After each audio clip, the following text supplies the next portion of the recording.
understand it. This wasn't the plan. Don't wanna demand it.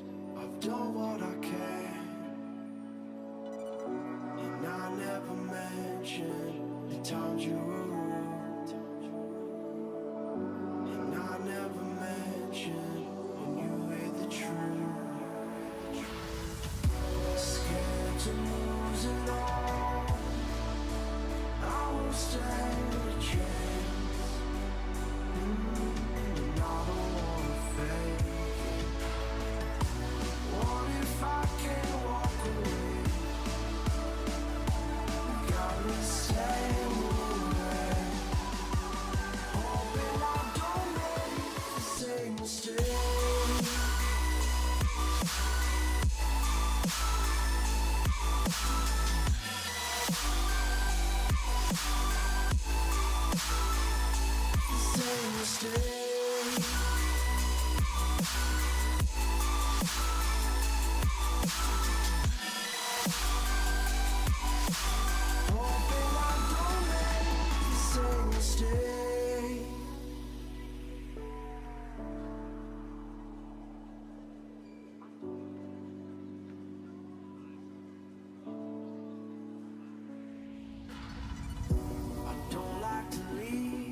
Unresolved, maybe it's madness.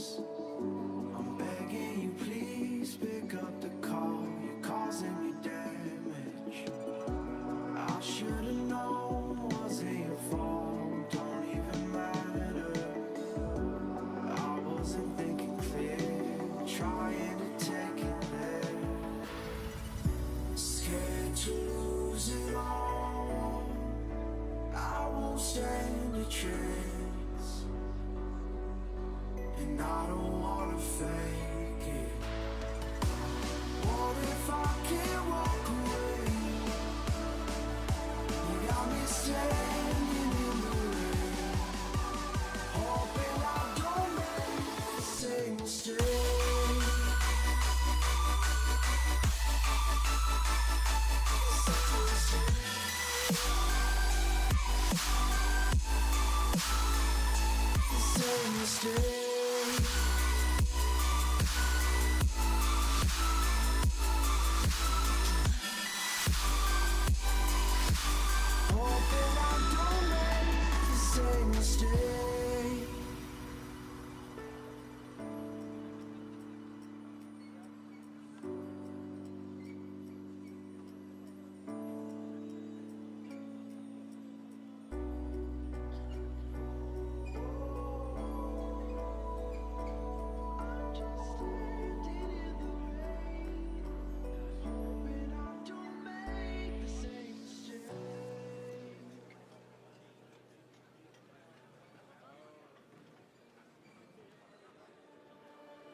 kiss, sweet like poison.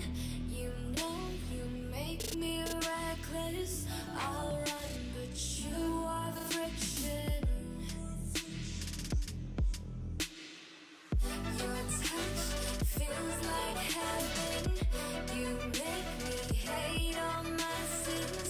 You are my religion, my religion. I have a million reasons to leave you, but I have a billion reasons to keep you. I have a million reasons to leave you, but I have a billion reasons to keep you.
Walking on the moon.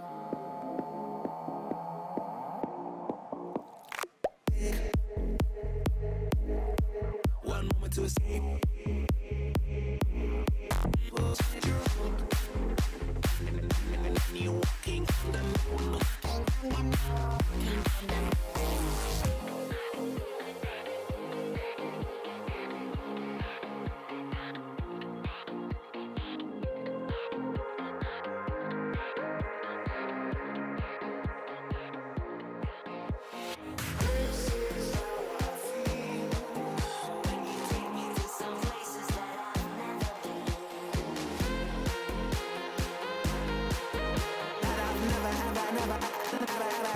I've never been.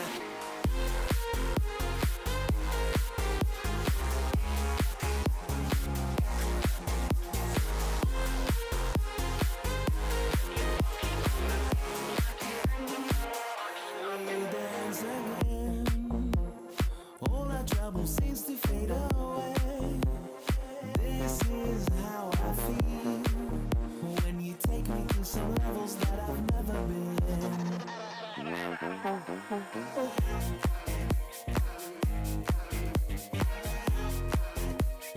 All our trouble seems to fade away. Will we dance again?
You fear that love is hard to find. Not in your heart, but in your mind. Are we playing this game? Are we playing this game? Are you too afraid, or are you giving in? Let the games begin, 'cause I play to win.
Eight teams remain in Birmingham. 8 stories still being written now under the lights of the arena.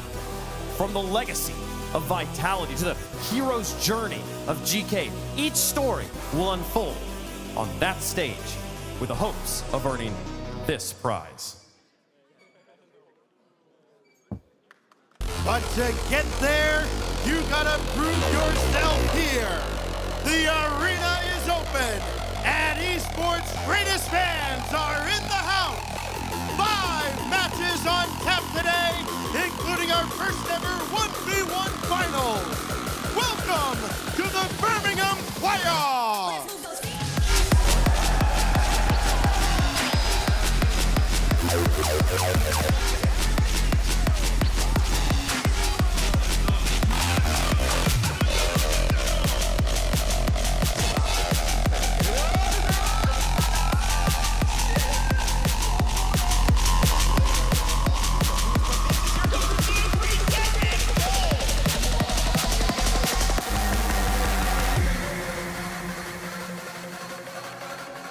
Good morning, Birmingham. Good morning, Rocket League fans around the world, and welcome to day 3 of the Birmingham Major. We have 2 days of playoff action in store for you. 8 teams remain. 1 team will win the trophy. It's going to be a good one. Get up and get loud. It's game day. And gentlemen, we got a pre-show. We got 30 minutes before Twisted Minds kick off against Furia, Johnny. That's right. For their tournament lives.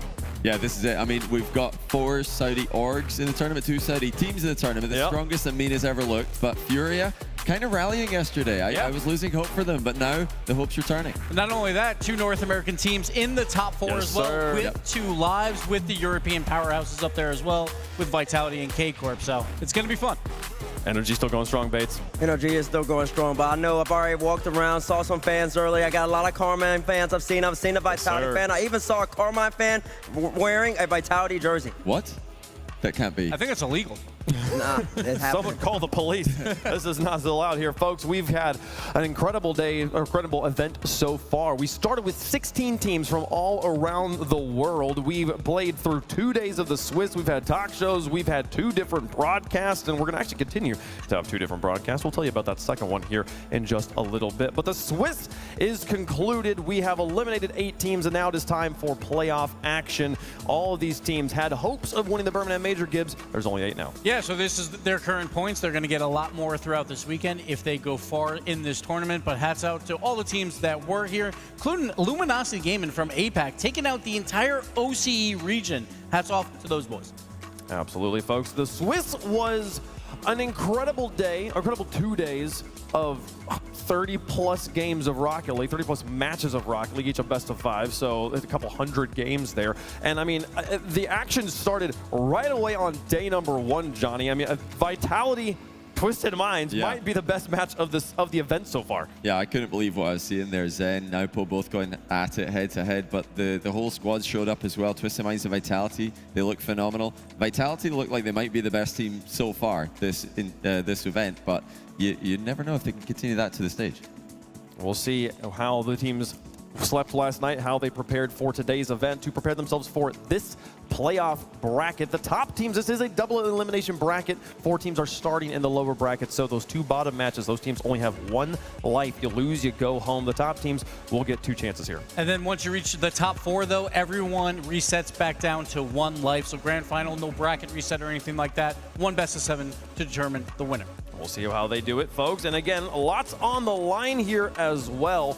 Prize pool is going up higher and higher with every match you win. You place better. We have already given out prize money and points to the bottom 16 teams or the bottom 8 teams of the 16. So every team still alive in the tournament guaranteed at least 6 points and $15,000 from this point on. But everybody trying to get those 30 points, $102,000 up there at the top here, Bates. $102,000. I think, listen, I'm going to speak for myself. I know $102,000, that would be nice for me. I don't know about the people in the crowd right now, but in this economy, I need as much money as possible. But they're also playing for something a little more special with it. Oh, yeah, baby. I was just standing next to it over there. The official silverware partner of the Rocket League Championship Series is Thomas Light. We have a new trophy, a beautiful trophy in the building, and it shines, Bates. It glistens over there. Listen, I just love the fact that it's got the Rlcs 2025 brand, and there it is right there with the logo. That's what you want to see, and that's what the players are playing for. To go have the ability, have the post-game interview, and then walk on over and then hoist that trophy and become Birmingham Major champions. Maybe somebody will become a major champion for the first time ever. Yeah, they're known for their exquisite craftsmanship in elite sports, including football, rugby, golf, and tennis. Thomas Light will craft all official trophies and medals for RLCS 2025, producing 3 trophies and 21 medals. this season. We appreciate them being part of the Rocket League Championship Series family here. Folks, it's going to be a crazy day. That trophy is going to sit there. It's going to look pretty for 2 days, Johnny. No one's going to touch it until one team wins in the end. Yeah, we're keeping a close eye, so nobody try. We've got it being closely moderated to make sure nobody touches it, especially Gibbs. Lots of cameras on the trophies, lots of cameras on the players, and lots of cameras being broadcast in ways you haven't seen before. If you head to twitch.tv/RLEsports, you can check out the Crowd Cam POV stream where we are broadcasting the entire Rocket League tournament from the perspective of the stands in a game, similar to how you would see a football match or a rugby match or a hockey match go down, Gibbs. Yeah, just you'll be an egg in the crowd, and you'll get to watch from one camera angle the entire time. So if you have a hard time following the game, if you don't play it but like to watch it, then that might be the way you want to view it. Or more importantly, Bates, if you have family members that you've been trying to get hooked on Rocket League, and they're like, I can't deal with the camera swinging around, and who am I watching stuff like that, to put them in the seat in the stands they're used to in sports events. Yeah, it'll be very calm. It's what you're used to watching, you know, the horizontal way of watching a sporting experience. They should like that. Absolutely. Well, the players are playing for the prize pool. They're playing for the trophy, but they're also playing season-long for the progressive accolades here, as there are 3 awards being given out at the end of the season for the top striker, playmaker, and savior across the entire season, Gibbs. Yes, it is only at majors, though, so international play. So we'll see this over Major 1, Major 2, and then, of course, the World Championship. Right now, we see Drolly, huge lead in the goals per game category, but this will change throughout. But shout out to Atomic and Nupo as well, like Twisted Mind's #1 offense in this tournament, so you expect to see them up there, Johnny. Yeah, the savior is a bit different this season, if I'm not mistaken. It's a combination of team, defense, and individual saves. So if a team's got not many goals conceded, you're going to do quite well there, and also if you save a lot, you're going to do quite well. Yeah, you have to be stopping teams while also being competitive in the league. So they well-crafted award there. Excited to see how else it goes. Let's talk though about the best plays from yesterday. We had some incredible moments. I'm excited for it. Bates is going to walk us through the progressive top plays of day 2 of Swiss. Take it away, Bates. That's right. That was take Gibbs. You're going to say Bates because it's not him no more. Top plays brought to you by Progressive, brought to you by Bates. It's apparently Jack. 0 seconds left on the clock, and you got to make a play happen against Feria. Yeah, and we're going to see him against Moxie later on in a 1v1, and I tell you this. Yeah, and if you get a cook like that, it's not going to look pretty. That's number 5. Number 4, you got Beast Mode from NRG coming at you from the sky. You know what he brings to the table. By 1, by 2, by 3. We call that a splash, and we not just talk about the goal explosion. Beast Mode, when he's in the sky, NRG always has a chance to shine. Muscle. And that's just nothing but greatness right there. And of course, Archie Money, if you're a GK fan, I hope you're excited for his match coming up very, very soon. Because if Archie's up in the sky making plays like that, there's not much you can do. Gets by 2 right here. The fake is the reset by Appjack. See you later, son. And it only helps him out, bumps out Stizzy. Number 2, the Bear, a.k.a. Magic. Top right corner, shot a slaughter. When you need him to make a play, he does. Magic Bear having one of the best performances of the weekend. If you're a JMG fan, I'm sorry you can't see him today, but you did get to witness that one. And then number 1, of course, Stizzy off the ceiling. Had to make it count when it mattered most. Tied up 2-2, game 5. Stizzy comes off as aggressive, opportunistic, top corner. Rise, you can't save that one. That's your progressive top 5. And the speed on that shot. He needed every kilometer per hour there. What a shot by Stizzy. Incredible stuff. They're also incredible, like the top 5, like most of those players aren't even in the tournament anymore. What are we going to get today from the players who still can compete? It's going to be incredible. Oh, yeah, now, they're not. We don't just have 3v3 action. Today is an incredibly special, historic day in RLCS history. We will have the first ever 1v1 on-LAN event. Moxie will be taking on Yan for the prize of playing, well, there's a playing for a few prizes, but most importantly here, I feel like, Johnny, playing at the World Championship. Yeah, especially, for him, as a Frenchman, trying to qualify to the Worlds in Lyon. But yeah, a lot more to play for. $10,000 today, guaranteed prize money for just participating at Worlds. And, being the first major champion for 1v1 in RLCS history is pretty special. Well, and Johnny, I mean, you've been a huge pillar of the 1v1 scene for so many years, but we've never quite seen 1v1s in an arena where the Alpha Boost shakes the floor, the players are using it.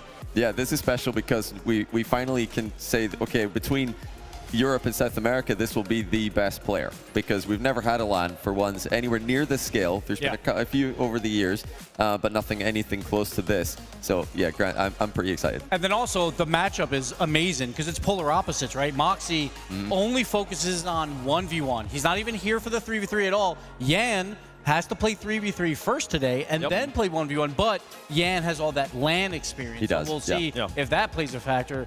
So I assume game 1 is a big test for Moxie to see if those nerves can get under control. We'll see if he can do it. 18 minutes until Yan is on the stage with his 3v3 roster. We'll see the 1v1s a little bit later on. For the people at home who don't know, and for the people who are maybe just who pay attention and who are just watching for the first time here, or who have been paying attention but don't know the teams, let's walk through the 8 teams who are still alive. Starting things off with our de facto world champions. Vitality picked up the BDS roster after they won Worlds last year and combined the best players in the world with the best player in the world, Zen.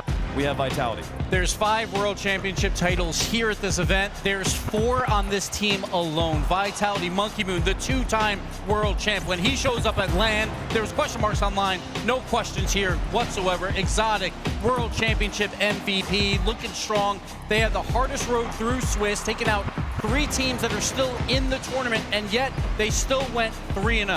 Yeah, they've really put it together here. I didn't expect them to look this cohesive. I didn't expect them to be this consistent, because online has been anything but that. They've really struggled to synergize as a roster, but there's never been any questions about the quality in the roster. Everybody's been getting involved. Obviously, Zen stole the show early on in the event, but Monkey Man and Exotic have been combining for many a goal, and they've really shown up, especially yesterday against NRG. Yeah, Vitality, a very, very strong performer here. One of the strongest teams in the world. And again, reigning world champions in a sense. The players get to carry that title with them across the organizations. So we'll see if they can continue to build on that legacy. Yes, and they're in the upper bracket, #1 seed, so they will have 2 lives at the beginning of this tournament. Yep, absolutely. Now, the team they will be playing against, the team from North America. North America kind of a 2-team region here. This team, I characterize them as the gatekeepers here, Bates. I don't know if you agree with that characterization. They're the team that if you get past them, you get a shot at NRG. Well, yeah. Yep. Yeah, Not sure about that? I can see that. I don't know necessarily their gatekeepers way, but I will say that they are a team that can win this whole entire tournament. First killer, better known as 4th killer for a lot of people. That's his name, that's his added, but he's added LJ, a world champion, offensive MVP back in Dusseldorf, and he's always shown in LAN. LJ's best performance, though, was the 5th through 8th. He's never made it to the top 4. He's joined the likes of FK, and Chronic's a major champion in his own right, back in Gen G, back in Rotterdam. So this team, with all 3 of these pieces, took down a Falcons squad yesterday. As we're seeing the clip, a Falcons squad that was projected to be a top 2 team, top 3 team at this tournament. And this is what it's all about. The Ultimate's first killer potential has always been there, but they've never realized it to the maximum. Yesterday they did, sweeping one of the favorites in this tournament, Falcons 3-0. Is this the time finally for first killer to get his first title? It might just be, wait, what do you mean by gatekeeper? I mean by if you get past them, you get a shot at the title. Okay, They're holding the gates of the grand finals. You know? like it. And if you don't get past them, they go into the grand finals. You know? Okay, I like it. They're good. They're good. Not an insult at all. Speaking of, let's moving on to talking about a team that needs no introduction, but in case you've been living under a rock, they're the most respected team in all of Rocket League, Johnny, the Blue Wall. Yeah, and always a team with lots of love and lots of hate whenever you come to these live events, because they have so many passionate fans, and I think everybody else just kind of rises up to try and unite against them. And everybody else better rise up against these guys. They've been unstoppable online, and they've only had that 1 loss to GK once everything was all locked in for first seed for them. They've gone through 3-0 in the Swiss stage, and although it wasn't as clean of a 3-0 as Vitality's, I think it was every bit as impressive. And for me, although all the top 8 teams are contenders for this event, at least in some percentage, Karmine Corp have got a large chunk of that just dedicated to them. Yeah, they have 2 open titles. They're the EU 1 seed. Whoever's the EU 1 seed coming into a tournament is always going to be the favorite to win it all. So we got K-Corp here. They're looking great. Batira, he's still looking for that World Championship title. He has a major title under his belt. He wants to continue the trend, get as many points here as possible to go to France. You're talking about, we were talking about Moxie earlier and the pressure he feels as a Frenchman trying to earn the opportunity to play in France. This is a team that's been dealing with that pressure for years at this point. Now, speaking of teams that have dealt with pressure for a long time and have held up to it with consistency, Bates, I'm just going to let you run on it. It's NRG. Yep, NRG. Just in case you've been living underneath the rock, this is your first time tuning in since the RLCS World Championship back in Fort Worth. This is the OG2 roster. Atomic Beast Mode and Daniel from last year. The team that has yet to not make a land grand final since they've been a trio, and they are still in the upper bracket, still performing. There's been some question marks for this NRG team, though, this year as opposed to last year. Their defense is even better, but their offense has been a little timid, a little tame. They haven't hit you with the explosiveness and creativity like they were last year, JB. Yeah, the good news for NRG fans, the good news for NA fans is that this team has been known to start slow and then improve throughout the event. And when you look at their overall run in Swiss, it's not a super slow start. They took down Ultimates, they played Vitality pretty close despite losing, and they handled GK without too much difficulty. So I think they're already playing at a very good level, a level that's probably higher than even the event they won last year. And these are your North American champions for the past 3 years, it feels like. The one team from North America that can take down the top of Europe, the top of MENA. But they've come so close, made a lot of grand finals, just fallen short at that World Championship, so they want to bounce back. I believe at this point they're the longest standing organization in North American Rocket League. They're the longest standing team in North American Rocket League as well. Such a legacy there that they're trying to continue here at Birmingham. Now, when we talk about teams that have the potential to win it all, teams that are one of the favorites to win it all, let's talk about the fastest offense in the world here, Johnny. It's the Falcons. Yeah, they're in the lower bracket. They had to go through 5 rounds of Swiss to get here, which is not normal for them. They did not have to do that last year at all. But if we look at the 4 teams who are starting lower bracket, this is the one standout for me that can win this event if they can get the momentum rolling. They're going to need to step it up, though. They look very messy. They're conceding goals that even a defense that's known to be a bit shaky, a bit disorganized, should be able to handle. Yeah, they just had one bad day at Rocket League. They had one bad day at Rocket League that is not expected from them. They went 1-2 on that day. They still survived because of their first day where they went 2-0. So they did have to go to round 5. They will only have one life in this bracket. Gary. But you expect their offense to click more today to make the defense a little bit easier, because right now their third man's been on an island a lot. But if the offense is clicking, they won't have to worry about that. We'll see. We'll see if they can continue on with the domination we've seen from them so many times, or was that round 5 trip just a little hint of something? Well, no, we never know. That's why we play the games. We're so excited about it. Now, one other team we want to talk about here, the best story happening in Birmingham right now. GK Esports had no business being here. Wow. And listen to this crowd. Well, they are excited about this Cinderella run we're seeing. There's one word. It's magic. That is what these guys have. They went into European Open 3. No one counted them in to make a top 4 run. They go 12-0 on the final day to qualify for this major. They go to round 5 in Swiss. They drop the first 2 games badly, I will say, as well, with some own goals. And then they win 3 in a row to qualify for the playoff bracket. Yeah, we had Archie, this goal you're seeing right now, we put that in the top place. I think that was number 3 in the top place of the day. He also had, for me, the standout own goal of the tournament. Just, in game 1. Just sinking it straight in the middle of the net. Had a laugh with him in the hotel yesterday about that one, but yeah, he bounced back from that. They started off terribly in the match yesterday, and they still got the win. Come on, and this should be the Birmingham major. Everybody, well, this should be the favorite. I mean, the favorite for the crowd. Favorite, I mean, listen, yeah. you got 2 British men, you got Joyo, and you got Archie, and you got Ole also leading the boys as well. So listen, it's not a surprise that this crowd just got loud for him. Absolutely, folks. Well, those are the 6 teams not about to play on the stage. We'll walk you through the other 2 here in just a moment. 8 teams remain. 4 matches of 3v3 Rocket League will be played today. We will have 1v1 as well. We can show you that bracket here, show you how those matches line up, who has 2 lives, who has 1. If you didn't catch it at the beginning, the bottom of this bracket, this is double elim, so those 2 teams, those 2 matches down there are in the lower bracket. If you lose those matches, you go home. If you win in the upper matches, you continue on. If you lose in the upper matches, you drop to the lower matches and you get to continue to try and play here in Birmingham. So the Falcons versus GK and Twisted Minds versus Furia will be single elimination matches. Yes, but this is a beautiful first round, all international play. We didn't get any team kills here, so we'll see how this pans out. I'm very happy about that. Like, NA didn't have to play each other in the upper bracket as well as Europe, but also MENA, Twisted Minds, and Falcons, both in that lower bracket. Here's the schedule for today. 4 matches of 3v3 and 1v1 in the middle there. We'll see Moxie versus Ian. Break kind of a halftime show in the middle, and the winner will move on to France. Folks, it's time for the first match of the day. There's an empty stage behind us. Hope you guys are ready. We're gonna get some teams on the stage. Let's start with Twisted Minds. Introducing first, on the blue side, representing MENA, they are the round 5 survivors. They are Twisted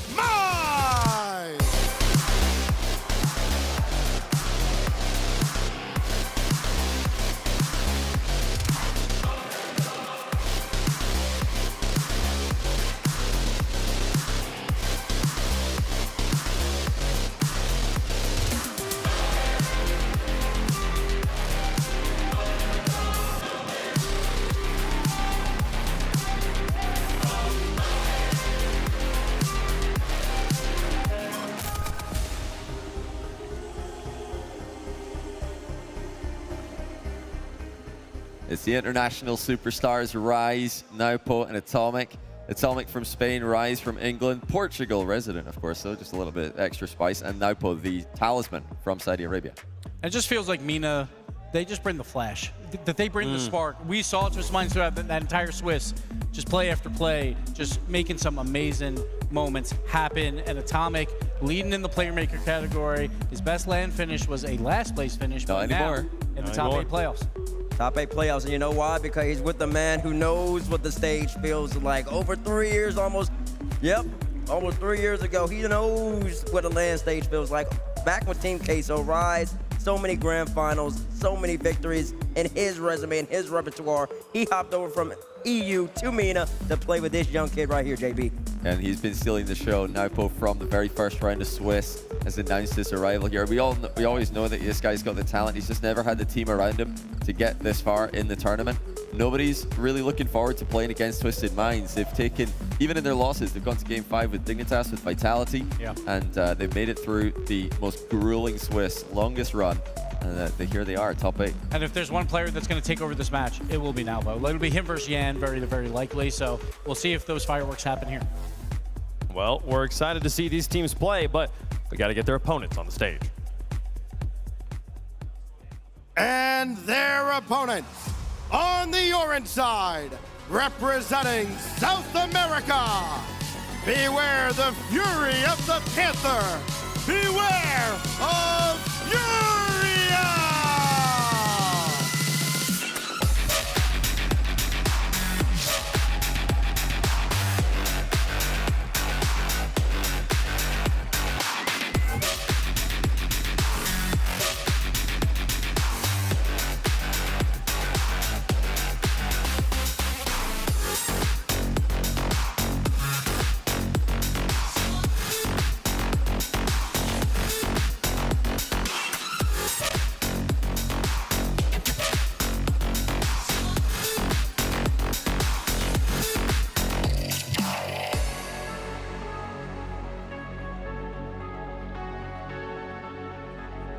And these are your South American champions, the only team to go a perfect 18-0 in main events in the online split.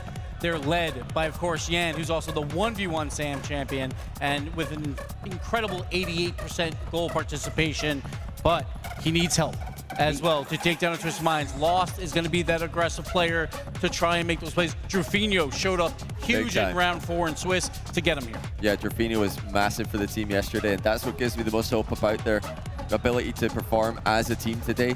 It wasn't just the Yan show, just like it's the same for their opponents across the stage. Yan, Naupo both started off the event super strong, but it was the supporting cast. Rise and Atomic for Twisted Minds. It was Lost and Drufinho for Furia, who performed incredibly well, in my opinion, in round 5. And we always talk about Yan. When it's land, he's going to show up. And again, 88% goal participation leads all players here. So 1 out of every 10 goals is what he's not a part of for Furia. So he'll be involved in the offense like crazy. The team getting ready. They've got their pre-game rituals. We've always talked about how Atlanta's important to find. Thumbs up from Drufinho every single time. Did he kiss the ring? I didn't watch him. I didn't see it. I think he was going for it. I also believe that today might just be a lost birthday. It's either it was yesterday or it's today. It is today. It is today. Because I think he tweeted at midnight. Yeah, I tweeted today. I believe he turned 21 years of age. So happy birthday, Lost. And listen, I know for his birthday and for his family back home, they want to see a W. It's going to be a tough one, though, going against the Twisted Minds squad that has had a tougher road, I should say, and Twisted Minds peaked so far, especially that first series against Vitality. They looked like they could practically be unbeatable if they didn't play Vitality. So, Furia, let's see what you can do. I'm looking forward to seeing if Rise has been warming up his vocals as well, because he does, of course, speak Portuguese fluently, which he can use to his advantage, yelling across the stage at the Portuguese speakers across from him. Not many people can get inside Furia's heads, but Rise can.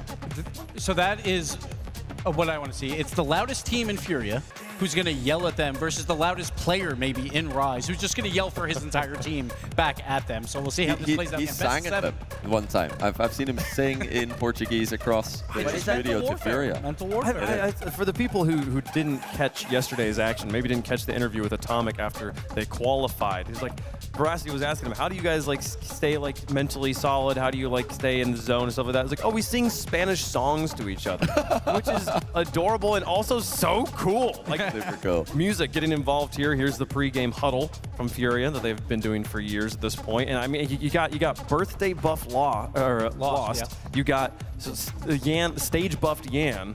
Like this is a 50-50 in my mind. And with Drufinho looking great at the end of Swiss, so that's a confidence builder as well. I think they have a lot going for them.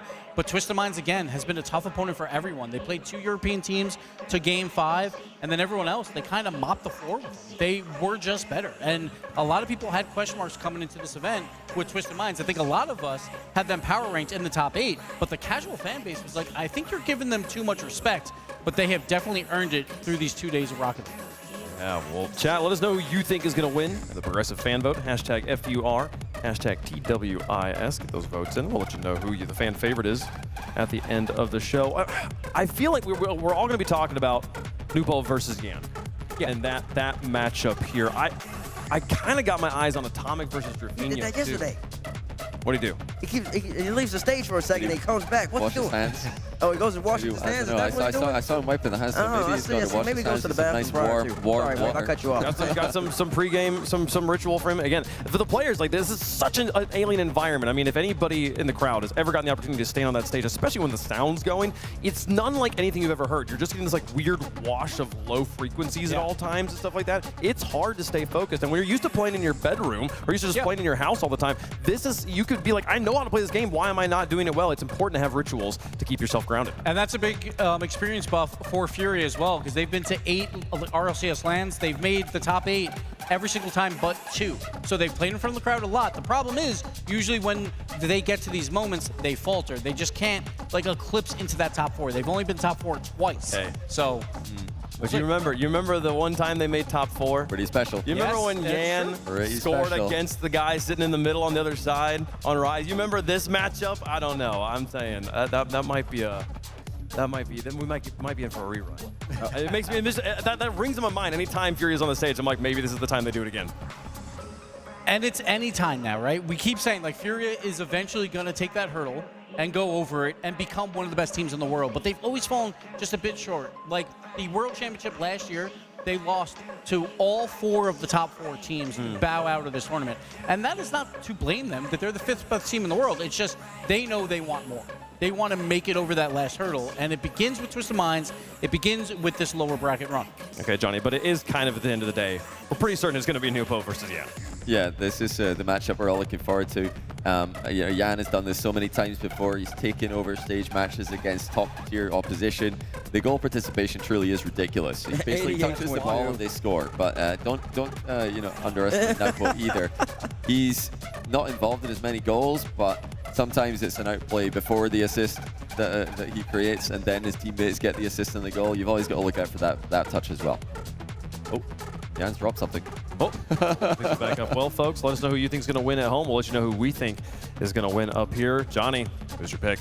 I had to think a long time about this one. Twisted Minds, less experienced in this position as we saw. Atomic, best result ever for him. Now Pope, brand new situation for him as well. But I am going to go Twisted Minds. I like what I'm seeing from them throughout the entire tournament. Furia have been a bit more off and on for me. And although they finished incredibly strong, actually finished with a better record than Swiss, I'm leaning a bit more towards Twisted Minds. I have to agree with Johnny. I think it's a minor upset, but I think Twisted Minds takes this, and we've seen birthday buffs go terribly wrong throughout this online split. Yeah, it's been rough. So I am also going to go with Twisted Minds. I think it's going to be very, very close, though. Great. Now everybody's going Twisted Minds. I'm picking them too. But of course, I mean, listen, I think people back in Sam, I don't think they want me to ever pick Sam, so that's fine. I'm going to go with Twisted Minds. I do think that there's going to be a little bit more quality in this match, and you just got to trust in Rise. I picked against them yesterday because I wanted the Genji storyline, but now since there's no Genji in his way, I got to go with my brain, and I got Twisted Minds getting it done. We've been back and forth, and up here, as we've gone down the line, my brain's been, yeah, I agree with that. Wait, nope, I agree with this. You know what? I'm going to go with the birthday buff on this one. Give me Furia. I think Furia gets the upset here and advances in the bracket. But you don't care what I think, chat. You care what the coin thinks. We have Twisted Minds on one side, Furia on the other, into the air, and it's going to be Twisted Minds for the coin. We'll see if the coin holds up. My goodness. This comes down to Nuvo. Because, like, Nuvo, Oh, wow. he's going to play in front Is of the that crowd real? 50-50. But I think so. That's this real? is a Wow. crowd game, brand new for Twisted Minds. Two-vote difference. Two-vote difference. Wow. In whose Which way? favor? Which way? I don't know. In whose favor? know. We need to know. Twisted Minds favor. Twisted Minds favor, Okay. technically. Technically the fan favorite by the Two. slimmest of margins. This is about Rise trying to rally his teammates to make sure that there's no nerves between those two. Folks, it's been a long time, but it's finally time to kick off action in front of the crowd in Birmingham. After 2 days of intense competition, only 8 of the world's most elite teams remain. But for 2 of those teams, their major journey ends today. Our first 2 teams came to the major with a lot to prove, but only one can advance to Championship Sunday. Mina's Twisted Minds look to escape the shadow of the Falcons. And Yan and Furia have an unprecedented shot at 2 finals this weekend. This is where the pressure rises. This is playoff season. And this is Rocket League! Ladies and gentlemen, it is do or die for 2 emerging region teams. We have Twisted Minds, number 2 from Mina, and Furia, the kings of South America. I am Stumpy, joined by Cole, and we found the idea for a funny little 3-peat we can get here off the rip. Twisted Minds have got 1 second for a hat-trick of 1-second goals, and they've already missed out on it. It would have been lovely. They were 1 ahead against Complexity by now. They were 1 ahead against JG by now, but now it's 0-0. It's going to be interesting here to see just how Furia can deal with the sheer pressure of Twisted Minds, and to be honest, vice versa. Both teams have been putting up great offensive numbers.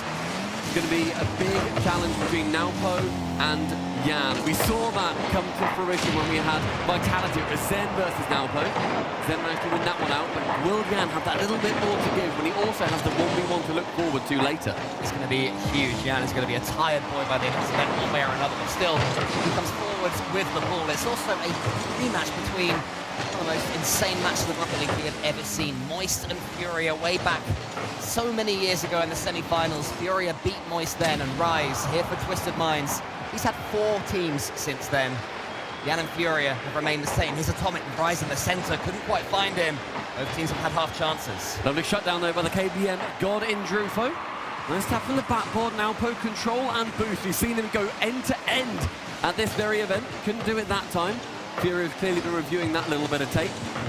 Rise of 50, right-hand side, up high in the centre. First person to do it is Naupo, shoots wide. Oh, very awkwardly back towards his own corner. It's lost. Catches it again. Yan now, 1 chance. Naupo, redirect central, up high, no one's there. Rise, the first 2 is straight down. Crossbar, no clang, wasn't quite close enough. A small taste of the Twisted Minds pressure we've been seeing since Birmingham started, though. Furia got away with that one, despite being a little bit backwards in their own goal line. It's awkward, and Loss is awkward yet again. 12 boost. It's his best not to waste any of it. Yan goes from the ceiling. Charge that ball down. Naupo has a chance to push that one back towards the Furia goal. So far, it's looking like in game 1, Twisted Minds the better team. Stunning amount of pressure so far coming out from that team that have been second to Falcons time and time again. They did get 1 victory over those Kings of Mina in Open Qualifier 2 back in their own region with a couple of imports on their side. And this has been a great result so far as well for Atomic. His best LAN result so far, going through to lower round 1, especially in this open era. From the backboard, Yan clears it away again, only finding a Twisted Minds player. They're playing so far up, Furia are becoming suffocated. The pressure is immense already in this best of 7 Twisted Minds. It's shot again by Atomic. And pushes it to the side. Furia need him to be their star. They need him to conjure something. Because right now it's seeming like Twisted Minds, the superior trio. That can, of course, change. In a heart, 1 goal, 1 spark. Here comes Naupo. Get it over the top of Yan, can't quite do so. Atomic in the air.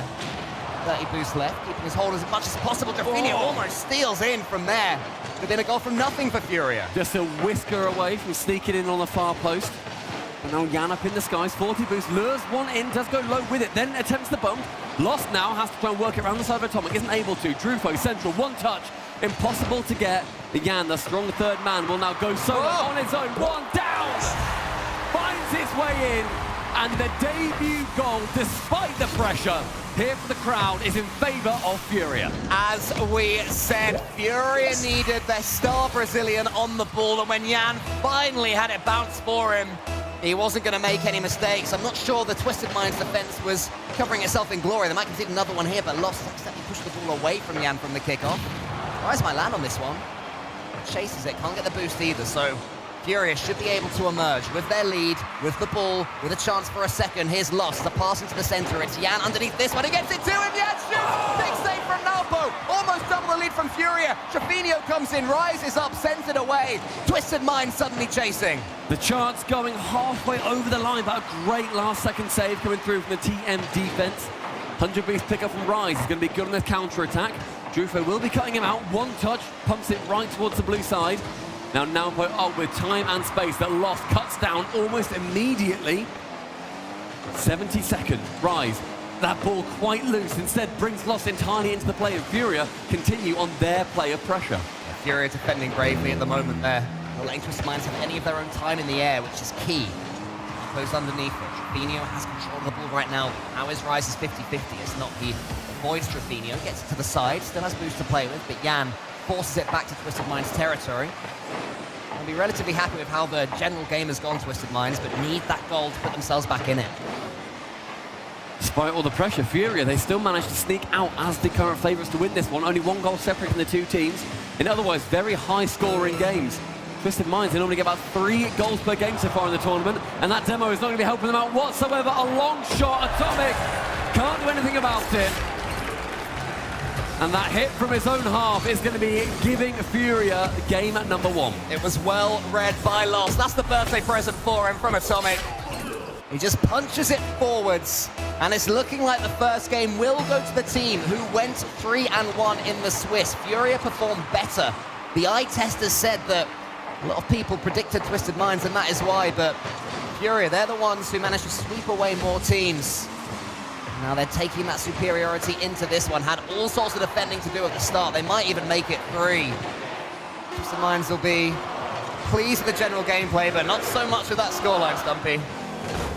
And of course, after he managed to score a goal as well, happy birthday to Lost. We love to see it. The birthday buff is going to be doing him well. Furia, game number 1 going their way. I think he's 19 today, is it? 19 today, yeah. There he is on the right.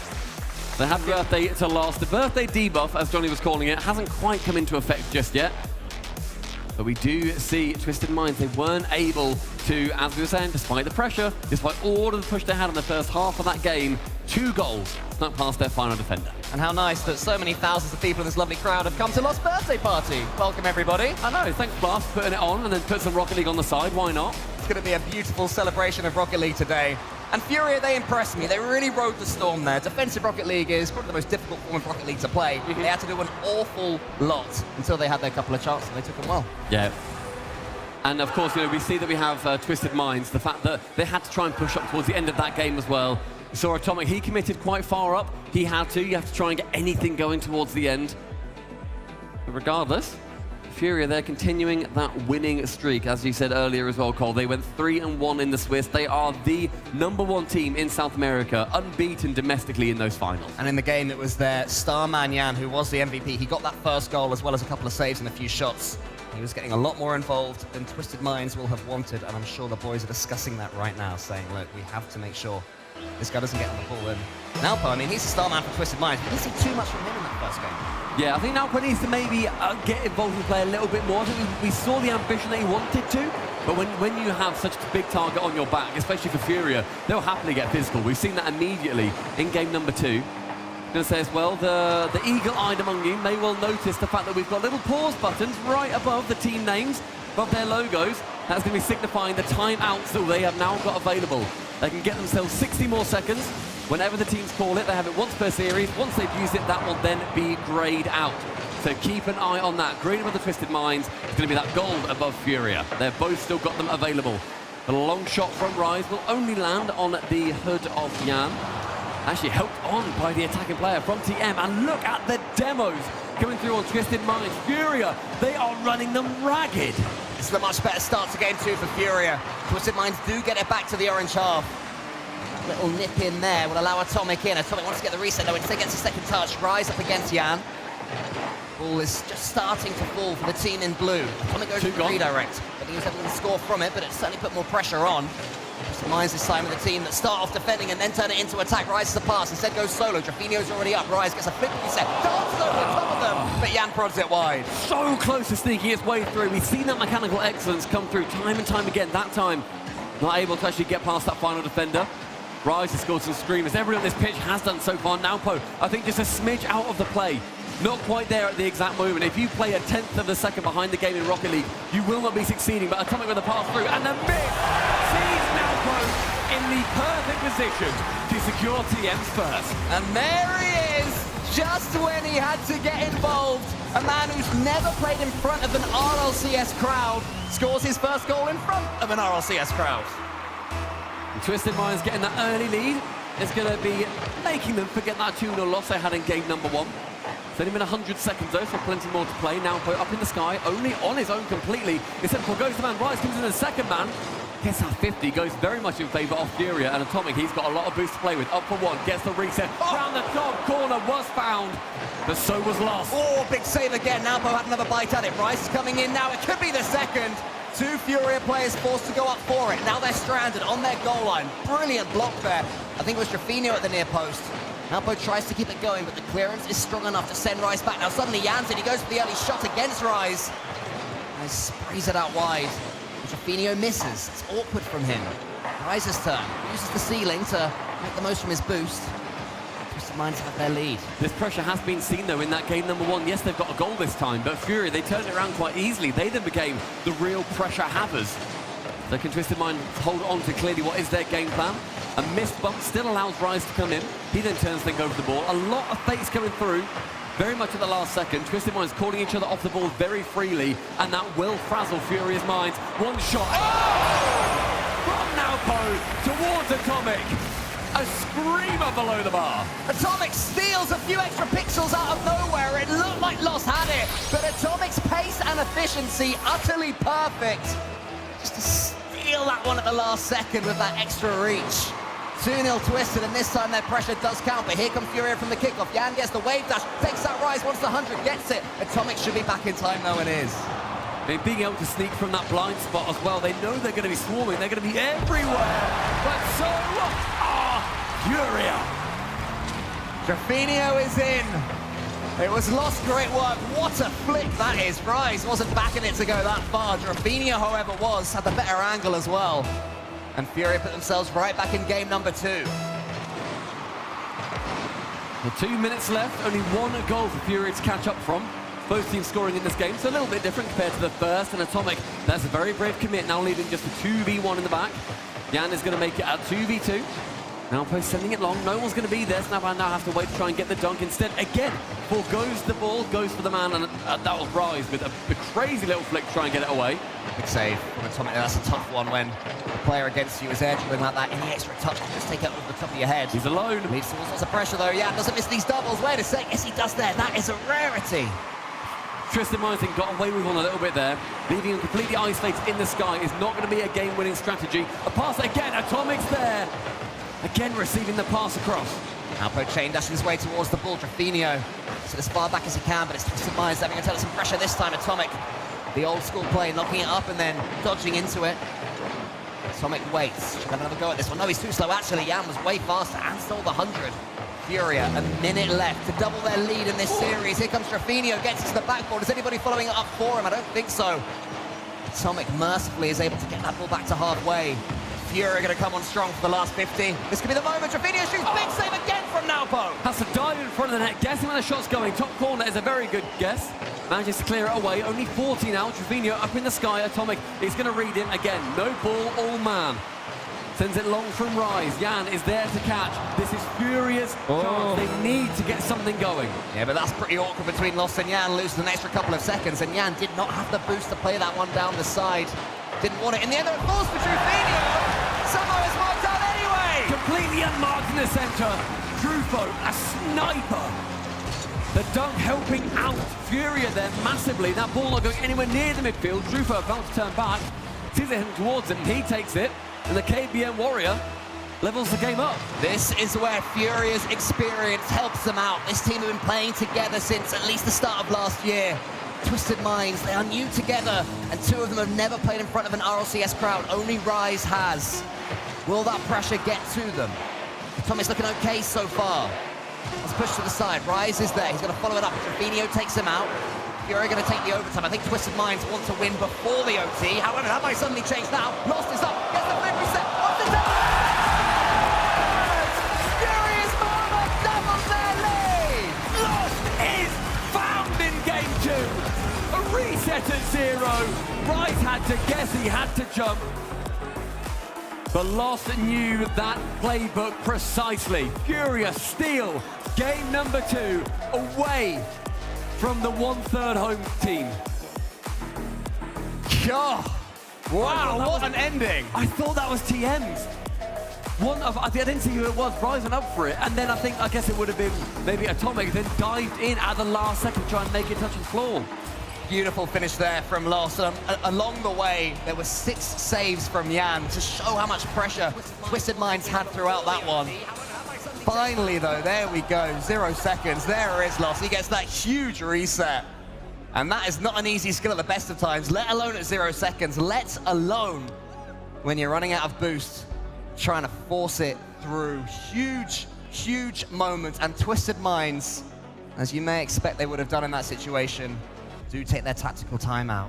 I mean, I think the game plan seems to be working, but the goals disagree.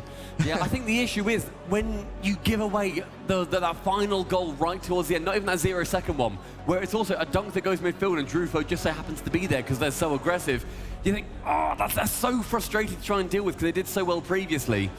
We still haven't really seen Naopo get to the position where he was having that battle of a titan alongside Zen in their Vitality series. That Naopo still has not come alive. It's a completely different environment here, in the middle of thousands of people watching every single one of your moves, and Naopo not quite dealing with it. Rise, we've always said he's had the biggest ice in Rocket League. He can be as cool as a cucumber in any situation, but he needs his teammates to come alongside him for it. But as for Furia, back when they did take on Moist and Rise all those years ago, that was the first time a South American team had reached the semi-finals of a World Championship. Now they want to reach more than the semi-finals, this Furia. They want to reach grand finals. They want to take home trophies. Anything less than that will be disappointing for this roster. It is why they've stayed together. And they've been close since as well, going through into multiple semi-finals as well. We saw them in the 4 region semi-finals that we had at the London Major.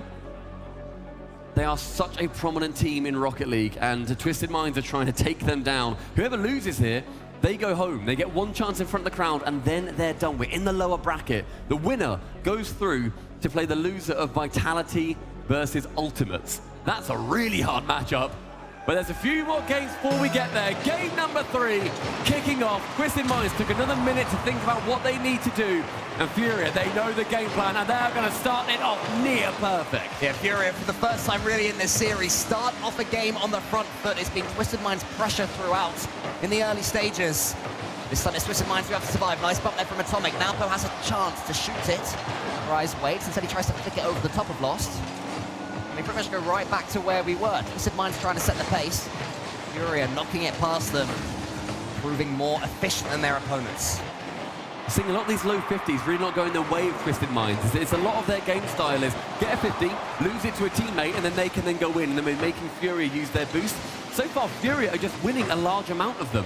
That's a lovely touch, though, from Naopo, and the bump. It's on target.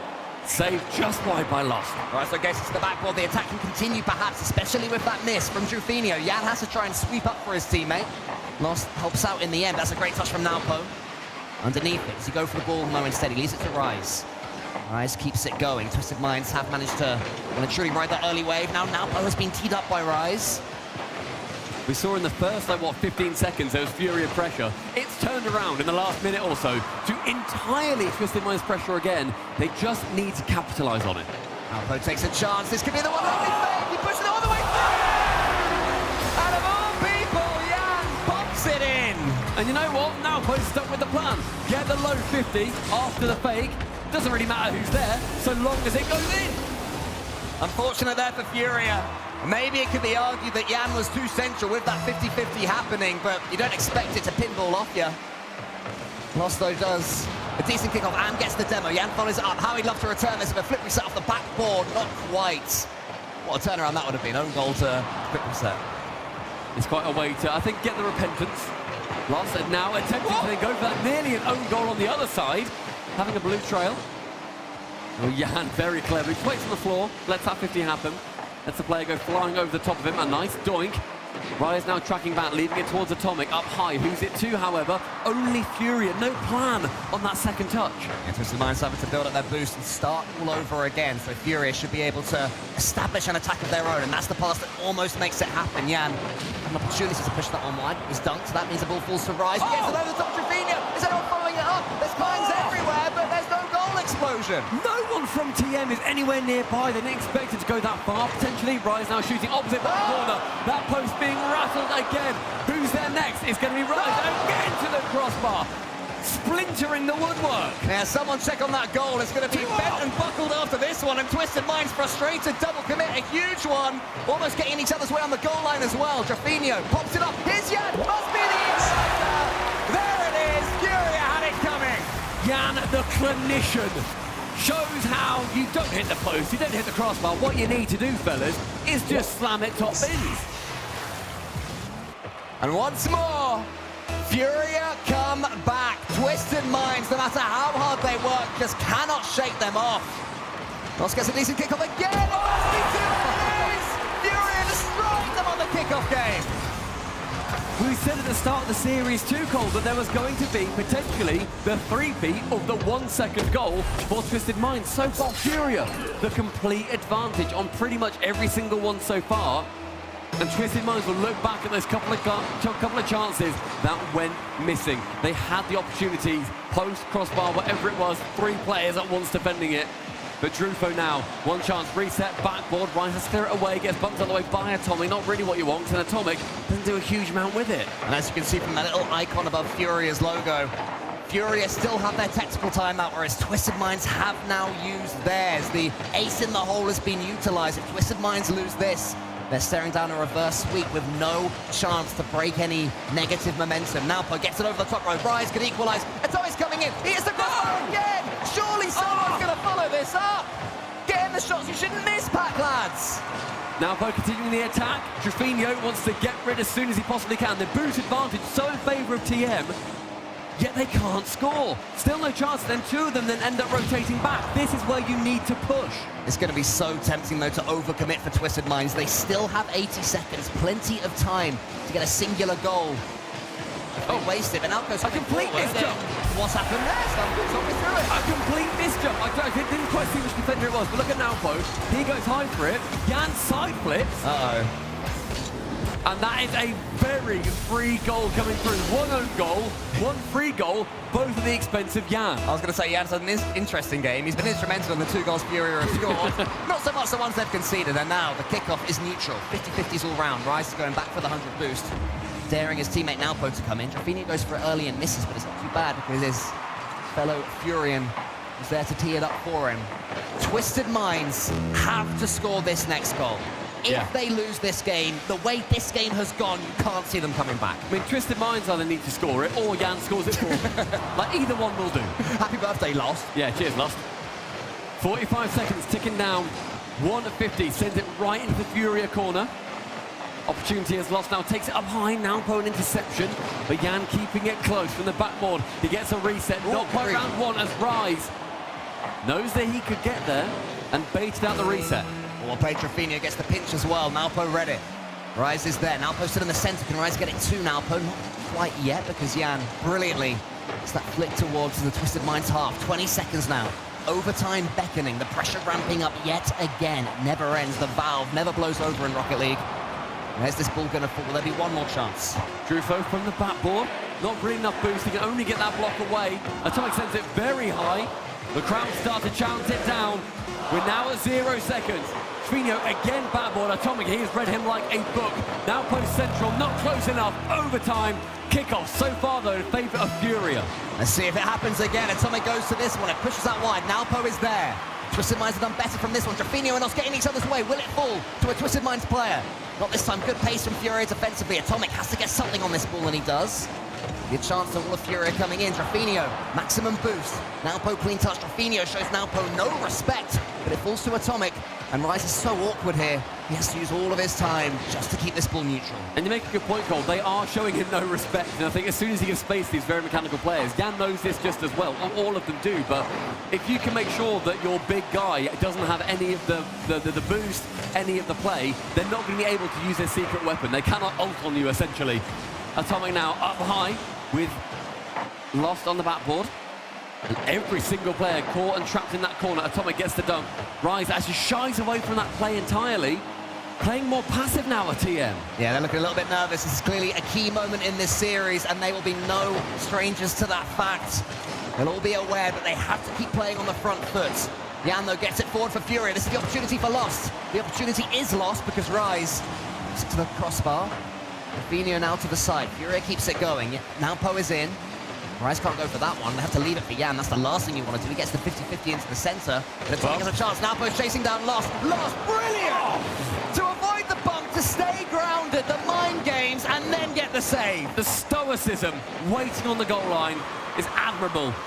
The ball now popping out straight towards Rise. Extremely heavy touch, though, as now Trifino's going to be having all that ball control. Rise in. Atomic shooting just wide. That has absolutely been the story so far of TM.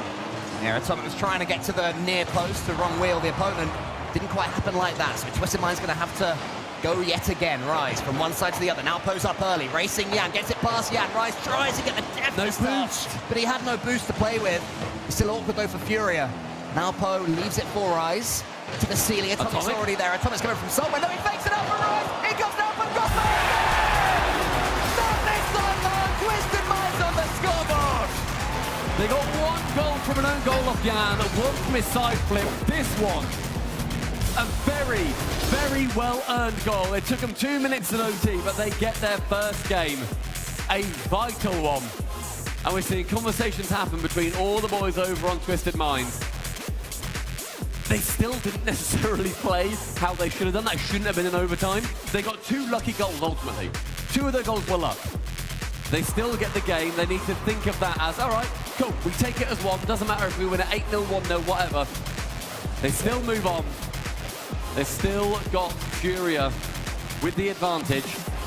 I'd still put Furia here with the advantage anyway, but Twisted Minds looking that bit better now. Yeah. A lovely fake from Atomic as well. Twisted Minds have to tell themselves if they're not playing at their best, but they're still getting games from Furia, they're doing something right. And if they can excel to the levels that we've seen in the Swiss, they lost 3-2 to Vitality to start them off. This will really put them in the conversation as true dark horses for this event. They lost 3-2 to Dignitas, who looked pretty good as well. They had a tough time at the end of it in the Swiss after a long old day, but they were playing incredibly well at that point. They're the losses that Twisted Minds had in the Swiss. So they can certainly take on this Furia roster. But Furia, they'll be turning to each other and saying, look, we still have the advantage here. We could have almost put that one to bed right there, and we'll get the chance to again. We saw a hint, I think, of how they've been playing in the rest of this tournament too, where they have been an incredibly aggressive team. They demo and get demoed, weirdly, the exact same amount. Oh, that's nice. 4.87 demos and taking demos per game on average, which is very weird. No other team has had that I've literally ever seen. So Furia giving and taking as much as they can. But a chance for Twisted Minds to work their way back into this series of Furia to put them to bed with 2 more game wins. But here in the Coliseum, both will be leaving. Who is a bit more battered? Trifino pops that one out wide. Atomic tries to keep another early Twisted Minds start succeeding for them. And Atomic's coming in again. It does seem that every single game we see some early Twisted Minds pressure. How often they actually make that count into a goal remains to be seen for this one. Now Poe has a chance to push someone into the centre. It's well defended by Furia. Twisted Minds still playing patiently as well. That's what's been impressing me. Despite the pressure they've had, as Lost takes a chance over the top, it's just going over. They've rarely been overcommitting. I think I'd still like to see a couple more commits, like compared to what we've seen from them historically. They've not been doing enough. And Lost says to their defense, you are also not quite doing enough. A very dead challenge there, dropped identically and Lost first man to it over Naupo, shoots low below him. Naupo shows his cards. 1-0 in favour of Furia. Yeah, it's one of the 50-50st goals you'll ever see, really. First the aerial fix, that's better. A good kick off there, lost the chance to get it past Naupo. Just knock it past at the last second. The shot's coming in, but it's going to be wide, and Atomic takes a nice enough catch anyway. Guys, pulls off Naupo. Still the question mark for Twisted Minds. Can Naupo get involved to the extent that we've seen him get involved in games so far? He shoots, or Rise does actually. Demo on the goal line as well. I'd say the two-star men we were talking about haven't been too involved, Jan and Naupo. It's not quite, and we keep referencing it, but the Twisted Minds vs Vitality series, it's not quite that. These two teams playing a lot more even. Naupo has, however, picked up the points. Last game, the MVP for his team, almost 700 points from what I recall. So he is absolutely committing a little bit more to all of these plays, putting stuff a little bit more on target, but with the amount of crossbars that we saw on post shots, I think we need to see all of Twisted Minds have their accuracy just dialed in a smidge. Atomic's up, huge pre-jump from him. The pass isn't quite there, it turns into a fake. Actually, Rise following up. Twisted Minds, all three of them potentially involved. Has Atomic recovered in time? Yes, he has. And he can try and get Naupo to have another go. Atomic is surely, oh no, that is a poor shot. He'll get another chance. The pass is a little bit heavy as well. Shaky moment from Atomic. A reminder, never played in front of an RLCS crowd. Moments like that, you can see it. And we saw him earlier absolutely slam one home after Naupo sent it midfield. Didn't quite have that same amount of power on the second chance round. Halfway through, Furia still with that 1-0 goal. Lost now onto the backboard. No one up to challenge him at all, and he's going to get a double. You cannot give him space. Here he goes, Atomic pushed it too far, Lost. What a dunk that is. Followed it through in one smooth movement. Slams it down. And that beautiful new goal explosion as well. Lost, I think we're going to see that one quite a lot from what we're seeing from Lost today. They need to make sure they challenge him in the air multiple times. We saw it last game too, but Furia had no one challenging them whatsoever. Furia have not been doing the same courtesy towards Twisted Minds. They've been giving no space, and Atomic takes on one, takes on a second, and gets their first of game 4. I think Atomic needed that one. It was his pass that was dunked, and it was his shot that wasn't strong enough earlier. But flicking the ball over Jan will cheer him right up. Jan's going to make sure that in the 1v1 later versus Moxie, he does not let too many of those ones fly through. Especially against Moxie as well. Especially against Moxie with his monstrous flick. 2 minutes 10, one goal separating these two sides. Lost for the catch in that back corner. Now challenging on the left, it pinches out nicely. Jan's going to leave it, goes to Drupo, pumps it long. Lost shooting very heavily. Instead, just taking it round the side of the defender so that maybe Fury can keep control. It does fall to Twisted Minds in the end regardless though. One more flick. And actually taken past his teammate. A lovely recovery from Lost there to make sure that Furia do keep possession.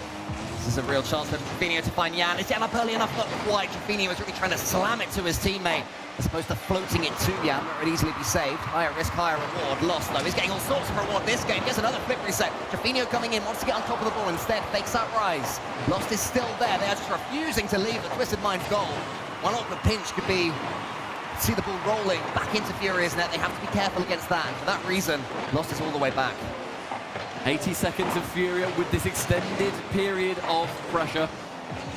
Jan now, again, pretty isolated on the backboard, but Atomic covering nicely. He's that second man to it.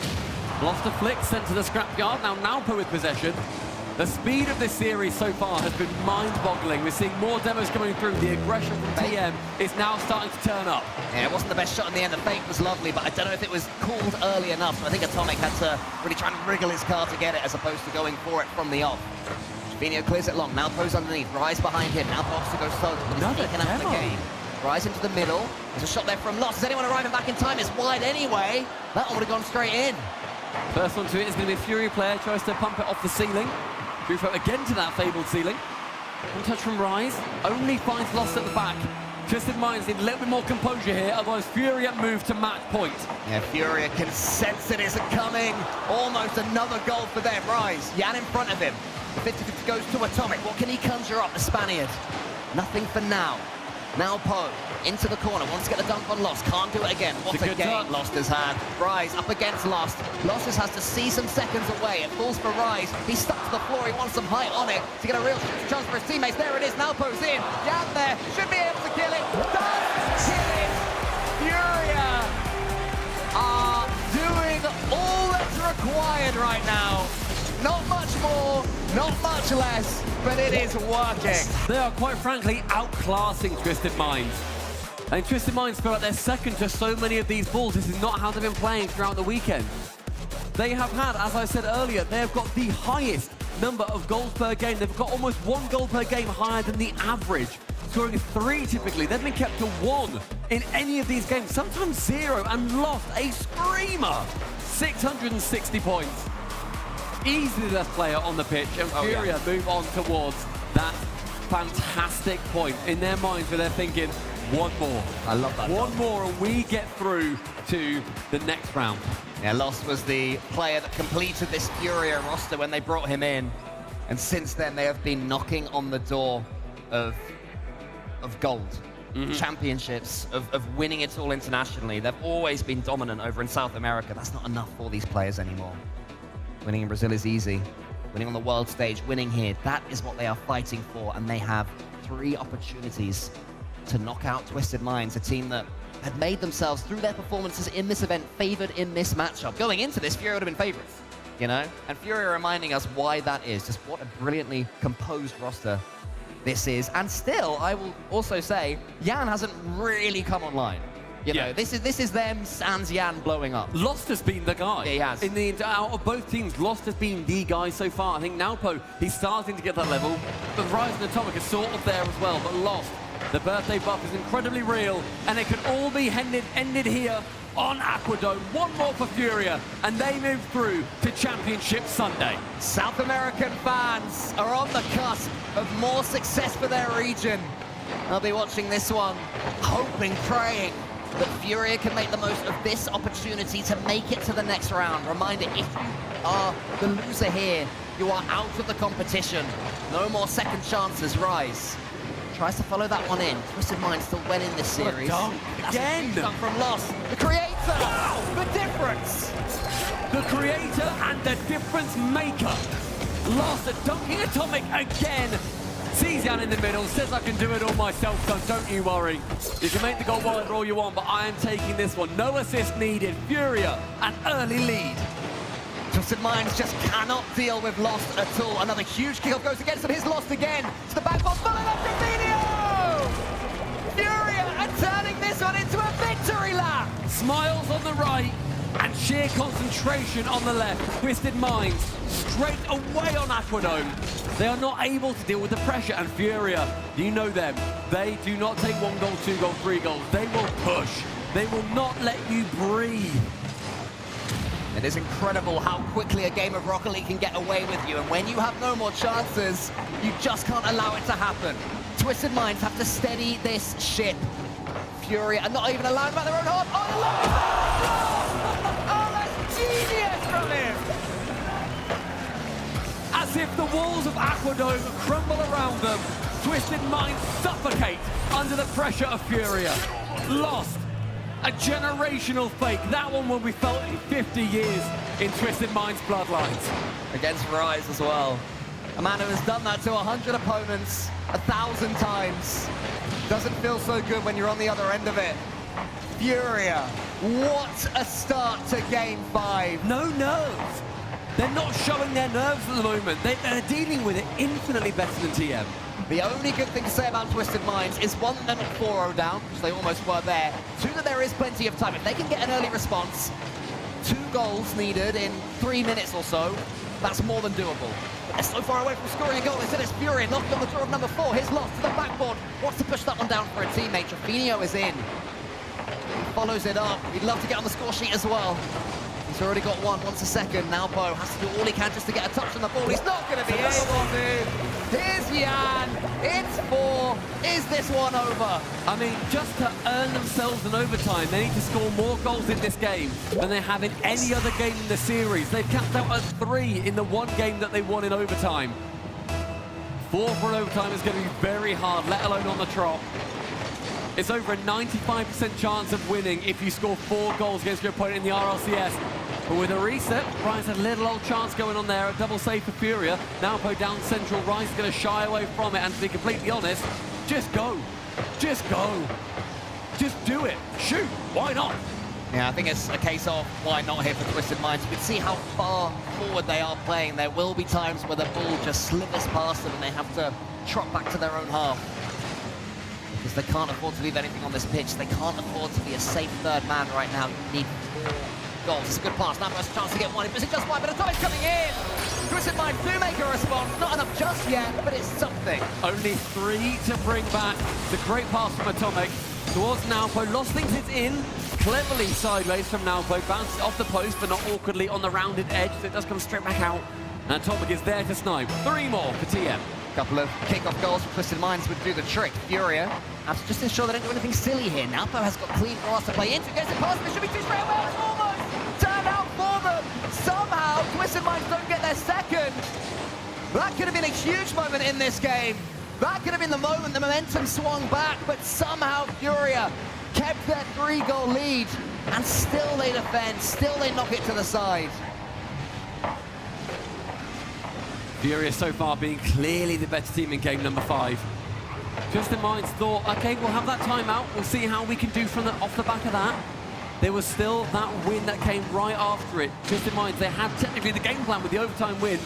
Furia have still not used theirs. Again, you can see it right above their name. The little pause logo has not been burned. Right-hand side, you see Drufo go central. No one's there, doesn't matter. 100 seconds of potential pain coming as Twisted Minds still need to bring back 3. It does seem like Furia have taken the sting out of this tail, but as I say that, right, there's another chance! Huge block from Lost. Who else? Monumental performance from Owen Rice! Hasn't taken his opportunity. You have to put that one away. Opportunities now starting to go begging. A block in the air keeps it from being particularly threatening. Rise above the bar. Lost sends it high. Can't really shoot from there. And so a nice 50 goes out with the help of Naopo. Atomic again with boost, with ceiling, time, space. Goes for the man. Actually gets tapped right before the goal. Anybody there? Where are you, Twisted Minds? Oh man, you can't rotate back now. You've got a minute left for 3. Twisted Minds shoots again. Finally, they get their second, and there is just still time. Just enough, a whisker of time, Cole. Needs to be now. 2 goals in a minute. They've done well of kickoffs in the historical series. Does it happen now? Rise may all fake. He doesn't. He goes straight into it. But again, Atomic now commits further into the play. Rise has to shy away. Naopo's up. Does beat 1. He's Trifino. Naopo central, but an easy block coming through for the Furia defense. His Rise, he gets the demo. Atomic is rotating back. Needs to get that 100. Didn't spawn for him though. Rise knocks it up. Naopo's there. Great touch from Yan. Who's there? Following it next? It's Atomic off an angle. Naopo tries to finish it. He's not able to either. Atomic over the top. Rise gets another chance, but Yan, using all 12 boost, gets the hits. Every single chance now just being tapped away by Furia. Naopo sees one central. Can he find Rise on this chance? Atomic is there. No, again saved away. It's all looking a little bit desperate right now for Twisted Minds. Furia sits from the left till it falls to Atomic. Another big save. Another lost moment. This one should be again. And maybe that's the moment Furia and their fans can start to believe unless Rise plays this one away. Oh boy. There is a chance. 3 seconds. They need to see a double diagonal kickoff. We will therefore see a bot kickoff. If it's not that, it becomes a lot harder. Let's have a look. How does it fall? It's double diagonal. You'll see Rise and see Naopo dive straight central. Both go for it. One goes back. It does go in position. It's going to drop straight down. The top is there. Yan can save it away now. Naopo attempting central. It will hit the ground. The Kings of South America retain their crown. The team stuck together coming into this season after top 6 due to a Game 7 overtime against G2 at the last World Championships. And Yan against Rise on LAN once more breaks the Englishman's heart all these years later. But the star of the show, Stumpy, talk to us about Lost. Another MVP performance, almost 900 points in regulation. The game ended 4-3. It felt like a 4-0 loss right off the rip. And happy birthday to him. What a present. They move on to Championship Sunday. Handshakes, fist bumps, whatever it ends up being. And my word, Cool. Twisted Minds, they didn't show up here today. They're going to be thinking about that coming a little bit in the future. Oh, yeah. There's still the Rally Major. There's still the World Championship. There are more titles to earn. This is just one step on the way to there. Yeah, Twisted Minds have to see this as the experience bringer. It's worth mentioning one more time that Napo and Atomic have never played in front of an RLCS crowd when suddenly everything is different. And they performed at times, but the finishing wasn't quite good enough. The final moments in their play weren't quite there. They soak up a generous and well-deserved round of applause from the crowd as they walk off. Hey, Rise, the home boy as well, competing in England. Like, Rise, the fact that he's competed in England, he couldn't quite bring it through. It's a shame to see. But Furia, Cole, it was a magnificent series from them. Very well earned, and as I've been saying, see them on Champ Sunday. We have on the stage Veracity with one of my favorite players, Drufenio.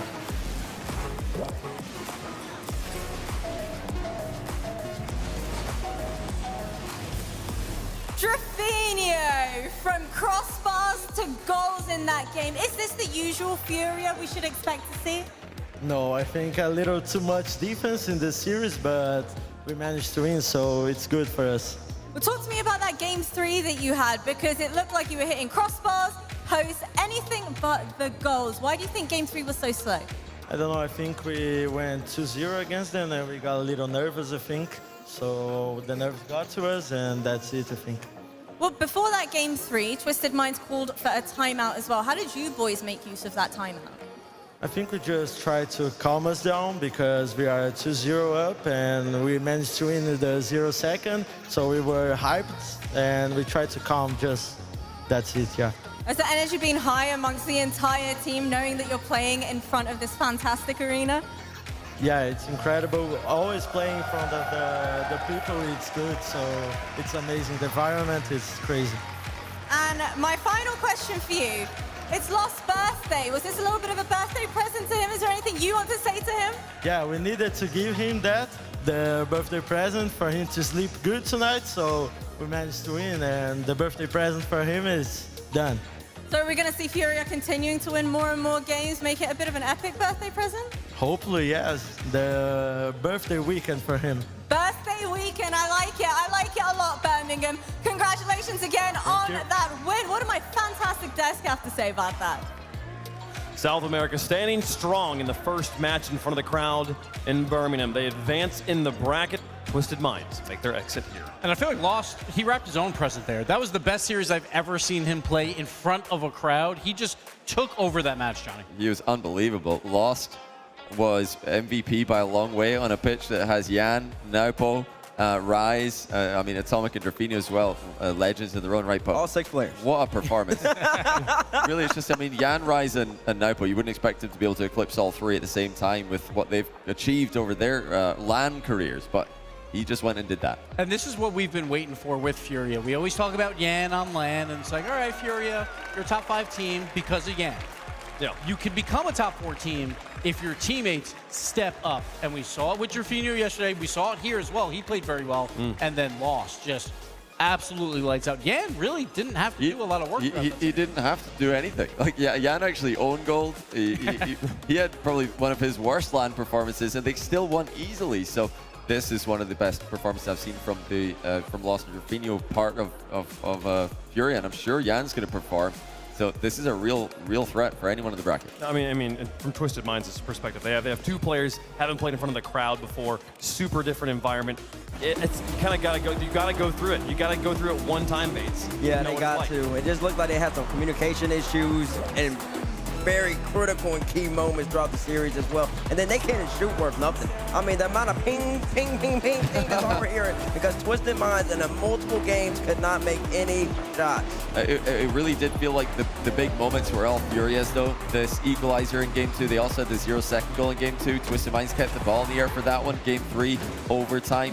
You know, going the way of Twisted Minds was something, but not enough. That's another crossbar. Jan actually, yeah, you think he side flipped in that game as well. So he had a off series, but then lost in game 4, just completely took over again. And game 5, they almost ran completely away with it. Credit to Twisted Minds for making it into an exciting game, but it was all Furia. And that's the only problem with Twisted Minds. It felt like the last minute or so, if we saw that the entire match, then Twisted Minds could definitely win this. But it just felt like a little bit too late.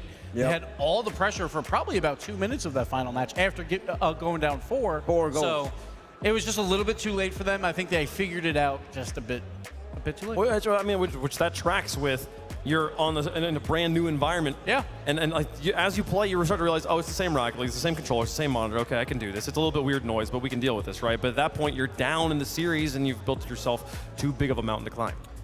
Yeah, and I think they will hopefully take that back to the online split next season, or next split, and just work on that, right? So they know when they get in front of this crowd again, hopefully they do, they can start off strong. Well, we are doing some wonderful Rocket League work out here, and we have some incredible minds in the back who are looking at the replays and figuring out what exactly happened. Shogun, what did you see? So we have incredible minds, but instead we're using me for this one. And we're going to start off today with that 0-second goal, because where else are we going to go for this? We're going to have a quick look at it all the way through, then we're going to break down little bits of it as we can see. I mean, just so much going into this, but the best kind of goal that you can get, and the best kind of birthday present you can give is to yourself, as I've found out throughout the last 29 years of my life. Let's have a look at the breakdown of this, though. On this particular hit coming up, Nuvo has the option. He can let this one go. He's got a teammate behind him. He's got 100 boost. Instead, chooses to play it. He's now going to be on very little on the way back. Rise is on very little on his way back. They give the opportunity to Furia, and as we now move on with the play, Furia did not need a second invitation. Yan with a lovely pop. And we've got to take one more pause on this as well. Take a look at Rise's position. Rise has got to arrive at the play knowing that this could be an immediate shot on target. He's hoping that this is an immediate shot on target. Instead, Furia, they've got the ice. They're perfectly okay to slow this down. Lost up into the air and just glides for the rest of this play. Puts Rise in the mixer and puts it right behind the goalkeeper, who again, has to arrive early, has to arrive a first-time shot. Didn't happen. It was a brilliant play, and it took all the momentum and gave it to Furia. Shogun, I'll remember to send you a birthday present this year. Yeah, really we seem to forget every year. Yeah, it seems this is the year. This is the year it'll finally happen. Furia advancing in the bracket, Twisted Minds ending their run. Here, the bracket loses another team, and only 7 remain in Birmingham. We will play 3 more matches of 3v3 action today, and you know, Furia giving themselves one other gift here, Johnny. Yan can just relax. What a great warm-up for the 1v1. Yeah, he's back on stage by himself in just about an hour and a half-ish to play against Moxie. But obviously the 3v3 is the main event for him. That's kind of a bonus. So really an opportunity for him to have one of the best weekends of Rocket League that anyone has ever had. Imagine the chance going into Championship Sunday of being a double major champion. If he already locks in one on the Saturday. Which is crazy with how restrictive the 1v1 format is, how few people get the opportunity to play at the LAN. The chance of a double champion in RLCS is actually incredibly rare. So the fact that we are possibly having that happen the world is alive. Yeah, it's crazy. It is wonderful. And honestly, like, unfortunately for Moxie, because he's probably like, I hope Fury would have lost there, because Yan would have been down in the dumps going into that match. But no, they're on fire. So watch out. Absolutely. All right. Well, that is match number 1 in the books. We got 3 more to go, as well as a 1v1 coming up. The fans in the building are having a great time. I hope you guys are having a good time watching at home. Go get yourself some snacks when we come back. The Cinderella story of Birmingham on the stage, taking on the Falcons. You're not going to want to miss it.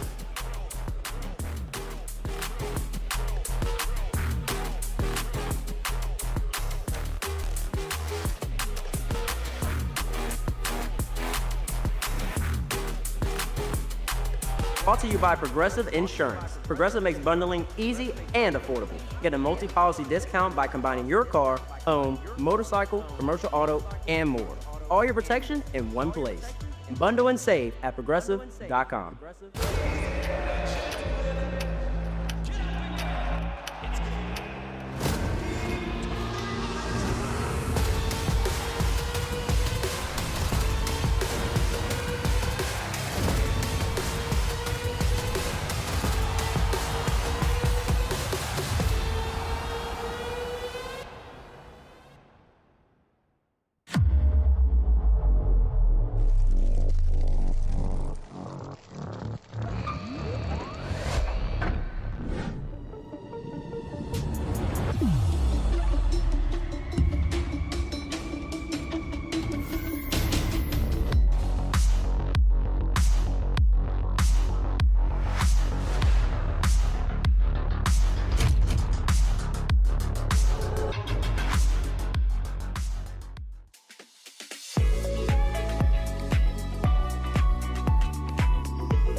RLCS is fast, furious, and usually played with 3 players per team. But some of the most intense, skill-expressive, and downright disrespectful moments have come from 1v1. That's right, duels. No excuses, no teammates to bail you out, just you, your opponent, and a whole lot of mind games. So why is RLCS getting into 1v1 this year? Because it's time. The best 1v1 players have been playing show matches, tournaments, and ranked matches for years, and now we're putting it all on the line on the RLCS stage. But not just any format, it's also region versus region, pride on the line, and a path to World Championship glory. From the days of Cuxer and Fairy Peak dominating the 1 scene, to the rise of mechanical wizards like Zen and Ruas, 1v1s have always been where the greatest in Rocket League test their skill, and now it's getting the RLCS treatment. So here's how it works. First major of the season, here in Birmingham, we're starting things off with a banger. EU's best 1v1 player Moxie is taking on the king of South America, Yan, a region known for their aggression and flair, against one with mechanical consistency and ice-cold dominance. Who wins? It's all to play for. Then, for the second major in June, Middle East Best versus North America's top dog, on home soil no less, in Raleigh, North Carolina. Spoilers, expect mechanical madness, fearless challenges, and maybe a few bruised egos. And finally, the grand showdown. The winners of both majors, they play at the World Championship in Lyon. A true world title for 1v1 Rocket League for the first time ever, and a chance to be crowned the greatest duelist on the planet. If you're not watching RLCS 1v1 this year, then what are you even doing? Big moments, big plays, and maximum drama. This is Rocket League at its purest. See you there.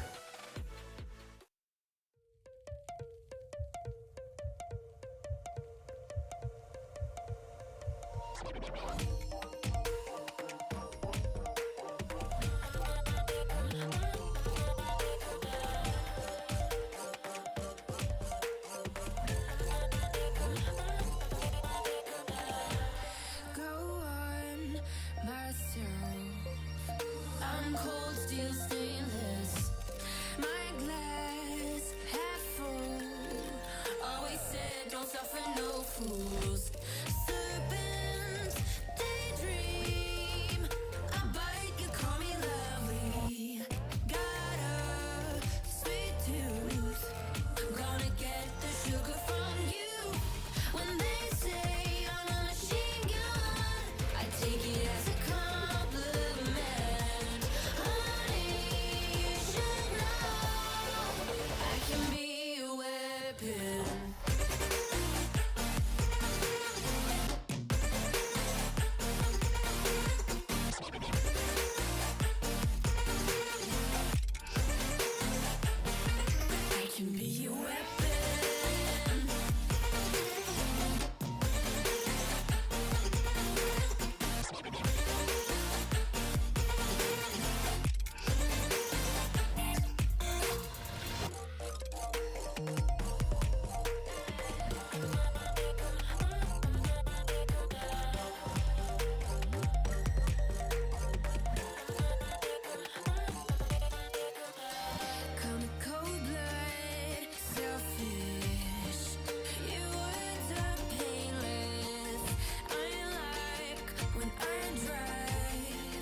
comes from nowhere, makes you wonder if you lost control,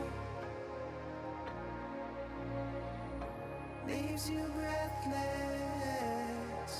changes what you think is possible.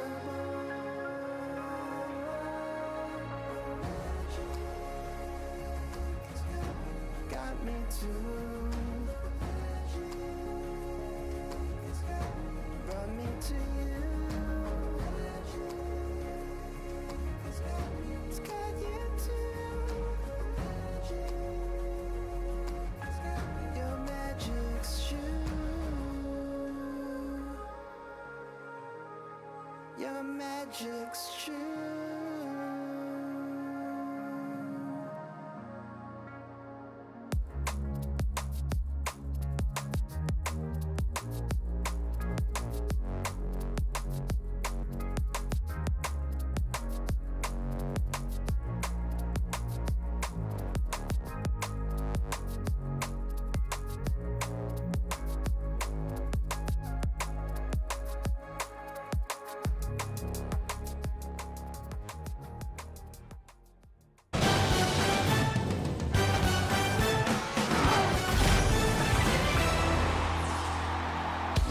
First match down, second match just around the corner. The Birmingham Major continues to roll on here for day number 3 as we are into playoff action.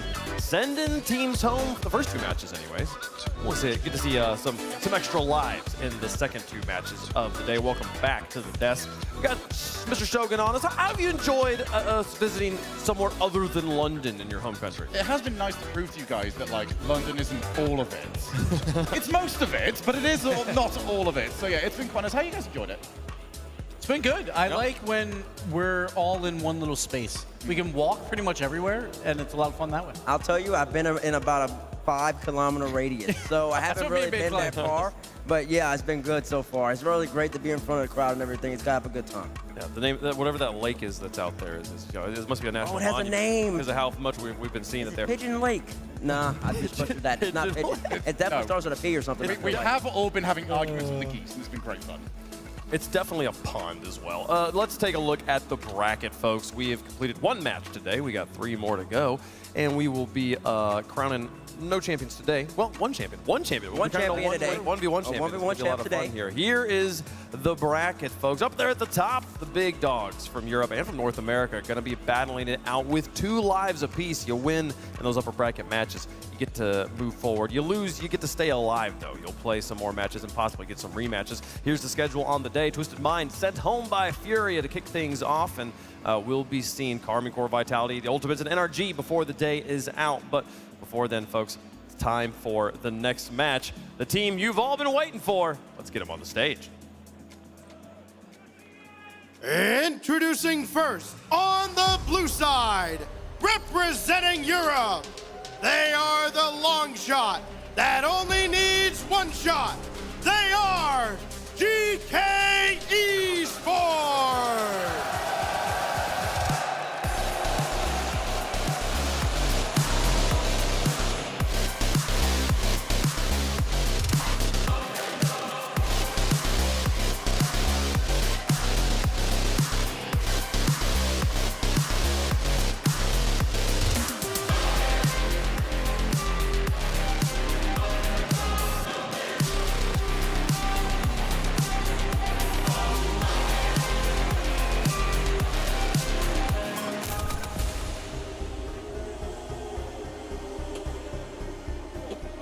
You want to talk about a team with sauce. You want to talk about a team with flair. You want to talk about a team with poise. They look no further than GK Esports. When their backs are against the wall, they rise to the occasion. And every single time you need them, that man Joyo, he's going to play in front of his fellow Britishmen, and he's going to ball out. Shogun, talk to me, Dave. This is a team that only thrives on the point of elimination. This is a team that's almost been eliminated for 2 months. And yet still, we bring them, we put them back on even footing, and they go, nah, we don't like that. We'll straight back into the elimination rounds, and then we'll start to play our game. They're the only team here who's like, no, we don't want to be in upper bracket. We want to be in this lower bracket. We want the pressure. We know we can handle the pressure. Now it's up to the teams against them. The Falcons, can they handle the pressure? Because we know GK absolutely can.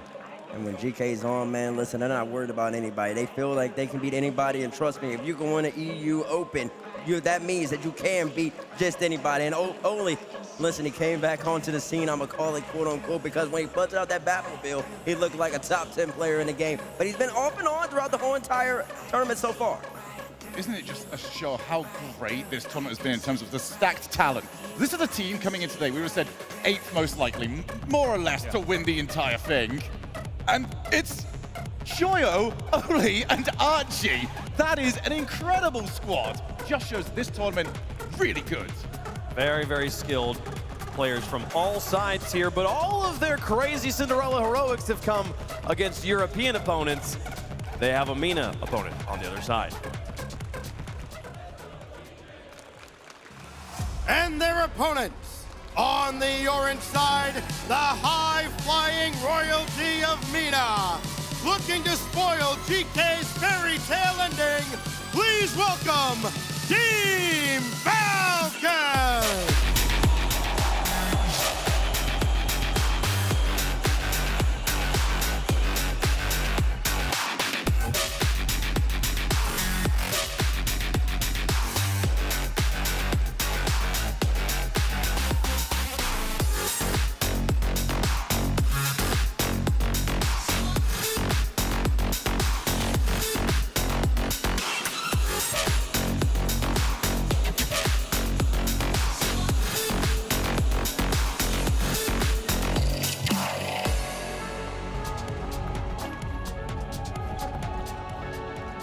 You want to talk about teams that are happy we are out of London? This will be the all to say yes. Two-time finalists in London, two-time losers of the finals in London. We go to Birmingham. The team, Gibbs, that said, we've got it out of our system now. We won eFIFA. Yeah. We can now go and win major events. Prove it. They are the greatest offense in Rocket League, I would say, ever. But they ran into a speed bump yesterday. It was probably their first bad day for a Rocket League event. Normally it happens maybe in a grand finals where they're a top 4 team, but TRK and the boys, it just felt like yesterday was an off day. They need to bounce back. And as you look at each of these players, a little statistic pops up next to them of their best LAN performance. Every single one of them says second. Yeah. They have yet to get that title despite being so close twice in London. Here, Birmingham could be different. Well, I mean, listen, they're starting off in the lower bracket, so if they want to get better than second, they got a long way to go. There got to be some great teams, and it starts with GK. Gibbs, I'm going to get back. We're going to do another discussion about that best offense ever come. That's high praise. But I will say that when the Falcons are on, they do like to push the tempo. They do like to set the pace, but there's a big asterisk, a big question mark all weekend long so far. And the question is, where's the defense at? Every single time they push up, where's the last? Where's the clears? Where's TRK? And you could just counterattack straight down the middle. It's like they're nowhere to be found. And they're known for their defense at World Championships and stuff like that. Like, the one-on-one defense, they excel at. But yesterday was a terrible day for them. So they have to figure it out in about 12 hours time before this match. And did they figure it out in time? All the pressure's on them, again, because GK playing with house money. They weren't supposed to be here. They weren't supposed to be in the playoff. They were down 2-0 in Swiss round 5. They came back and won. Falcons are expected to be a top 4 team. They were one of the top 3 favorites, and they're in the lower bracket. And I love that this is the head-to-head because this is completely right. Archie will have so much pressure on him. He is going to be stuck in a couple of 1v2s throughout this series. Can he survive them is the major question. If he can, oh my goodness, GK might be in a spot to cause a major, major upset. But for the Falcons, this is start of the revenge tour. They've got Joyo just ahead of them. He caused one of their nightmares. Can they now right that wrong? This is, you know, I feel like the legacy of these two teams, you'd say this is easily a Falcons favorite situation, but you look at the legacy of Birmingham, you look at who these teams have beaten. GK took out FUT, Wildcard, and Dignitas. Falcons took out Luminosity, Secret, and Dignitas. GK lost to Karmine Corps and NRG. Falcons lost to Karmine Corps and Ultimates. They had very similar runs. Dignitas is both of their best wins at this event, which for Falcons, it just seems, surely they would have a better win by now. Yeah, like it seems odd because again, we talked about it back on Thursday. There was 3 favorites here. We expect them to all finish top 4. Yep. 2 of them so far very comfortable in that top 4 spot, but something went wrong with the Falcons, and they need to figure it out quick. GK, though, everything went right. They were down 2 games, 2 terrible games that they played against Dignitas, and then they clicked. So they have all the momentum on their side. Falcons, yes, they won their round 5, but it was kind of gifted. They played the APAC region that they were supposed to beat. So for GK, I feel like they have all the momentum here. For me, this could be very sudden on the momentum swings, because for Falcons, when they are eliminated from these sort of tournaments, it happens quickly. They suddenly hit a moment where they hit the brick wall and they go, okay, we can't score anymore. What is going on? What is happening? On the opposite side, GK will do nothing for 10 minutes and suddenly 12 goals in the last 8. So who knows? Falcons should start this off better. It's can they maintain that across the best of 7? Can they get there? Again, it is best of 7 here, Bates. It changes up the format, which I think that favors Falcons here. I don't know who it favors at the moment. I'll tell you this, it's a game of matchups, Wave. It's a game of matchups, and right now, Falcons, honestly, if they end up going deeper into the series and they keep on playing the same way they've been playing so far this week, it might actually be to their detriment, because they keep on having just uncharacteristic mishaps and just little mistakes that just open up the net. Like I said, they can't just be easily counterattacked. They have to be disciplined. They have to stay focused. Well, chat, let us know who you think is going to win in the progressive fan vote. Hashtag GK for GK, hashtag FLCN for the Falcons there. We'll make our picks on the desk. Shogun, it's hard. It is, and I felt really bad because I spoke to the Falcons on my way out, and I was like, oh, you guys are going to do great. Knowing in the back of my mind, I'm so two-faced right now because I predicted against them. I've gone GK on this one, so okay. I'm the bad guy for them. I mean, hometown, right? I love the Falcons. I think that was a terrible day yesterday, but that is a 1 in a million chance. That's not going to happen again. They're going to show up today. They're going to make a lower bracket run. I'm going Falcons. Ooh, the crowd didn't like that one. Gibbs, you're always getting booed. Hey, Shogun. No, you did this to me last time. No, you lost this. You lost this. Shogun. If you take that away from me. You got dap me? You got dap? Why'd your hand shaking? Because last time I did this, you pulled away. Dap me. Okay. I like the GK too. Give me Archie, give me Joyo, give me Oli. We're going to go with the British men plus Oli Meister right here. They're going to get the job done against the Falcons. Gibbs said the magic ran out yesterday. I feel like it might be about 1 a.m. on the clock right now. I think Cinderella the dress might be going away here. I think the Falcons are going to hold strong here, and I think the Falcons are going to be the winners. We're split on the desk. The crowd's gone one way. How does the coin feel about it, though? Does the coin believe in the story of all stories? No, the coin does not believe. The coin thinks the Falcons will return to former glory and fly high. I don't even know they put it on the camera like that. Did they what? I don't know if they showed it on the camera for you. Did they not show you? Oh, well, it was the Falcons. It was the Falcons that popped up for. How does chat feel about this one, though? Because there's been a lot of love behind this GK roster. Whoa. But the Falcons, Middle East is awake and ready to go, folks. This is going to be a crazy one. It really just comes down to that momentum. If GK begins hot, I think we're okay. They cannot do the we'll go down 3 and then win 4 in a row versus Falcons. They cannot do that. You say that, Gibbs. Never mind. They can't. They can't. They can't. Oh, this is going to be a crazy one. Gibbs, are you ready? I'm ready. Shogun, are you ready? Oh, absolutely. Bates, are you ready? I'm ready. Let's get into it, folks. Birmingham, welcome to the next level, under the lights of the dome. The best story in the building, the greatest Cinderella of the season will have to go through the highest flying squadron the league has to offer. Only one can continue in Birmingham. Only one story will earn another chapter. It's a ball, and the clock is approaching midnight. It's time to dance. Twice, Team Falcons have come here to this country only to finish second best. To even get a whiff of that this time around, they have to make a lower bracket run for the ages. But in their way are Europe's darlings. GK Esports look to continue this unlikely run. Falcons hot favorites. Birmingham, I think GK gonna need your support here. Hometown hero, Joyo. Let's see what they can do. Both teams go to round 5, went the distance in the Swiss. It was a struggle. We expected Falcons perhaps to sweep their way through. Forget about that. Game 1 so important. So important just to get a shot at Championship Sunday. If you want to set the standard for everybody else to chase in the second split. A near miss ringing off the crossbar.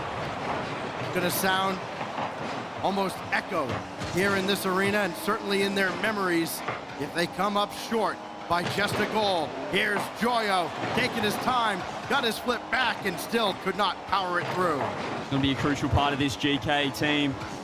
Joyo can activate those solo plays. Here's Rawas, pressure for Falcons, Archie. It's a lovely demo, he's got space as well. Can he get the pass across? You can see TRK throws him near post. As Wavepunk mentioned, stacks both teams with similar runs in the Swiss. Really hard to gauge how well Falcons are performing at the moment. That sweep, or getting swept by Ultimates, was a real blemish. Oh, TRK has that indirect for himself, and he'll slide it home. 90 seconds in, and Falcons strike first. You see Joyo pre-jumps, Rawas was there as well, but Archie got cooked with the extra touch. TRK opening it up. Great start after really not much pressure from the Falcons. And now so important for Falcons, you could hear the crowd as the teams came out. Capitalize on this momentum. Take the crowd out of this because this is a home game for GK. Not so much for Falcons. Not quite hostile territory, but if you can eliminate that factor, you relieve a ton of stress. Back post, no boost. See Joyo, perhaps a bit of space. TRK early challenge. Falcons known for their pace, but haven't really shown it so far. They do have the lead 2 minutes into the first game. Nice challenge there from Kaliz. TRK underneath. Here is Joyo. He's looking for a pass. Goes for the 50. He actually finds a demo. Doesn't have any boost to get involved. Oli, we saw his Batmobile run back online.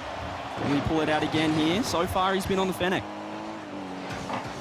Ross had a good look and may get another out of this. That just powered back downfield. Oli scores on an open net. Well, now we're talking. Beautiful 50 from Archie, and Oli, zero boost, still too quick for Kaliz. GK tie it up. And this is something that has plagued Falcons the entire week-long event here. Another wide open net, nobody in the same area code. And now Archie stopped at midfield. Falcons can try to move this forward. They will not. Archie nearly clipping a defender.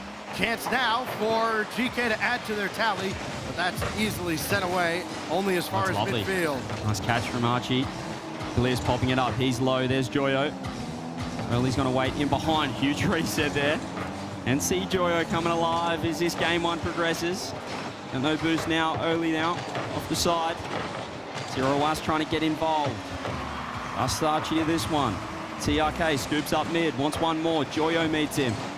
GK looking to try and get this one out. They're in an awkward spot though. Low boost. You can see Archie with 23. He's got the most on GK right now. They need to hang in there.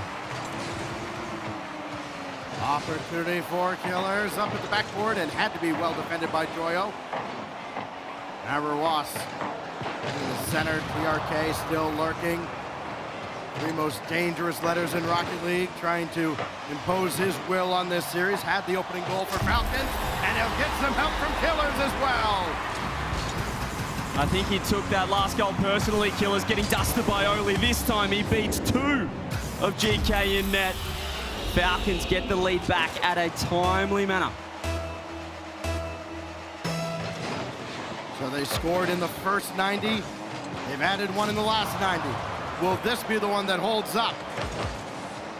Archie has that swatted back. Nobody else was able to recover. Everybody was just sitting ducks at midfield, and Rawas extends the lead.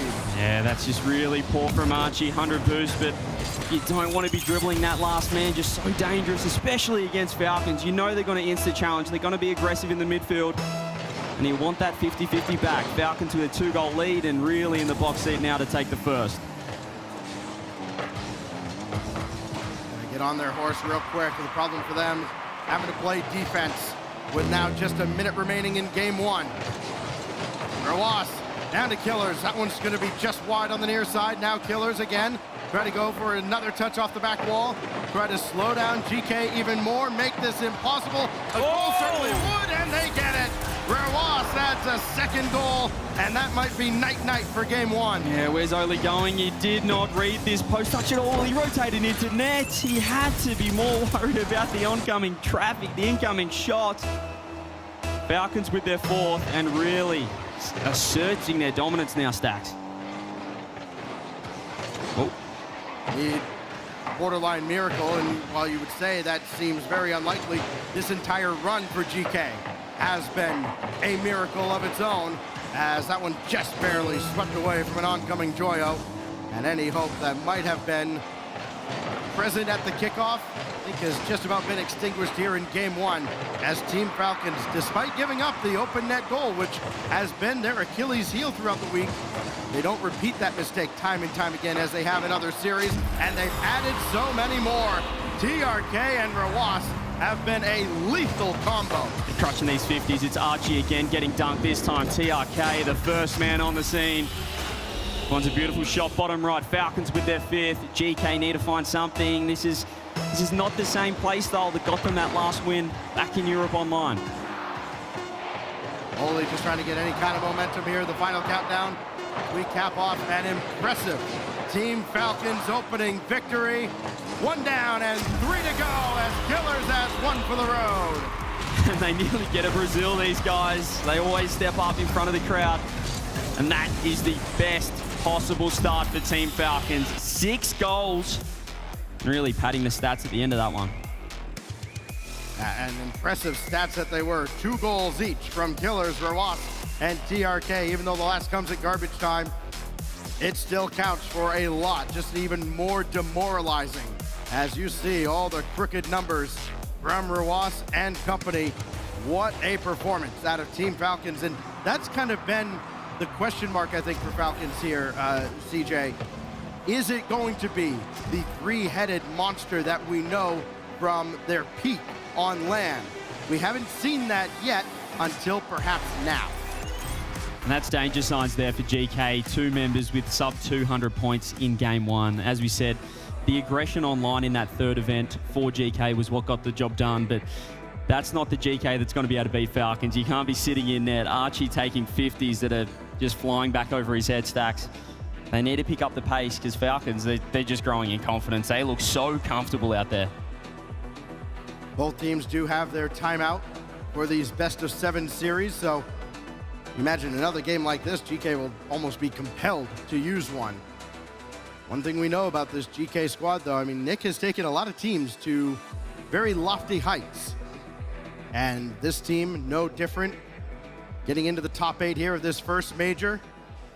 Can they continue? It was a huge win in round 5 over Dignitas. Did not expect them to make their way out into the playoffs, but here they are, and they've got a chance to really fight back into this series. First game warm-up, that's what we always say. See what they can do here. It's Joya, that's actually a nice catch. He's got TRK in a momentary 1v1. Support arrives, Rawas back in time, but GK, this is where they need to try and find a way to keep the ball in, but look at this midfield play. Look at Khalid's getting to work. Oh, they're cooking now, Stacks. They are indeed. 3rd goal of the series for Killers, and boy, what a pretty goal as well. Persevering through the challenge at midfield, and you can hear the crowd starting to kind of rally behind GK at the start of this game. And once again, Falcons score early in an effort to take them right out of it. Yeah, what a way to silence them early here. There's a lovely infield. Joya had to pre-jump. Nice save. Here's Archie. Certainly has, I'd say he's had a bit of a topsy-turvy event so far. Even in the final series against Dignitas, he looked shaky, but then he stepped up. He found a way through. There's a shot. Rawas just with the save. Joyo trying to read it. You can see the difference here with GK trying to challenge more in the midfield, trying to be more aggressive. Still, it's a little bit messy. Night and day offensively for Team Falcons through this event. I mean, yes, they've taken more shots than anybody on average in this tournament. They haven't converted nearly as many of those shots as a team like GK has. 2 players shooting around 30% coming into this series. You like those odds.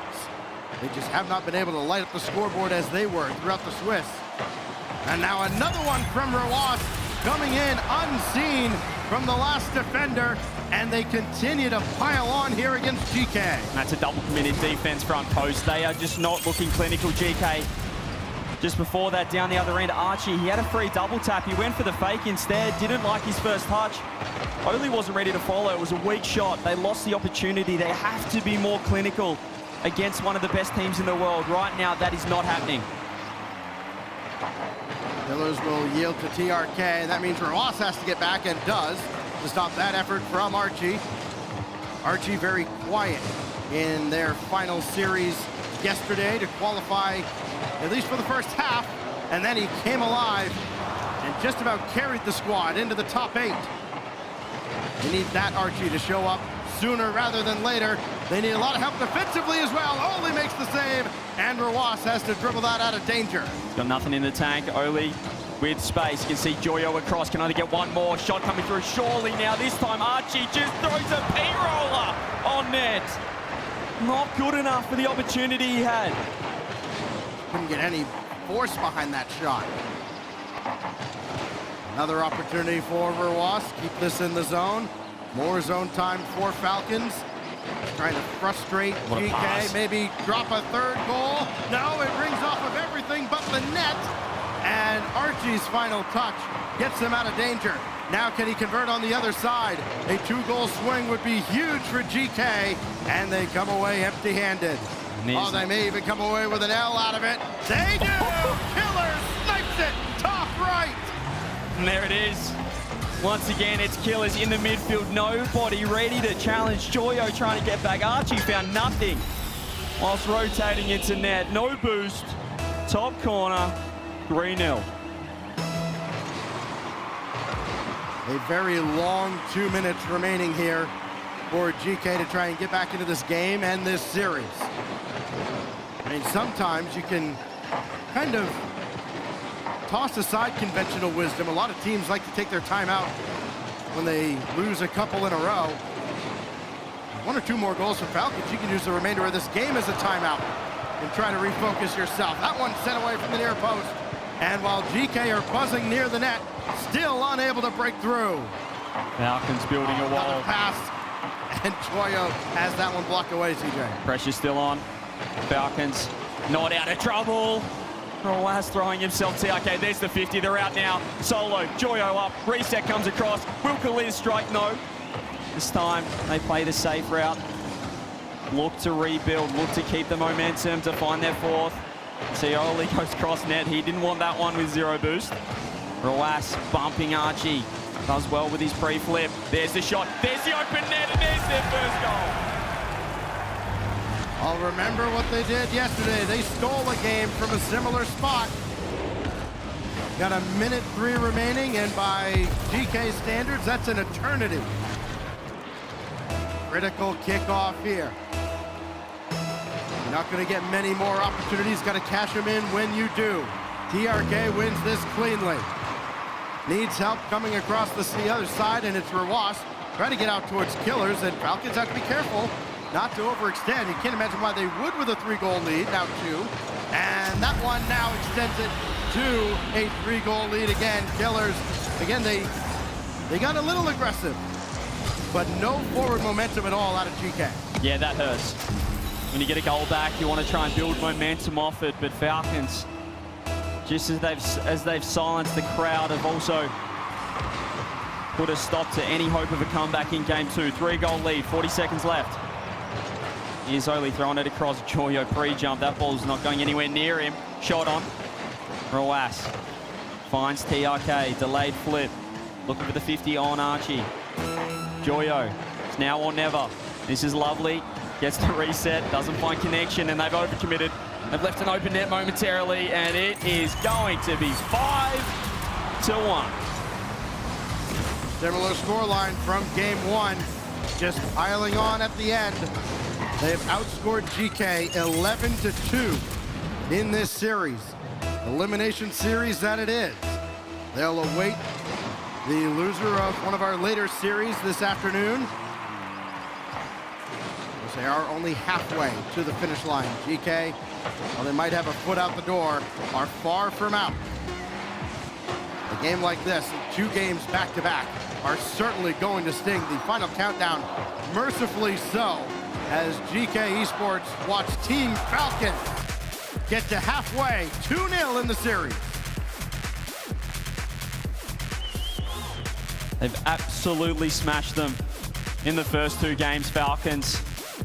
No other way to put it. GK need a timeout now. There's no way you're reverse sweeping against this lineup. They need the timeout. They need to find their first game because this has just been dominant. 6-1, 5-1. And the timeout has been confirmed. GK will get the extra couple minutes to reset. Yeah, they did have, of course, the remainder of that final minute after Killers put one away to extend the lead back to 3, where you kind of go, okay, like reality set in here. So you get to cheat a little bit. You get that extra time to work into your timeout, but now this is time for Coach to kind of rally his squad and maybe a chance for this crowd here in Birmingham to rally their squad, because again, it is a partisan crowd for this GK team. If they get any momentum at the start of game 3, this entire series could shift. And this is the 2 minutes in this esport where the coaches really get to earn their bread, earn their keep. And for Nick, this is really worrying signs for GK.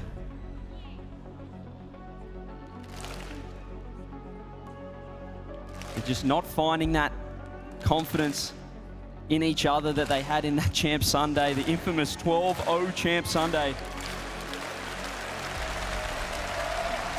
But it's now or never, Stacks. As the arena is stirring, see if GK can find their way back in this series. What they have to contend with, 5 goals out of Killers, 4, along with 4 assists out of Rlcs, 2 goals and 3 assists from TRK. They have been exactly what we've come to expect from Team Falcons on land. You almost look back at how they played in the Swiss stage, and you think it can't even be the same team because of this offensive output. But the matchup has been favorable so far for Falcons. They're halfway there, 2 more, and they will advance into the top 6. The positive for GK, 9 shots in game 2. They had chances. We saw Archie with a couple of flubbed shots, if you would. So there's chance. Oh, this will help. This will really help. The old equalizer.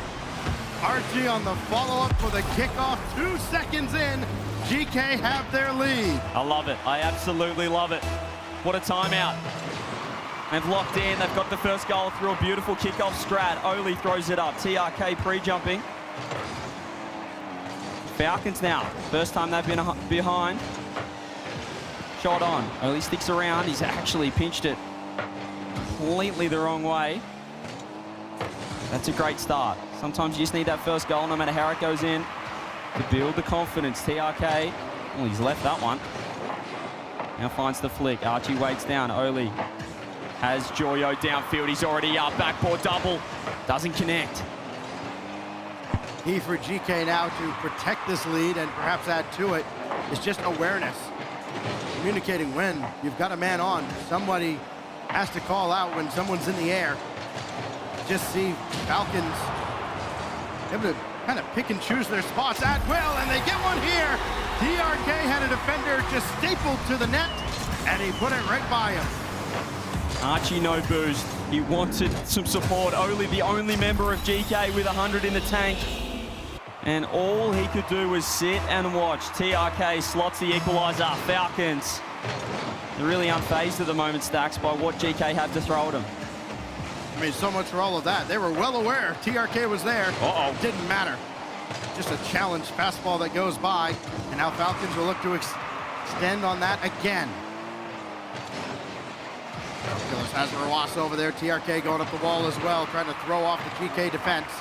This is well served by Joyo. And Archie trying to run forward as well, get a little interference.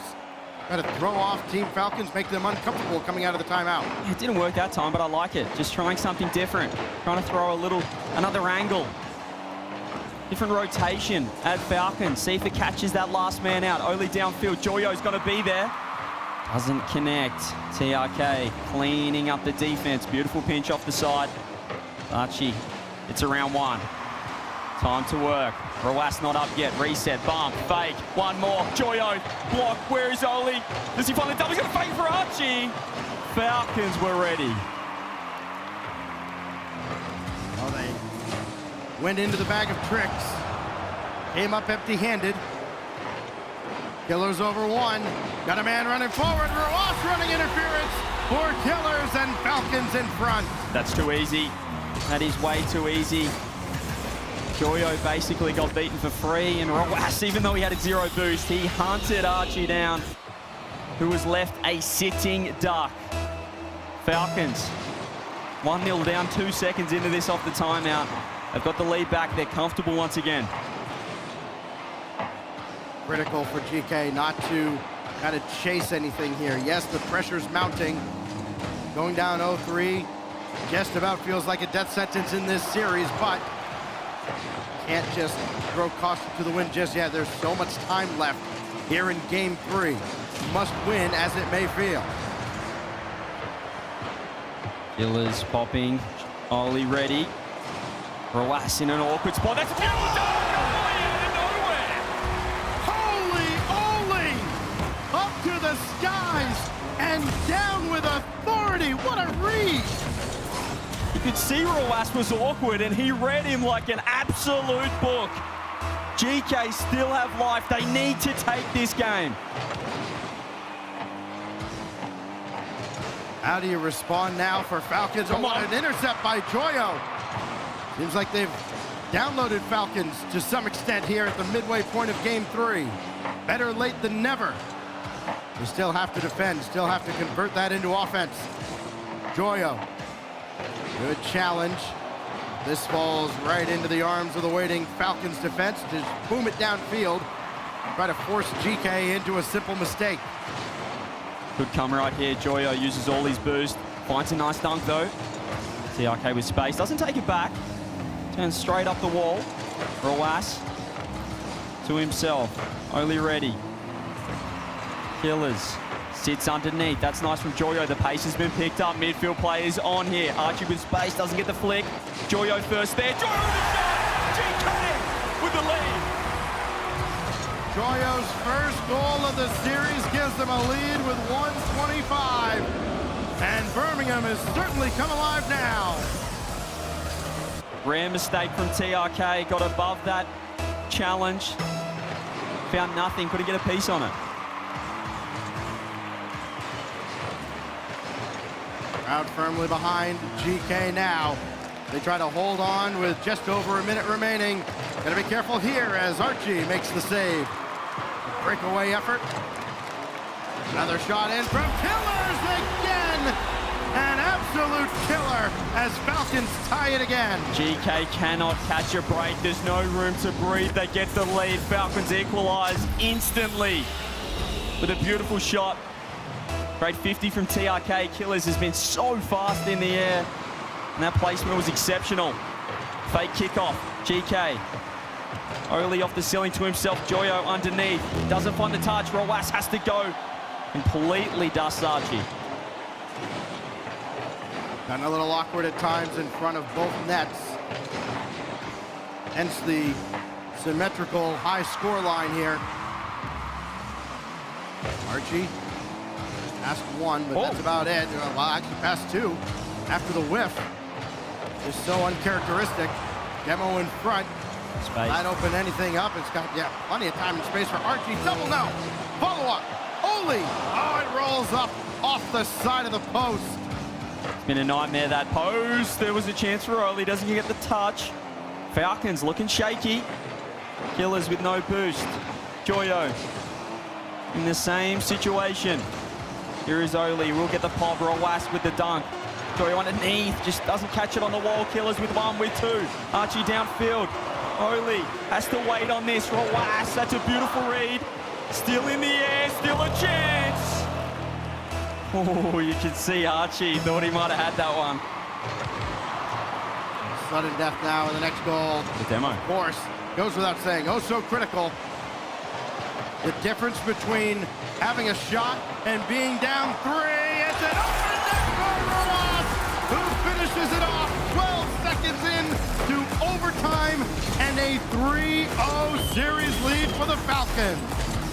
Could see GK wrestled back some momentum, but that confidence came back to bite them. They overcommit, they throw the kitchen sink at the first attack in the OT, and it is straight down the other end. Falcons 3 on the bounce. Well, this is going to be tough now, Stacks. Everybody shoots, everybody scores, and everybody helps out. Only 1-0 on the scoreboard for Team Falcons. Ross didn't have any saves. Come on, be a team player. Play a little defense. 4-3, the scoreline in Game 3. And if GK want to survive in advance, that will need to be the scoreline in the series. They're down 3 against this mighty, mighty Falcons squad.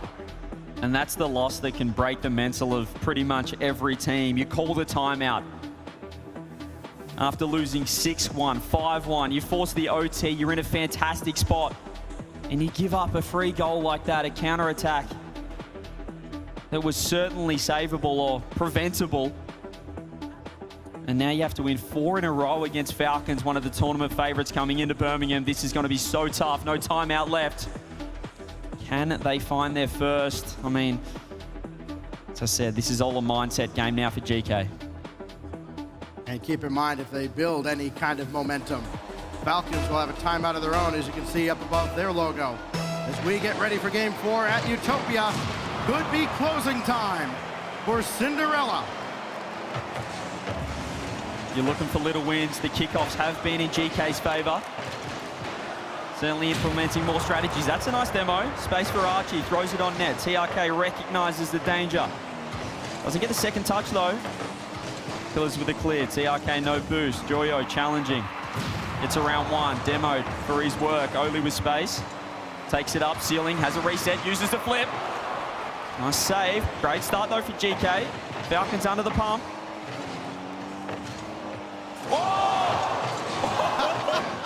We all held our breath, and Oli into Archie was almost sensational, but alas, 0-0. First 50, nice challenge from Oli. TRK first on the scene. Has Rawas there, he waits down, Archie ready. Oli, double commit, Joyo just going, throwing everything at this third man. Gets one more, Archie underneath, backboard. TRK's ready. Do that a couple more Watch times. out. It's not a fluke. Unfortunately, on the other side, TRK. I couldn't tell if it was Rawas or Killers running it. It was Killers just screening Oli off the play, and then finally when he could react, it was far too late.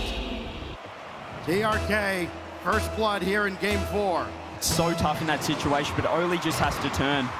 When you force back into your net, it's just no saving it.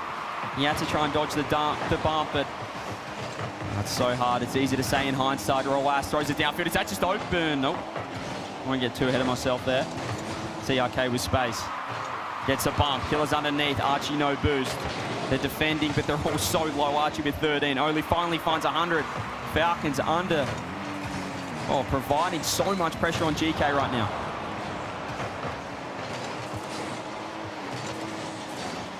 Easy catch here for TRK. Might have expected him to go to the corner, instead brought it to center, and nobody's going to catch up to this. They just lulled GK to sleep, and then Killers cut their string. You can see Joyo, he ducked out for that left mid boost, and that's the disconnect. Second, third man. Oli thought he was in a better situation than he was. Thought he could challenge. Joyo was not ready to support. 2-0 Falcons. 3 minutes from sweeping their first match in front of the crowd, their first best of 7 here in Birmingham. A very welcome return to form, but an opportunity there gone by the wayside. As GK had numbers forward, nobody could get around on a clean shot. Infield pass, but Joyo was way too far back. It's a great pass if he's forward a little more, but if your teammate's not there, it's just an errant touch. It's the right idea, but that's the connection that they're missing right now. Rolas almost with the double. Only throwing himself with no boost. Going to stay on the ball. Archie underneath too. Is he going to look for a bump? They're around one. This is a great chance. Joyo gets bumped off it. Oh dear, everyone get back. It is in your net. GK falling apart. 3-0 to Falcons. Well, tonight over here, we move the clocks forward an hour, and they're getting sent forward many hours at a time. Midnight coming very fast for GK Esports. Less than half of a game to try and turn this around. With a miracle run, it'll come to a close. And maybe even more. What a save right from the goal line by Archie. At least keeps the hope alive here with 2 minutes left. But there's just been very little. Kind of a flourish here or there for a second or two to give any indication that they may have anything left in the tank. Certainly not enough to launch a full-fledged comeback. You talk about the different levels in this game. Oh, hang on a minute. Hello. Hang on a minute. Cheers from the crowd as there's still time, and Rlcs a little bit trigger happy up front, too aggressive. And in the cookie jar. Doesn't find the touch that he wanted. GK get a freebie. Back to 2 with 2 on the clock. Joyo. Instant challenge. Rlcs uses no boost to stop that attack right there. Here is Oli. PRK. Over to Rlcs. Scoops up the corner 100. Falcons just need to hang on for that 90 seconds. Archie finding demos. They've got to go right now, GK. Joyo going to wait underneath. Archie doesn't find the touch that he wanted. This is trouble now. Joyo looks for a 50. They're going to brute force their way through here. Falcons, that's a massive mistake, and that might just send GK home. They have battled and battled and battled, but Oli just misread it by a tiny bit. Rlcs had it all sized up. Little mistakes, you can get away with them against some teams. That's the pace. Not this one. That's the pace from Falcons. Rlcs just delayed his touch enough to throw it behind Oli. 75 seconds. Killers wants 5. Crossbar, follow.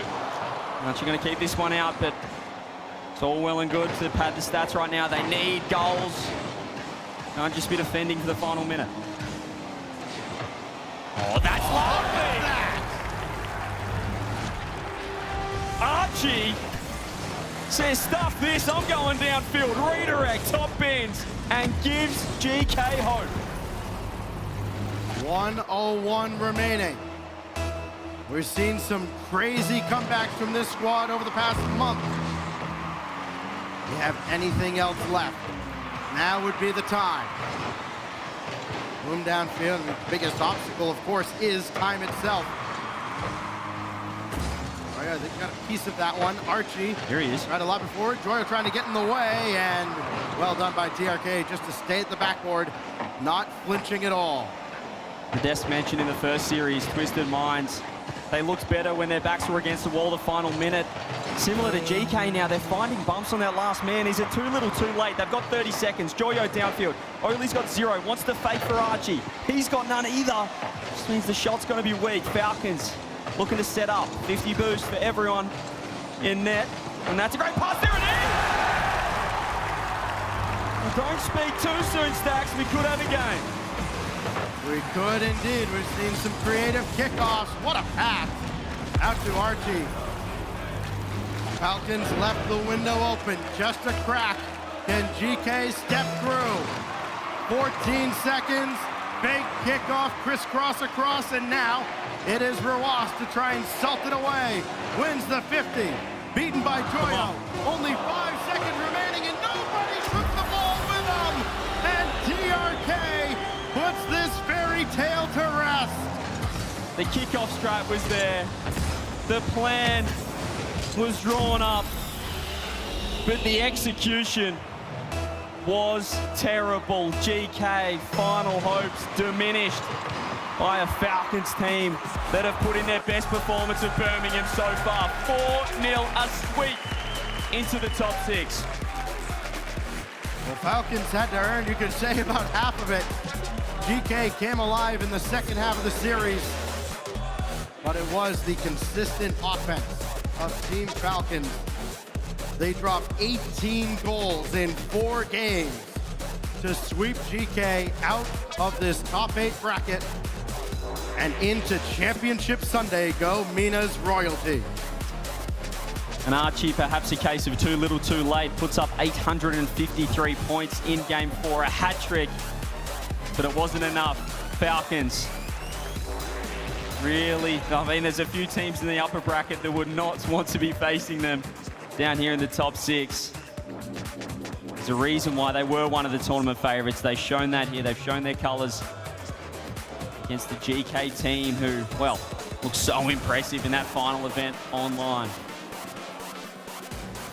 Falcons did not have to wait very long through this weekend. They are eating well now after a 4-0 sweep. And impressive as it gets to a team that was struggling offensively at times, struggling defensively as well, despite some of their impressive defensive totals. You know, some open nets that were very uncharacteristic that put them into round 5, put their backs against the wall. They still survive. They are in now to the top 6, will play on Championship Sunday. And a Team Falcons squad that is almost, you could almost say it's a resurgence for them. After all the question marks from the past couple of days, back to form on stage when it matters most. As a player as well, just going to a different setup, playing in front of the crowd, a different environment can spark a team. Falcons looked flat in the Swiss stage in the first 2 days of Birmingham, but that was dominant. And that, as you said, could be the Kickstarter to, well, a fantastic run through this lower bracket. It was dominant from Falcons, start to finish. GK called the timeout, tried their best, but Falcons too good. Falcons were indeed too good. And an advance to Championship Sunday yet again, as Veracity is standing by with the coach.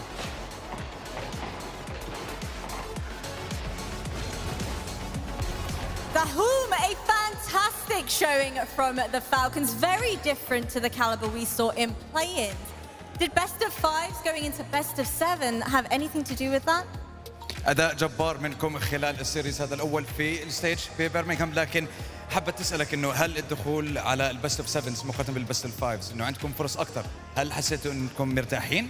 إيه بالنسبة لنا بست اوف 7 نفضلها أكثر من بست اوف 5، بس مو بهذا سبب إن فزنا اليوم 4-0، سبب إن ناظرنا أخطائنا في اليوم الأول، اليوم الثاني عفوا، كنا نستقبل أهداف سهلة شوي بس قدرنا نعدلها والحمد لله اليوم أحسن بكثير.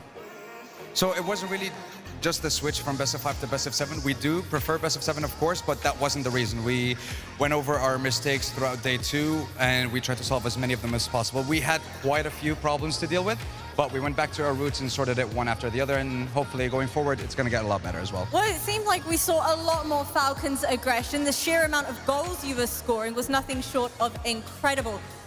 To what do you kind of credit that now performance? بتقدر تحكينا على الاداء اللي قدمتوه خلال هالمرحله، لانه يعني شفنا فرق شاسع بين الاداء حاليا واليوم الثاني من البلاي اوفز، فايش تقدر تحكي لنا على سبب هذا الاداء الجبار خلال هاي المرحله؟ زي ما قلت لك قبل شوي، عدلنا خطأنا مع وجود الجماهير والحماس والاجواء هذه دائما تعطينا دافع ان نطلع احسن ما عندنا.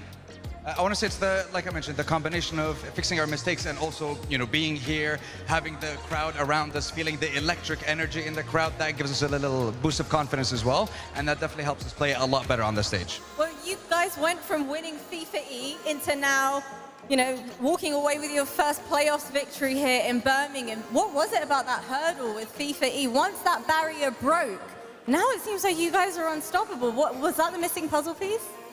بخصوص حصولكم على لقب الفيفا اير وورلد كاب قبل فتره بسيطه، فوزكم في هاي البطوله، هل حسيتوا انه كسر الحاجز يعني اعطاكم قوه، اعطاكم ثقه بنفسكم، لانه دائما كنتوا تمروا بهاي المشاكل قبل هيك، فايش تقدر تحكي لنا عنه؟ ايه طبعا فوزنا ببطوله فيفا هي اعطتنا حافز وثقه اكبر في البلاي اوفز، بس الى الحين ما سوينا شيء، احنا ناخذها خطوه بخطوه، وبكره قدامنا يوم طويل وصعب، وباذن الله البطوله من نصيبنا باذن الله. I want to say, yeah, definitely, for sure. Winning the FIFA World Cup definitely broke that barrier because we've struggled with it time and time again. But this time around, it's going to be different, and we're going to take it one step at a time. We haven't done anything yet. This is only the beginning. Well, my final question for you is I've been hearing some Falcons fans in the crowd. Is there anything you want to say to the fans that have been here amongst all of us and also everybody that's been cheering you on from home? اي شيء حابب تحكيه للمتابعين مشجعين فالكونز اللي بالارينا او حتى اللي عم بيشجعوك في بيوتهم وبيتابعوا البثوث؟ دائما المشجعين الكلمات ما توصف قديش يساعدونا ويحفزونا ان نعطي كل ما عندنا. ابيهم يكملون يدعمونا ويشجعونا باذن الله نسعدهم في الايام الجايه باذن الله. I want to say, without their support, without them having our backs and cheering us on throughout the tournament, we wouldn't be able to reach the levels that we have reached so far. So thank you for your support, and hopefully, if you keep supporting us, we'll do even better and better throughout the tournament. And again, this is only the start. You heard it here first, Birmingham. Keep giving them your energy. Congratulations again to the Falcons. Desk, how are those predictions looking? The fastest offense in Rocket League broke the sound barrier as they sent Cinderella home. GK's story ends here. The Falcons are through to Championship Sunday. Boo! Yeah, we all wanted them to keep going. Listen, GK, they had to go home right there, man. Falcons, they played great. They played clean, and they were actually the team that was taking advantage of GK, just leaving the mid open and just allowing themselves to be counterattacked. And my champion pick, they're starting to heat up. We got to watch out on that final day. Falcons looking strong, but it felt like we saw Oli yesterday as well, conservative defense as a third man, and it just killed them here. It just felt like Falcons were too much on offense where you can't play that conservative defense. You have to get in the face of Falcons, and basically they had no answer for it. Yeah, I mean, this is not the sort of performance I'm going to expect to see from Falcons tomorrow. They're not going to be playing that way. They are going to need to get their usual style back in order. But you play who's in front of you. And when GK are offering you that many opportunities just to counterattack and hit the long ball, you take it. You're not going to go, oh, well, actually, we usually do it this way. No, thank you. No, thank you, indeed. Listen, GK, they have to play a little bit better. Oli, I definitely expect better from him on the defensive end. I hope he goes back, watches his tape, and realizes that he could have been played a little more disciplined and also a little bit more, I would say, opportunistic on defense. I've seen a couple times, like, this is Joyo right here, right? So I may have talked about the whole team where even Joyo right there hesitated and left Archie back. Yeah. But if Joyo just came in with confidence and speed, that wouldn't allow Archie didn't get bumped. Even right here, Oli, you want to push up. Maybe that's not the best touch by Archie, but if you're going to push up that far, you got to at least try to make a play. Because if you don't, then Falcons are coming to hunt. And once they start hunting, they're going to hit you. Even right here. Take your time, Oli. Don't get rushed. He's waiting for the mistake. Little mistakes like that, they cost the series, and now GK, the Cinderella run, as Wave eloquently put, is over. 20 goals to 8. That was 20 goals in 4 games is an absurd rate of scoring. They scored 20 times? No, I don't remember that, man. I don't remember what's going on. Wait, how many of those shots were taken from their own side of the field? I know, that's the stat I want to know. It was a lot. It was a lot. Well, Stumpy is standing by. There was a critical moment where one of those games went to overtime. Stumpy is going to break it down for us. Thank you very much, Wave. So it's this overtime where suddenly we saw that GK, they had a little bit of pressure. We'll run it through the entire time. They got 3 goals. It finally went to overtime, and then it's that snappy, quick counter-attack that was killing GK the entire series. So we start from the kickoff again. Joyo actually gets the demo, but does not secure that boost. Very importantly, he has to get rid of the ball. That immediately then has the ball fall down towards Archie. You see on this play, Roas is then in the air. He covers that immediate shot. Killer's just off the side of frame. He's waiting, see if it sneaks through. He'll have the momentum to come through and clear it to the corner if needs be. If then we carry on after Archie's shot then ends up coming in, TRK then is ready to clear this away. Joyo, again, still on 0 boost from that kickoff. He has to keep his momentum going. That takes him straight towards the Falcons' net. Once he does that, Killers has immediately turned. He knows TRK has a clear shot, and he knows that if he can just get somewhere in the midfield, TRK will send it to him because GK have pushed up so far after their momentum towards the end of the Game 3 regulation. Once TRK hits this ball, it goes straight to Killers. We'll see it play through, and then Roas, right towards the end, he makes the goal wider. Oli's too far up. Roas is there. He can then just sink it. Nice and easy peasy, but that is exactly what was happening throughout the game, consistently for Falcons. It's why it ended up being the only overtime in the entire series. Clean 4-0. GK couldn't get it done, and Falcons, that's why they're one of the fastest teams in the world.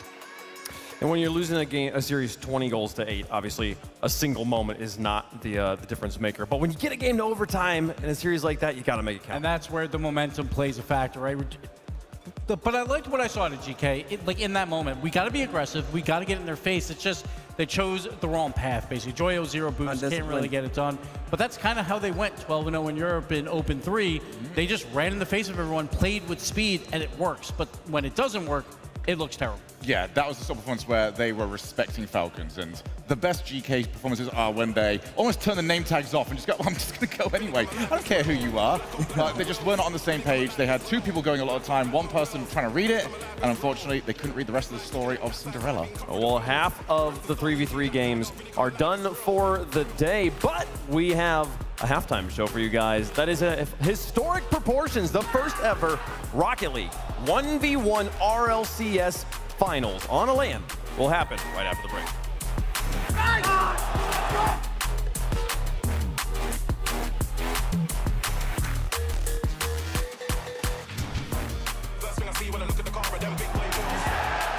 Brought to you by Progressive Insurance. Progressive makes bundling easy and affordable. Get a multi-policy discount by combining your car, home, motorcycle, commercial auto, and more. All your protection in one place. Bundle and save at progressive.com.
Nice. Come on, guys.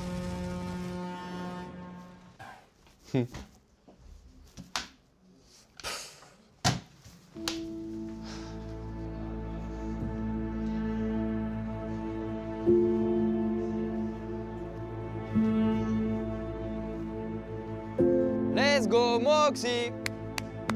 Let's go, Moxie. Let's go, Moxie.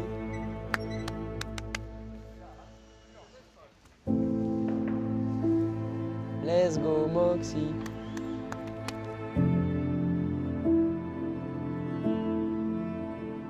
Banana Head, do you trust your teammate Torsos? Yeah. Fall into him and be reborn. Yes. Yes. Well done. Well done.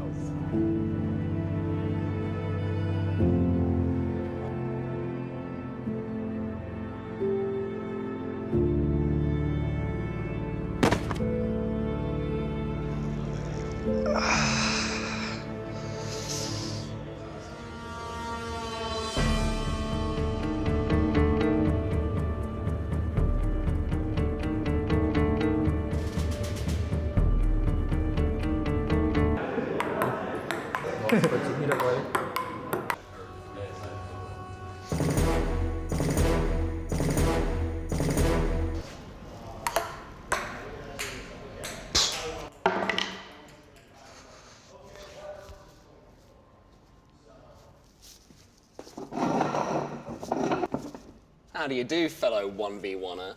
Me and Stumpy over there were wondering if you wanted to play with us, because we're LF Third, which means that we're in the market for a new friend. Nah. Let me think about that. You know what? Nah. I'll do it alone. Sorry.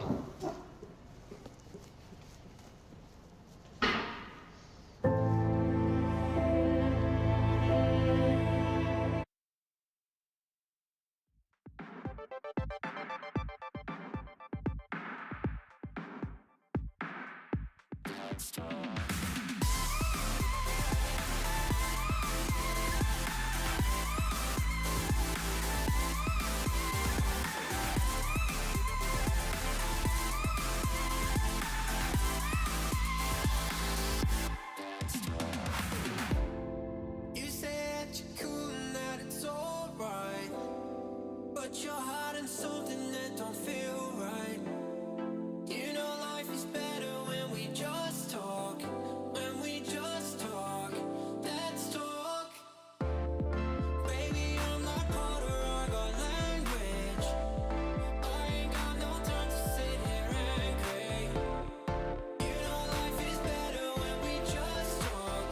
When we just talk, let's talk.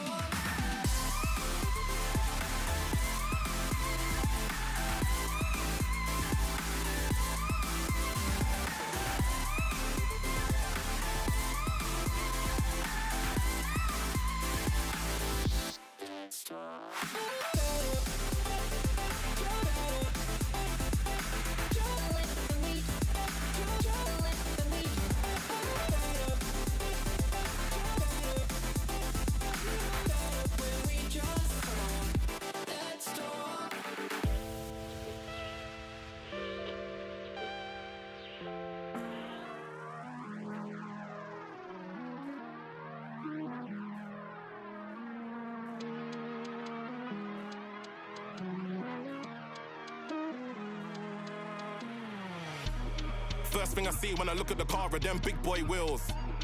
Black on black, gotta coordinate when I get to the grill. Headlights looking like cat's eyes, high being cut through the fields. Press the start when you hear that tiger really come alive, it's real. Open sesame, keyless sky. Jump in, fling on my belt, then drive. Body kit with a wide arch on the side. Nothing but W's, this thing's wide. Takes off like a G6, then glides. Reds in the red, even when the light's red. Nobody ain't got a track with this vibe. Rear wheel drive just so I can slide. Stay focused, slow mo. Got these moves out of Tokyo drift. All on cam so there ain't no miss. We'll be riding low so the car don't flip. I take corners better than stick. I don't work, but who said I don't shift? Paddles in the back, oh, we can do stick. Even in the moon, my car would stick. First thing I see when I look at the car are them big boy wheels. Black on black, gotta coordinate when I get to the grill. Headlights looking like cat's eyes, high being cut through the fields. Press the start when you hear that tiger really come alive, it's real. 99 octane, I got the juice. I got goals to reach, let me loose. I got horns I can lock with a moose. Every time I turn, I just get a boost. Wheel spinning, rubber spilling, way ahead, boy, I'm proper chilling. If I tried, I'd pop a piston. You don't know what you're doing, you should probably listen. I'm really that guy, spinning that wide. Give me targets, I'll hit him with the backside. Whoa, better move when the backslides. Go wheel to wheel, 2 cars, that's high. And we can keep going all night. We can go 2 wheels, we can even do bikes. Stop for the feds, psych. Left and right, car swings like mine. First thing I see when I look at the car are them big boy wheels. Black on black, gotta coordinate when I get to the grill. Headlights looking like cat's eyes, high being cut through the fields. Press the start when you hear that tiger really come alive, it's real. First thing I see when I look at the car are them big boy wheels. Black on black, gotta coordinate when I get to the grill. Headlights looking like cat's eyes, high being cut through fields. Press the start, you hear it really come alive, it's real. Black on black, my wheels really come alive, it's real. Black on black, my wheels really come alive, it's real. Headlights looking like cat's eyes, high being cut through the fields. Press the start, you hear that tiger really come alive, it's real.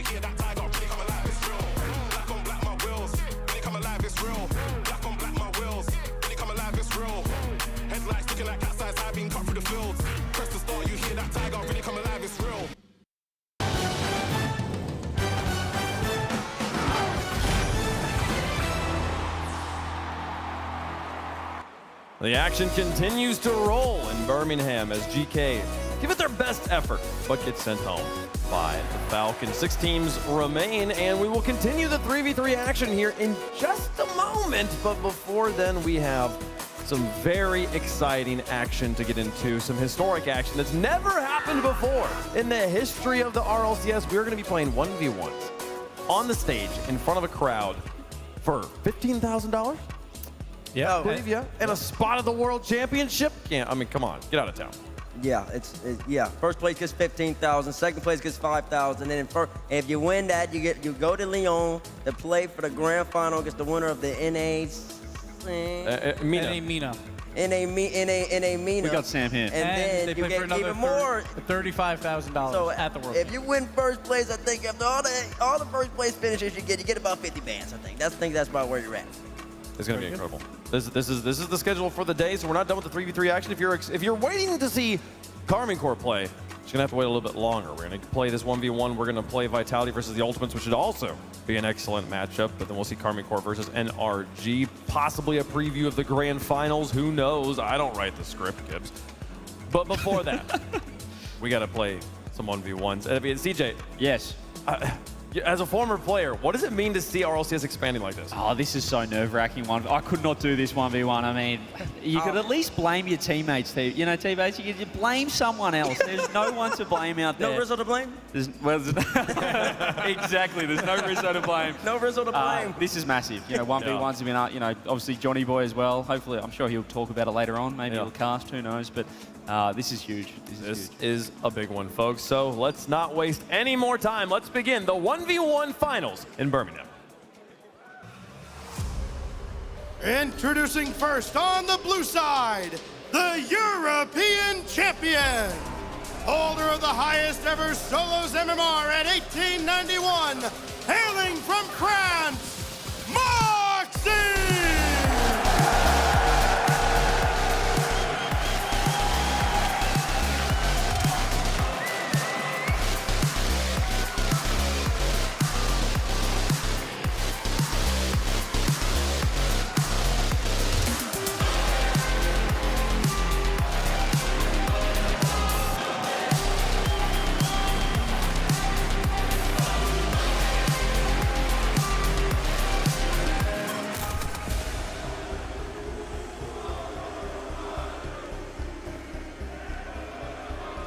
The 1v1 main took down all before him in the most competitive qualifier, the most competitive region. He took down all of KC along the way as well, Gibbs. All the pressure was on this guy. Everyone else in it, they're playing 3v3s. This man was born for once. And he's not representing a team, he's representing an entire country in France. And he even said during that 1v1 tournament, I want to knock everyone else out that is not from France first, and then I'll worry about them. That is how much he cares about his countrymen there. And he did so beautifully. This is the thing he has built his career around, the 1v1, and now it's paying off. When he walked out there, I mean, that background, we've been putting up team logos and stuff on it, but the tri-bar of France, the blue, the white, and the red, so strong. But he has a challenger on the other side, this one representing South America. And his opponent, representing South America, he is the South American champion and two-time Sam MVP from Brazil. This is Yan!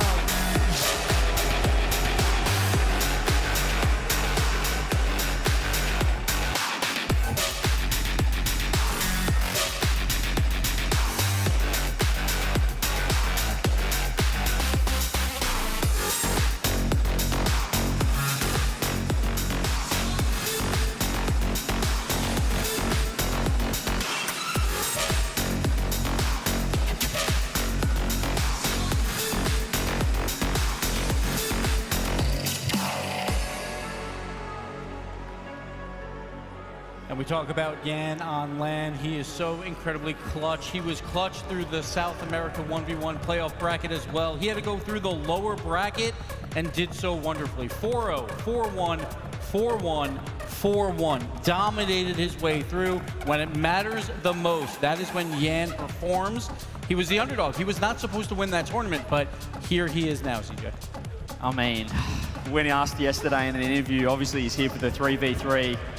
He said, I'm coming for you, Moxie. I'm coming for you. This guy is a stone-cold killer on LAN. We know that in front of the crowd. He elevates his game, T-Bates. He's got to do it again after, well, just playing some threes.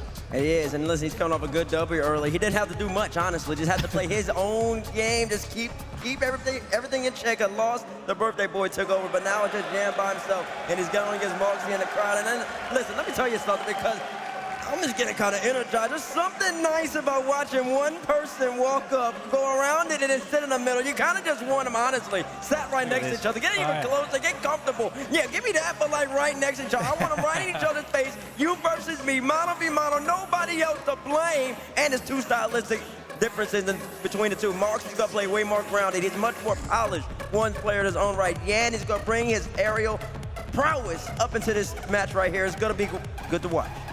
This is going to be fun. We always talk about the island that it is up there.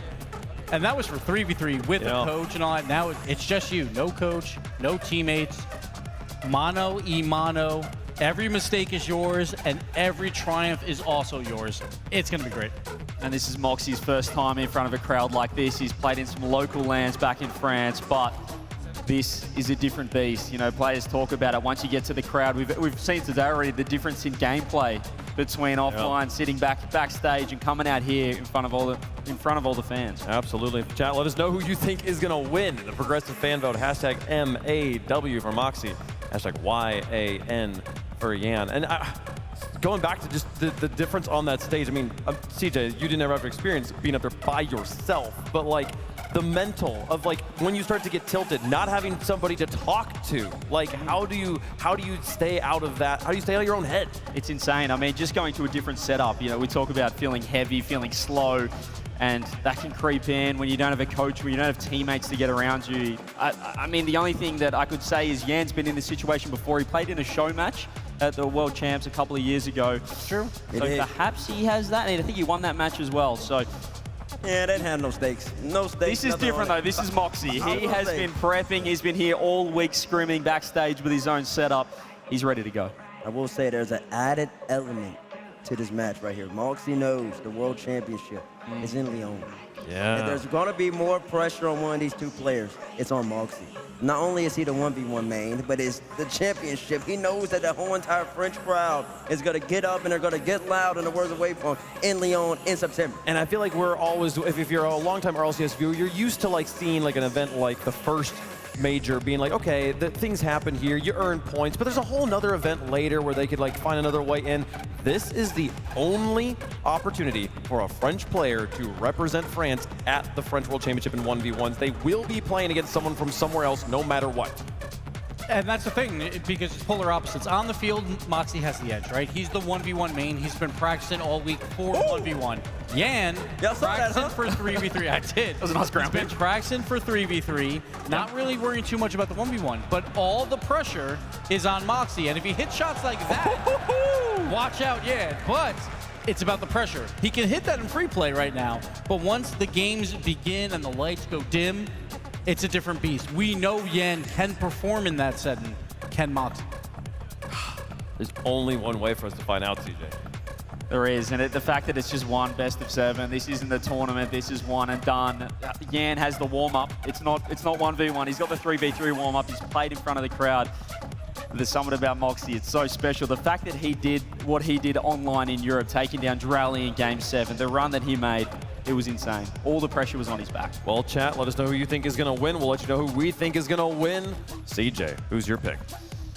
I say all that, and I'm going to go the other way. I think Yan's going to take this one, guys. Really? I'd love to see Moxie have that hometown world champ final, but I think Yan, with the crowd, the experience on this stage, will come through. I don't want booze anymore. I'm going Moxie all the way. He's the kickoff specialist. He's the 1v1 specialist. I think this is going to be a blowout. Moxie is ready for this. Blowout. I'm saying one game for Yan. Important to remind He want to get out of here fast, man. He's like Charles Barkley. He's always saying, I got to get out of here. Hey, CJ. Yeah. Hey, dab me up, baby. Hey. I lied, bro. Of course I'm going to go with Moxie right here, man. Of course I'm going to go with Moxie right here, bro. It's a little rude. It's a little rude there. It is important to remind everybody at home also this is a best of 7. The players are allowed to forfeit a game if they wish. They can end the game prematurely and just move on to the next game. It's a difference between 1v1 and 3v3 rules. They also have a timeout they can use, and they will oftentimes use it even after winning games just for different circumstances. As far as predictions go, I agree with CJ. I've been thinking about this the entire time. Oh, y'all can dap each other up then. My arms are long. They're not that long, though. Here, listen. Being the environment, knowing how to play Rocket League and knowing how to play a tournament, knowing how to play as the circumstances, two different skill sets. One has that skill set, the other might be great at it, and we might find out, but we don't know. Well, there's no coin this time. Why don't you pull the Birmingham major crowd, see who they want to win? Birmingham, if you would like to see Yan win this game, make some noise. Okay. Birmingham, if you want to see Moxie win and represent France at the World Championship, make some noise! That sounds about a 4-to-1 ratio. Yeah. Oh, that's about that. Of course, It you got absolutely 4-to-1 does. ratio He's right very, here. very clearly the favorite here. It's just so funny because I'm sitting here like going through my normal like. I feel bad.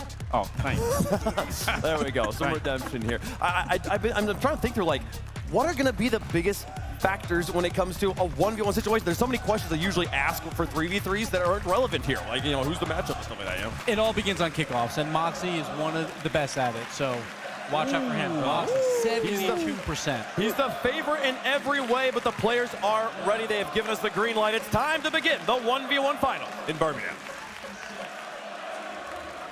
Rocket League fans, today we make history. One man today will earn passage to Lyon, to the Rocket League World Championship, to compete in the first ever 1v1 Worlds Final. Our two competitors have emerged from a field of thousands. Moxie dismantled the blue wall on his path to glory. Yan survived the lower bracket to claim the title of South America's champion. Only one can advance to the historic final in Lyon. The road to Worlds runs through Birmingham. Fire up and let's roll! Welcome everybody to your first ever 1v1 major final. Johnny boy, we've got Yan, we've got Moxie, we've got a best of 7. Let's go to work. It's time. It's about time. We've been waiting for this for a long time. And this man has probably been waiting more on the edge of his seat than anyone else. Moxie finally has a chance to show what he could do. But he's up against Yan, who's just taken the lead. And it is the perfect start. Moxie completely out boost. He can't increase himself to supersonic. Right in the line of Yan. And as we got into this earlier on, Johnny, when we came in today, our prediction sheet was all Moxie. The moment Furia won their match, half of it flipped. Oh boy. I mean, yeah, they've had a good day so far. Moxie, known as the ground game specialist, ties up the game with the bounce dribble. He's just got so many options. And there's something that Yan's going to avoid. Moxie's always going to try and push this that corner boost and just use the angles he's got available. He's got options, hook shot, low challenge, or just going for the flick. The last thing you can do against a player like Moxie is square up with your back turned. He's then got you beat. Of course, you've got to pay attention, like the desk mentioned, to Moxie's wave dash recovery kickoff. He does love to use that. Yan knows that. He knows how to go up against it. He's not too shabby with his own grind game. Here comes the pop bump, and he's going to take the lead again. Yan had it, Moxie in his sights from the very start here. He did not hesitate. That was his plan from the halfway line. Moxie knew it, but knowing it is only half the battle when it comes to that play. It's so difficult to get around. Over Mapjack recently just saying that, yeah, I mean, no one's really got that one figured out just yet. If you can get it set up, go for it. Here comes Moxie. Still waiting for our first player to actually defend a play in this finals. Here we go. There's Moxie's flick. And Yan was equal. That is a big win for Yan, but he's got to get rid of it somehow off the crossbar. Moxie turns. Let's go again. Yan's out of boost. Yan doesn't care. Well, 3 saves in a row. Yan is surviving here, but the boost has been stolen away. Moxie's piling on the pressure. Another flick. This time he fakes it. Fakes it through. It was amazing to see Yan survive for that long, but he could not stabilize. Yeah, those 12 boosts were just never in the path. The 100 completely gone. And impressively there from Moxie, he never overcommitted to anything. There was never the all-in for any of those plays. Realized he had Yan in a bit of a rut. Now we've raced over to that 100 boost. Jan realizes he is not going to win that one. Moxie off to the side, going to roll it up the wall. Let's see what he can cook up for us. First time we've gone to this position. Sets up, goes low, and Jan somehow held his nerve. What a save by Jan. Moxie faking the high shot the entire time. He loves his ceiling shots from that position. Jan going for another pop-up. This time it's done it again. Jan is just not letting Moxie have any chances right now. I mean, talk about all in. He's in the net with his car before the ball of these plays. If there's ever a play that's going to tilt you, that is the one. And that is the big, big test in this. You are on an island over there. No teammates, no coaches, you, your thoughts, and your opponent. You cannot allow yourself to get in your own head. Jan trying to open up a bit of a gap, realize that he hit it too hard. Now we're dead on. Goes for the flick, Jan again. Wow. It's just not working for Moxie on that play. Well, he still has possession, though, has the boost steal. Now the flip reset. Jan forced to use all of his boost to challenge that one. He's got one small pad. Moxie's given him time to grab the 100 as he goes for a ceiling play. This is another chance for Moxie. He's gone low again in the mind game. That's bounced over the bar. Now we're on to the recovery. The 100's not available. Jan spots out the corner of his eye, so he goes there instead. Moxie on his way back. And Moxie, he's gone for the 100. Will Jan spot it? Goes low. Off the post in. Jan is ice cold. Whenever he attacks, he gets a goal. Moxie has had so many more chances, but Jan's defense has so far been the better of the two players. These kickoffs, though, can still bring you back instantly. Whatever you think for threes or twos, a lead is never safe when it comes to 1v1. Jan, again, just all in. Almost looks like he's trying to take advantage of some nervous energy. Oh, straight up. Lobs the goalkeeper. We're down to one.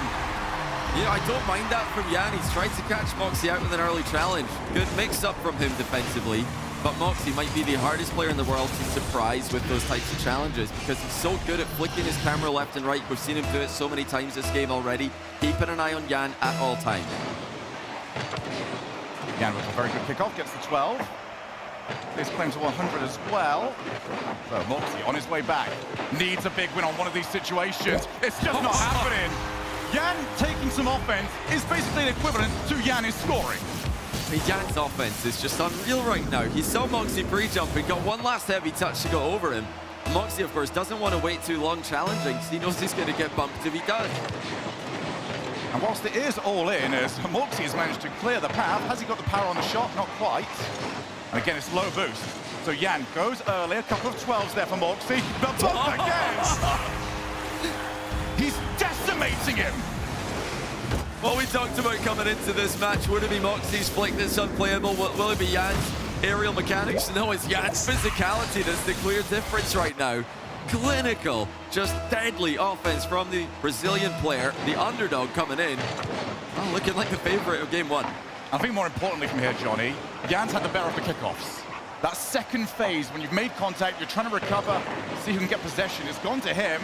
Moxie should have the faster of the recoveries. It's nice and open yet again. So he's kept it competitive. Oh yeah, Moxie's very much still in this, and you know, he's starting to get some control of the kickoff, like you said. Moxie has mix-ups. We might see some of those later on in the game. He's still sticking to his wave dash recovery. It looks like Jan got the boost there. Just won the race with that one by a fraction. Hard shot, 7-4. Jan continues to impress with his offense. I mean, that 100 boost has been Jan's godsend to this point. Every time he gets it, Moxie has to just scamper away, comes in from a wide angle, and Jan just can spot it. He just takes the right play every single time. Moxie's got to switch this up on the kickoff because it is ruining his chances in game one.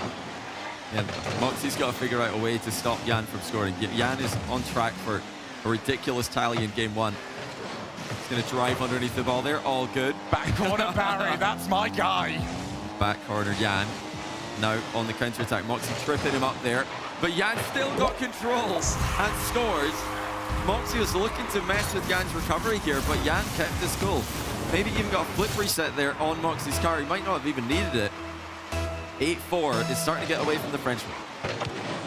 There's a kickoff. Jan on his way, but he's not going to get up 100 this time. Here's Moxie, big opportunity. Goes for... Oh! Well, I got halfway through the sentence, but it wasn't a flick. Had everyone fooled. It's his shot that he's famous for. Everybody's so scared of the top shelf flick. They know they've got a pre-jump if they're going to have any chance of saving it. Moxie hasn't actually had a goal from flicking high this game. And even though he's still able to get Jan into the air with the simple threat of one. 100 claims. Moxie on his way back. That's a really good touch. Completely slows up Jan's approach. Moxie just dancing around, trying to keep an eye on where Jan's car is. Jan wants to try and get a bit more physical, but he couldn't find any way. And Moxie danced his way through. Oh, Moxie really mounted a comeback now. Just able to get perfectly timed touches. There wasn't really a moment during that attack that Jan had a clear line to go to the ball, and Moxie with a perfect shot back within 2, just over a minute's play. Yeah, now this is very tight. Oh, that bounced straight out into his hand, but he couldn't take the shot. Moxie's on nothing. He's going to aim for his car. That's not on. More time wasted, though. 1 minute. Moxie on 24. Looks for that flick, and look at the power he's generated. Forces Jan to at least attempt the psycho. 50. Moxie off the wall. 36. It's just not enough to play from that position. And Jan instant challenges. That's a really good play by Jan. Moxie underestimated the ability of Jan to get back to the ball there. Still control, still momentum for Moxie. Going straight down the middle, it's an irritable bump, and it's looking good, but somehow Jan has got around it. Jan's defense is impeccable. Still required, he's not going to be able to do a thing about this. We are down to 1. Jan once more seriously impressing us with his defensive capabilities. Still though, Moxie had control, had the next play lined up, and there's so much time left in the game. In 3s, we'd be thinking this is almost over. In 1s, we're still on track for many more. It's another irritable bump attempt by Moxie. 4 goals in a row. Finally, it gets over the line. Jan had a 3-goal lead. It is now all disappeared. 8-8, 17 seconds left. Diagonal kickoff.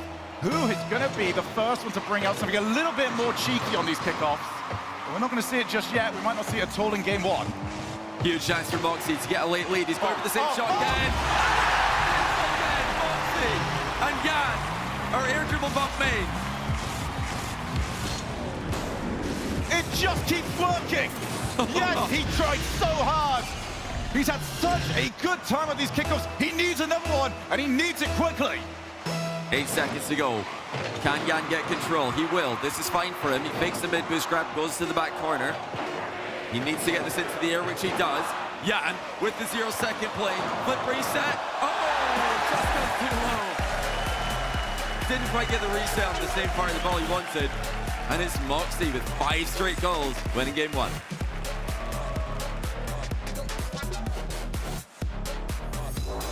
And again, there's no one to talk to. You sit there and you think for the next minute. I do love when they sat down, Moxie immediately chucked the microphone up. Don't need that. Jan, muscle memory, put it in front of him. But for this one, I mean, Moxie got the win here without necessarily controlling the kickoffs, like we would have expected coming into this. For Jan, the defense is fantastic. He's getting great saves. The problem is he is being forced to make great saves. So Moxie can just stay on the floor. He's got plenty of boost. We'll just add a second, third phase to this play. And eventually, Jan's going to run out, easy goal afterwards. Well, you know, we did wonder what Jan's main offensive strategy would be. We're thinking he's going to try and get the ball up in the air as much as possible, try to get Moxie out of his comfortable ground game. But it wasn't the aerial game for Jan. He was just dribbling the ball towards Moxie and then going for very low air dribble bumps. So physical game started off brilliantly for him. The good thing for Moxie is even though he's not getting kickoff goals, he's getting plenty of kickoff possession. He's always able to get boost, always able to get some influence on the play. So Jan might be the one who's thinking about making a strategy change there. So game number 2. We head over to Forbidden Temple. Jan will want to try and right the wrong of the last game. A lead that fell away from him. Off the kickoff, it is going to be Moxie, who has made a couple of adjustments. More of a priority on the recovery after the fact. Reset. There's the first attempt at the outplay. Save. And again, Jan's got the save. Let's keep an eye on the boost odds he's got. He's got 78 this time around. That should be enough to work with. That's a great fake challenge by Jan. Made Moxie think that he was coming in for him there. Now the boost steal for Jan at the other end. Chance for him to turn around the possession. Great takeoff, reset, mind game. See you later, Moxie. Jan 1-0. And you have to respect it, because he can. He's Jan, and he is having the weekend of his career. Could you imagine? He wins this, and then tomorrow he goes on to win the 3v3 event. It would be legendary, but it is such a long road, and it is such a difficult opponent who will just take the shot. That is wide, I believe. Jan's gonna make sure of it. Post-pitch save from Jan, I think it was just gonna bounce in there. Moxie on the turnaround, wastes no time though. And this has been the theme of the match so far. Moxie attacks once, keeps the attack going, and eventually breaks Jan down. Well, Jan's biggest defensive wins, whilst the saves have been good, have been catching Moxie out with some earlier challenges. Swiping the ball off the hood. Moxie's gonna at least go around the world for now, wants to go up the wall. Jan claims the 100, but that's a misplay. Just didn't expect the ball to drop down. Yeah, Jan actually used a lot of his boost trying to buck Moxie at midfield, so he needed to go back to the corner, get 100. It left him out of position for the awkward downward bounce. Moxie was all over in there. I think he was in a pretty safe position on the wall, so maybe Jan underestimating Moxie's pace. Now the stealing shot again by Moxie. He loves to go to these instead of your standard air dribbles. Fakes it and goes low. But Jan stops. And I think he's done enough here to tie the game on the counter. Moxie just a little bit let down by that first touch off the ceiling because it was so low. He had to go and catch up to it. Made the read for Jan a little bit easier for the defense. 2 each. Moxie, again, better of the kickoff. Jan, instant challenge. Avoids getting down, and he actually returns it. Bit of a parry play there from Jan, and he has himself the lead. Moxie tried to demo Jan, and he ended up flipping in front of him. So Jan was able to demo him. Jan still looks so laser focused right now. Unsurprisingly, Moxie, the player with far less stage experience, looking nervous. Oh, that's a great wave dash off of the bump. Jan not giving Moxie an easy opening here. He's going to win the race to the 100 boost. Moxie chasing him into the back corner, thinking about going for a wave dash demo. Jan saw it coming. Tries to take control. Oh my goodness, what a touch! That was unbelievable! Forget about Moxie's top left corner flicks. How about this one from Jan? Catch and flick from the air dribble initially. Moxie is going to need to come back from behind for the second game in a row. The wall, Moxie just leaps over the top of Jan, lays claim to the 100. Up to the air. Well, this has worked a few times, but Jan scampered away. Opposition is demoed. Moxie would have preferred that to have happened about 30 seconds ago, but will Jan recover? Oh, he wasn't far off. That was about as close as you can get to saving it after the respawn. Jan did try to pre-flip on the right side of the ball. He was so close to saving that shot. I mean, Moxie as well, pretty happy that he made the right decision on which side he was guessing Jan was respawning, because that was close enough if the respawn was on the opposite side.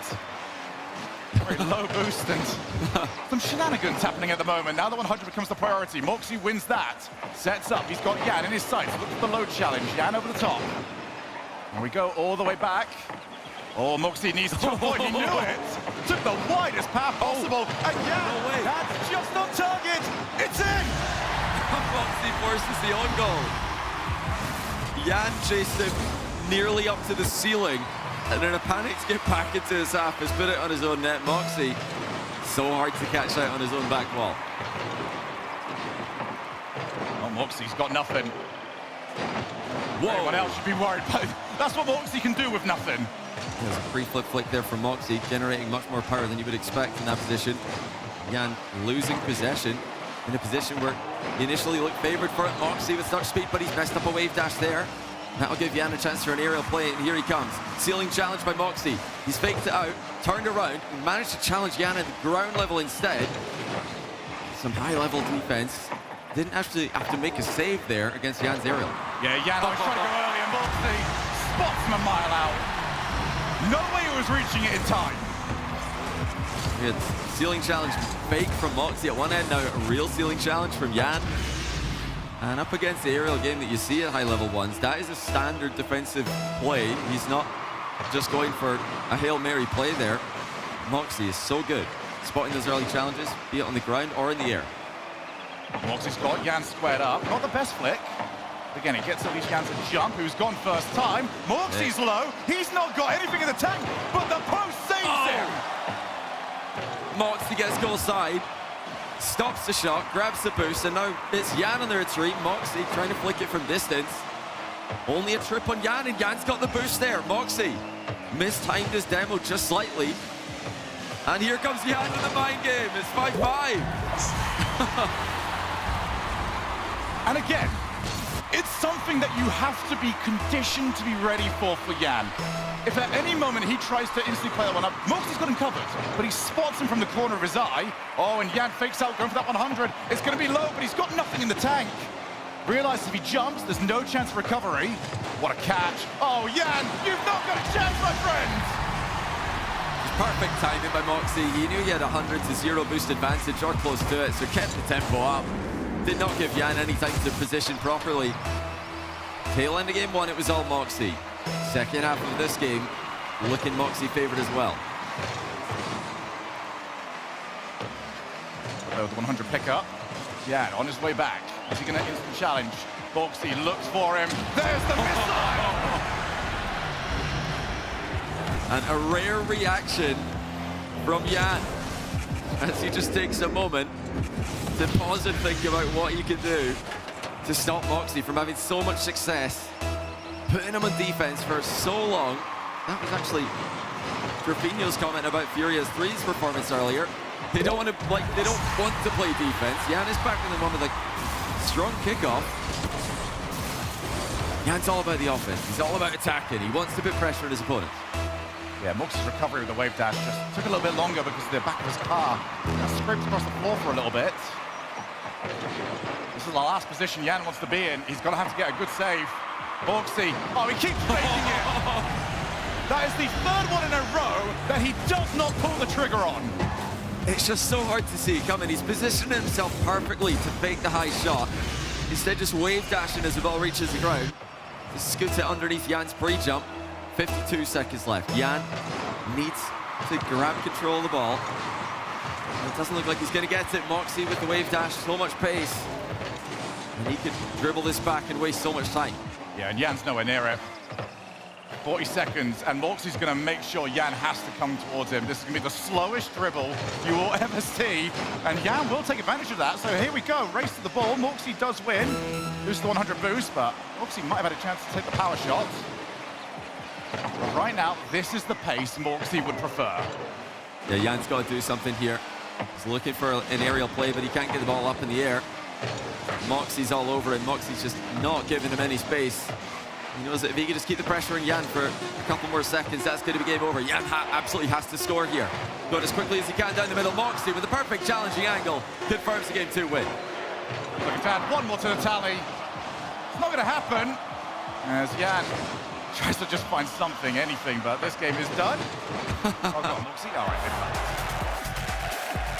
but here's what I remind everybody. These players do have access to a timeout. But it's very different here because usually the coach calls the timeout and the players will listen. If a timeout is called here, it's more to just kill the momentum of the other player. Yeah, we saw a lot of winners timeouts in one's balls online. Players just wanted to take a break after a grueling game. Both games have had a similar story so far. Jan in front early, in front in the mid-game. And then Moxie takes control late. He's had better possession, he's had better kickoff control overall. And his ability to just continue attacking, keep Jan in defense. So many mind games as well from Moxie. No timeout from Jan. He just wants to keep going here. He doesn't think that he needs any time to think about a winning strategy. He must be putting this one down to execution. Oh, he's had plenty of time to think. Has he cooked up the winning strategy?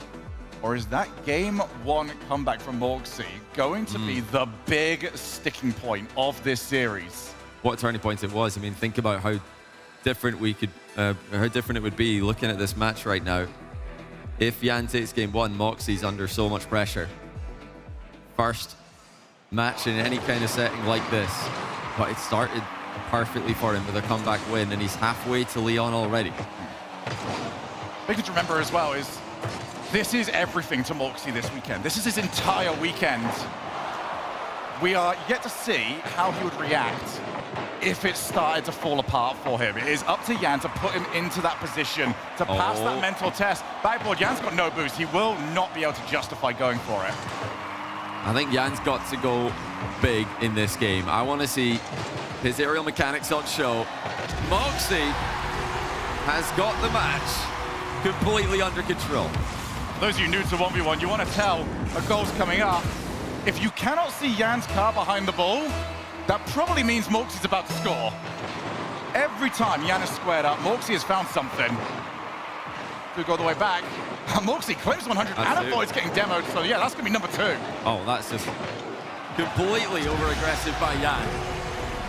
Just pure hope in a strategy that hasn't been working for him. He's trying to catch Moxie out in his back corner, demo him while he's not looking. Moxie's always looking.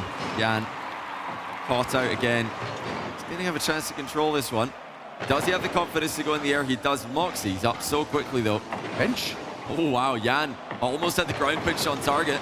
It's really hard to pull them off from that position. Moxie got him back to the ground with his pre-jumping defense. Oh! My goodness. Moxie, he's on fire now, 3-0.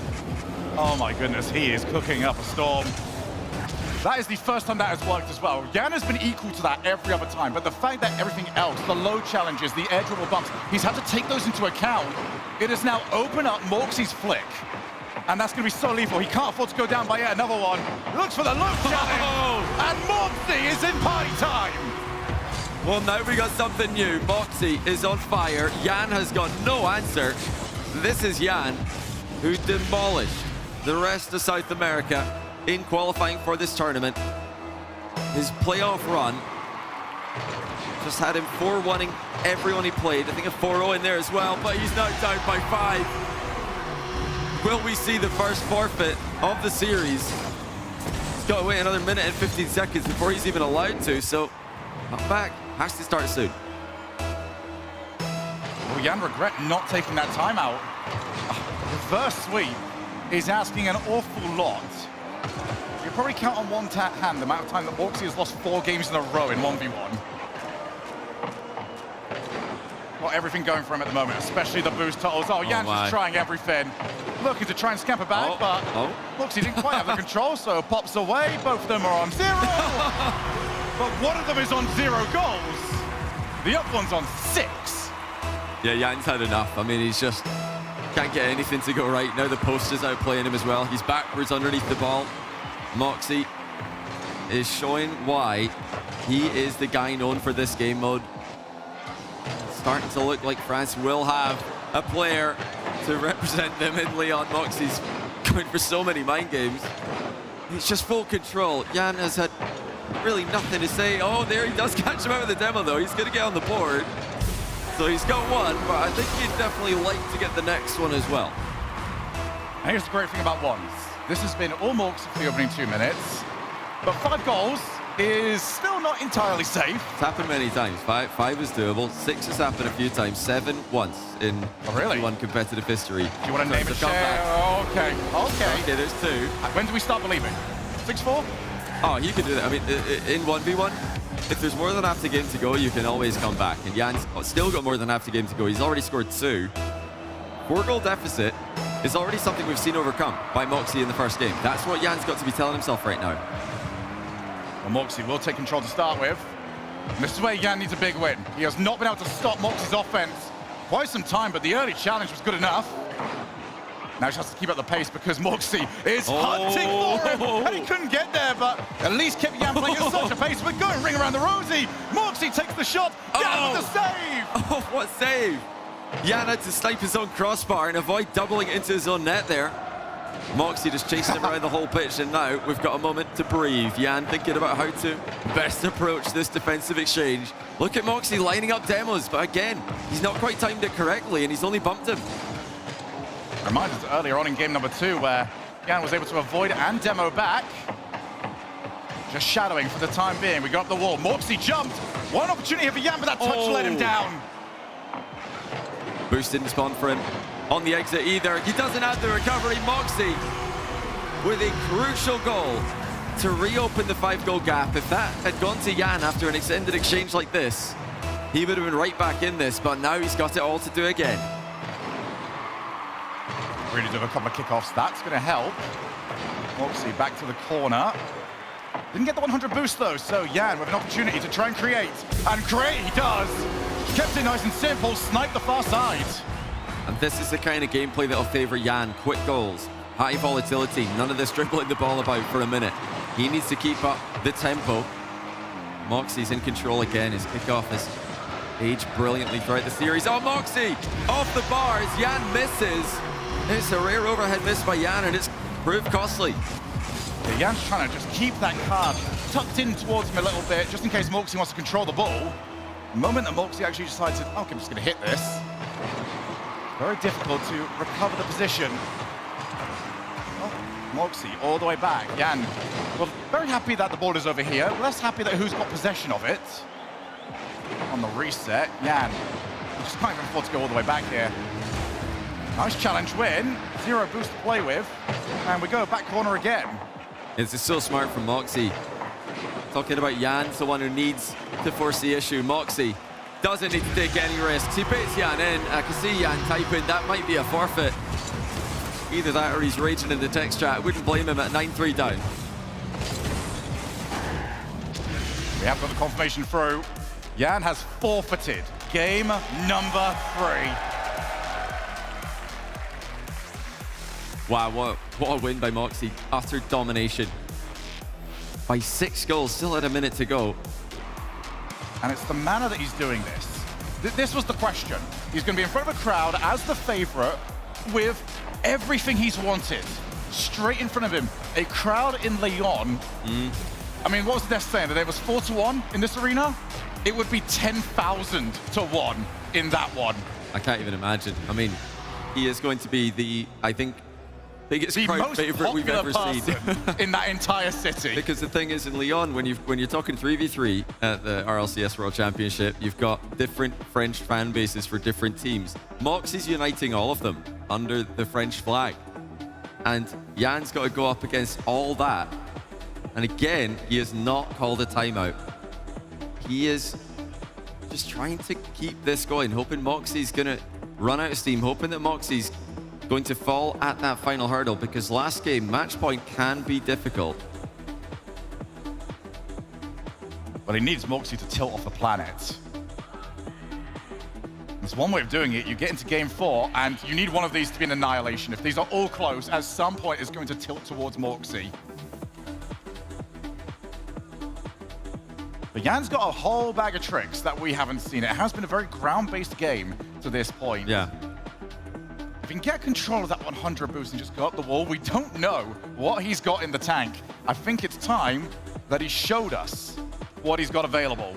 We've got to give Moxie credit for keeping Jan's aerial game at bay. Anytime Jan tries to get up in the air, show off his mechanics, show off his creativity, Moxie's pre-jumping. He's saying, okay, you're going to fly in the air, me too. He's pre-jumping off the ceiling, off the wall, off the ground, whatever he can do to distract Jan on his approach. And Moxie's had aerial opportunities as well. Here's the flip resets, kick off game 4, and he goes top corner. Oh, the double is denied by Jan. But the 100 boost was picked up. Jan still has plenty, gets the 100, but he's giving away possession of this ball for now, and Moxie can see him, so he's back into that mixer, but Jan, early challenge. That's a big win for him. In the position where Moxie typically has the most control, Jan not only gets the ball, he gets the goal. Jan, he knows how to play in these kind of positions. He's been in these spots so many times where everyone's counting him out of a series. No more obvious than a series that included 1v1 as a game mode. Jan and Furia were down 3-0 to Falcons before reverse sweeping them on their home turf. This would be a different level, though, if he could pull this off. It would be one of the biggest surprises, one of the biggest upsets, one of the most impressive accomplishments in Rocket League history. Well, Jan is that player, historically, that is just the Grim Reaper when he gets up and running. So many players' dreams come to an end when they go against Jan. Right now, this has been a nightmare for him. Off the crossbar, Jan's going to commit to it. He's got his second. Yeah, I think Moxie misread the crossbar bounce here. Jan managed to hit the crossbar at an angle. Moxie only centered the ball, didn't want to do that. Wanted to clear it, of course. But Jan's been in leads already in this series. It's been the end of games that have been Moxie favorites. Starting off a game like this is great, but does he have the ability to close it? This is obviously helpful to add another to his talent. For those of you just joining us, yes, it does look very one-sided in the overall games, but only one of them was actually one-sided overall. But both the others really got pushed the entire length. Yeah. Moxie taking his time, gonna let it just bounce onto his hood. He's up into the air, and he's found Jan's car. It's a pop bump again for Moxie. The ball wasn't really sitting too well next to the wall, so I think going in field made sense. And he is so clinical. Both players have been on point with their pop bumps, air dribble bumps in this series.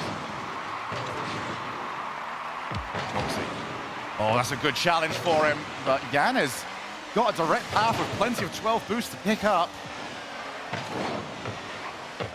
Now he can take his time. It's going to be nice for him just to not be chasing the game, although this is quite the all-in. Reset. There are the mechanics.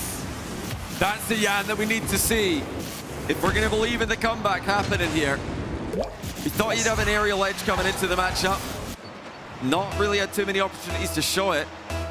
That was a huge goal for him, 4-1. A quick reminder as well to Moxie as who he's playing against. Still 3 goals, not enough at the moment. Jan will need more. Almost tripped up. It's the one thing that Moxie's not had the success with. Every time he's tried to trip, he's had nothing for it. And again, he is counted for it. Well, Jan's, he's showing how to deal with that. If your opponents are tripping you up in Rocket League, don't panic. Don't randomly turn. Don't, randomly air roll. Just hold still. Figure out where your car is going to be going. And try to use that momentum to your advantage. He certainly did there. Moxie trailing by 4. Oh, he's got to be careful. Nearly running that one into the post. That's a great touch by Jan. He's able to dispossess him. And back there he goes. Double reset. Jan looking for the top corner. And he gets it. Okay. On the brink of elimination, Jan is bringing out all the party tricks. And Moxie, well, he's going to have a bit of a word with that post later on because it did not do him any favors. 5 goals. Still 2 minutes 52 to go. A nice little bump, but again, as you were mentioning, it's all about maintaining the momentum. Oh! Okay, that's a bit more telling. Yeah, Jan just kept this momentum going. Comes back into the play to find Moxie's falling over, 7-1. Moxie's going to try and play on here, try and get the comeback started. But we don't mention it for no reason. It's that match point that can be so hard.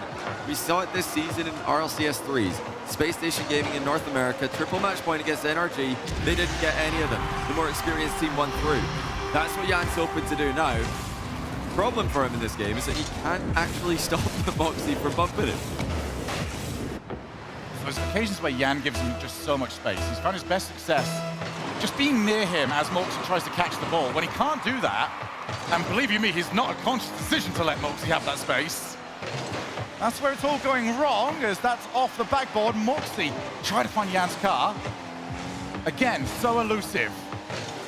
Oh, wow. Oh, that's disgusting.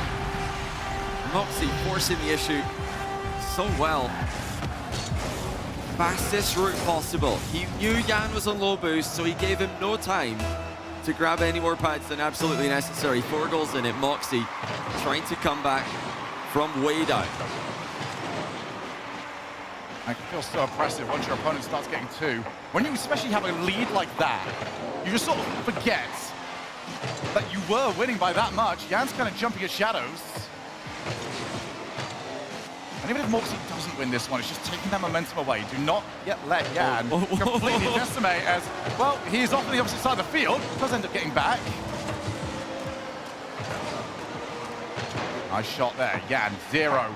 Moxie realizes it, so he goes for route 1. Jan losing stability in game 4. Moxie feels inevitable at this point. He wants to sweep. He wants to send a message to the world of 1v1. And he is halfway there. 3 more goals. Couple wall dashes. Jan closes the gap. Jan desperately needs a goal. Yet again, it's turning against him in the second half. Jan's got it again! We're down to 2! And look how much time we've got left. Moxie, he is on a roll. He's completely dominating Jan in this segment of the play. Jan would give anything for this tournament to be 3 minutes long, but it's not. And those final 2 are costing him his spot at the World Championship.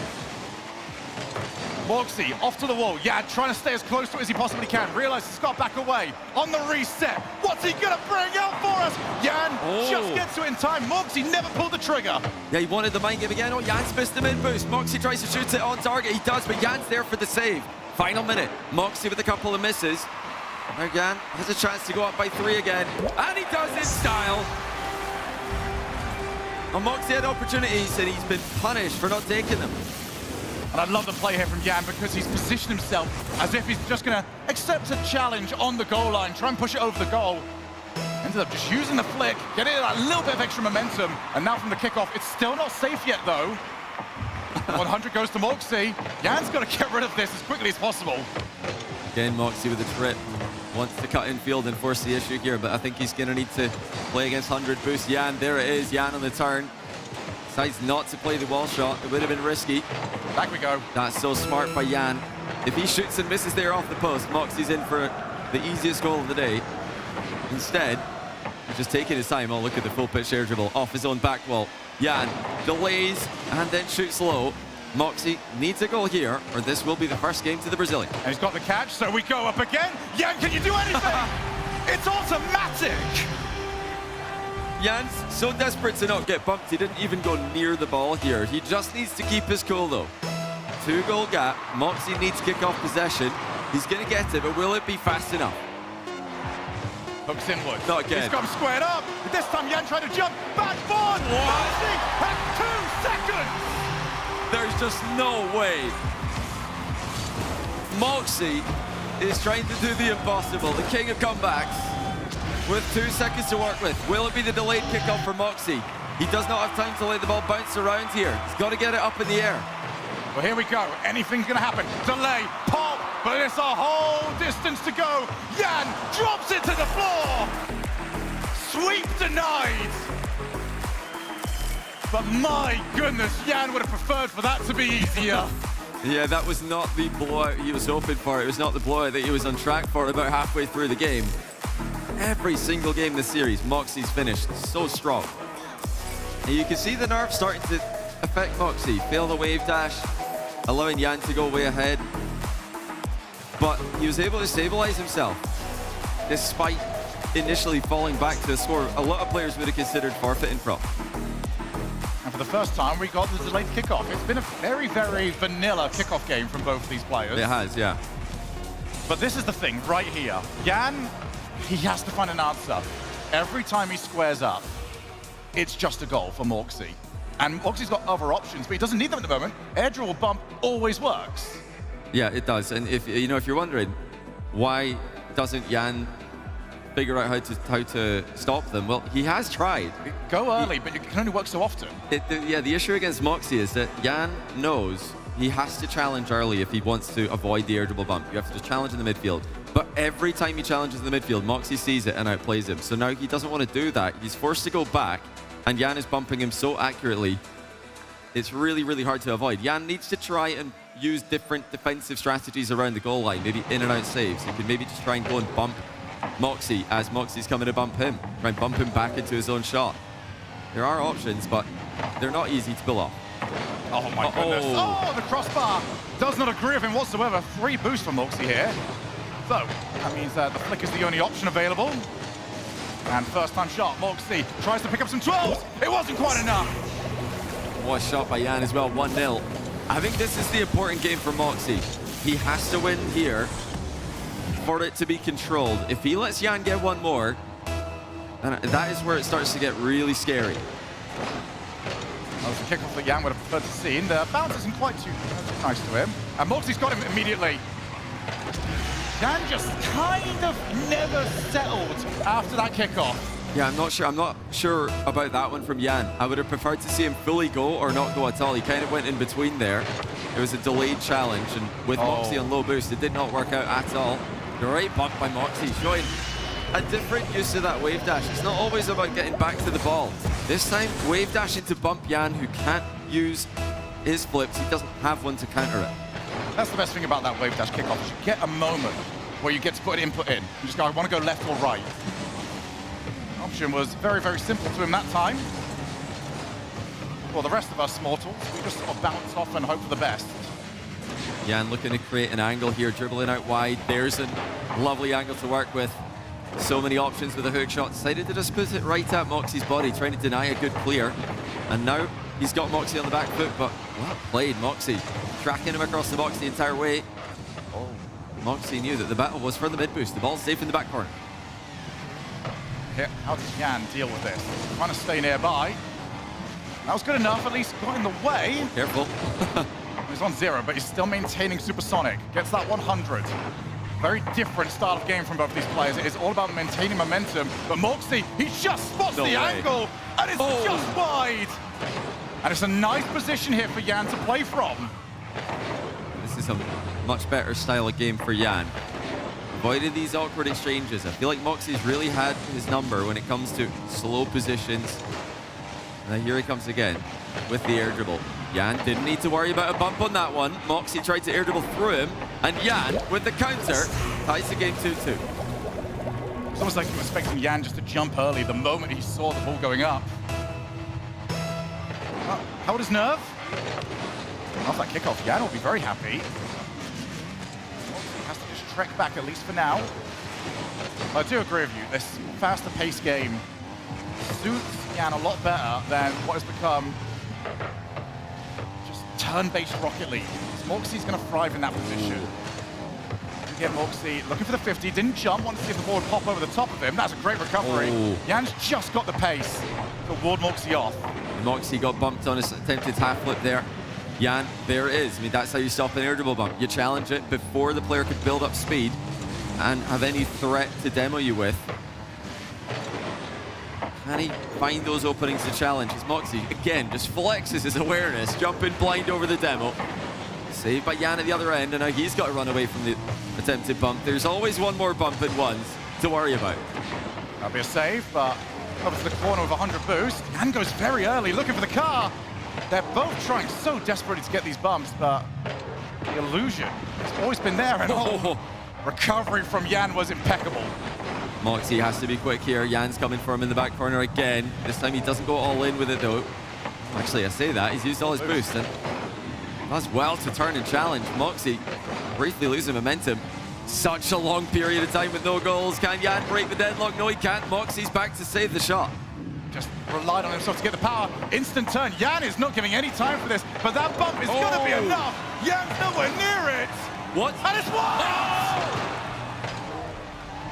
Huge open net miss for Moxie. He had so much time. He tried to place it, and he's hit the post and it's bounced to safety. Now Jan with the fake challenge. Can he keep out the flick? Yes, he can. What a save by Jan.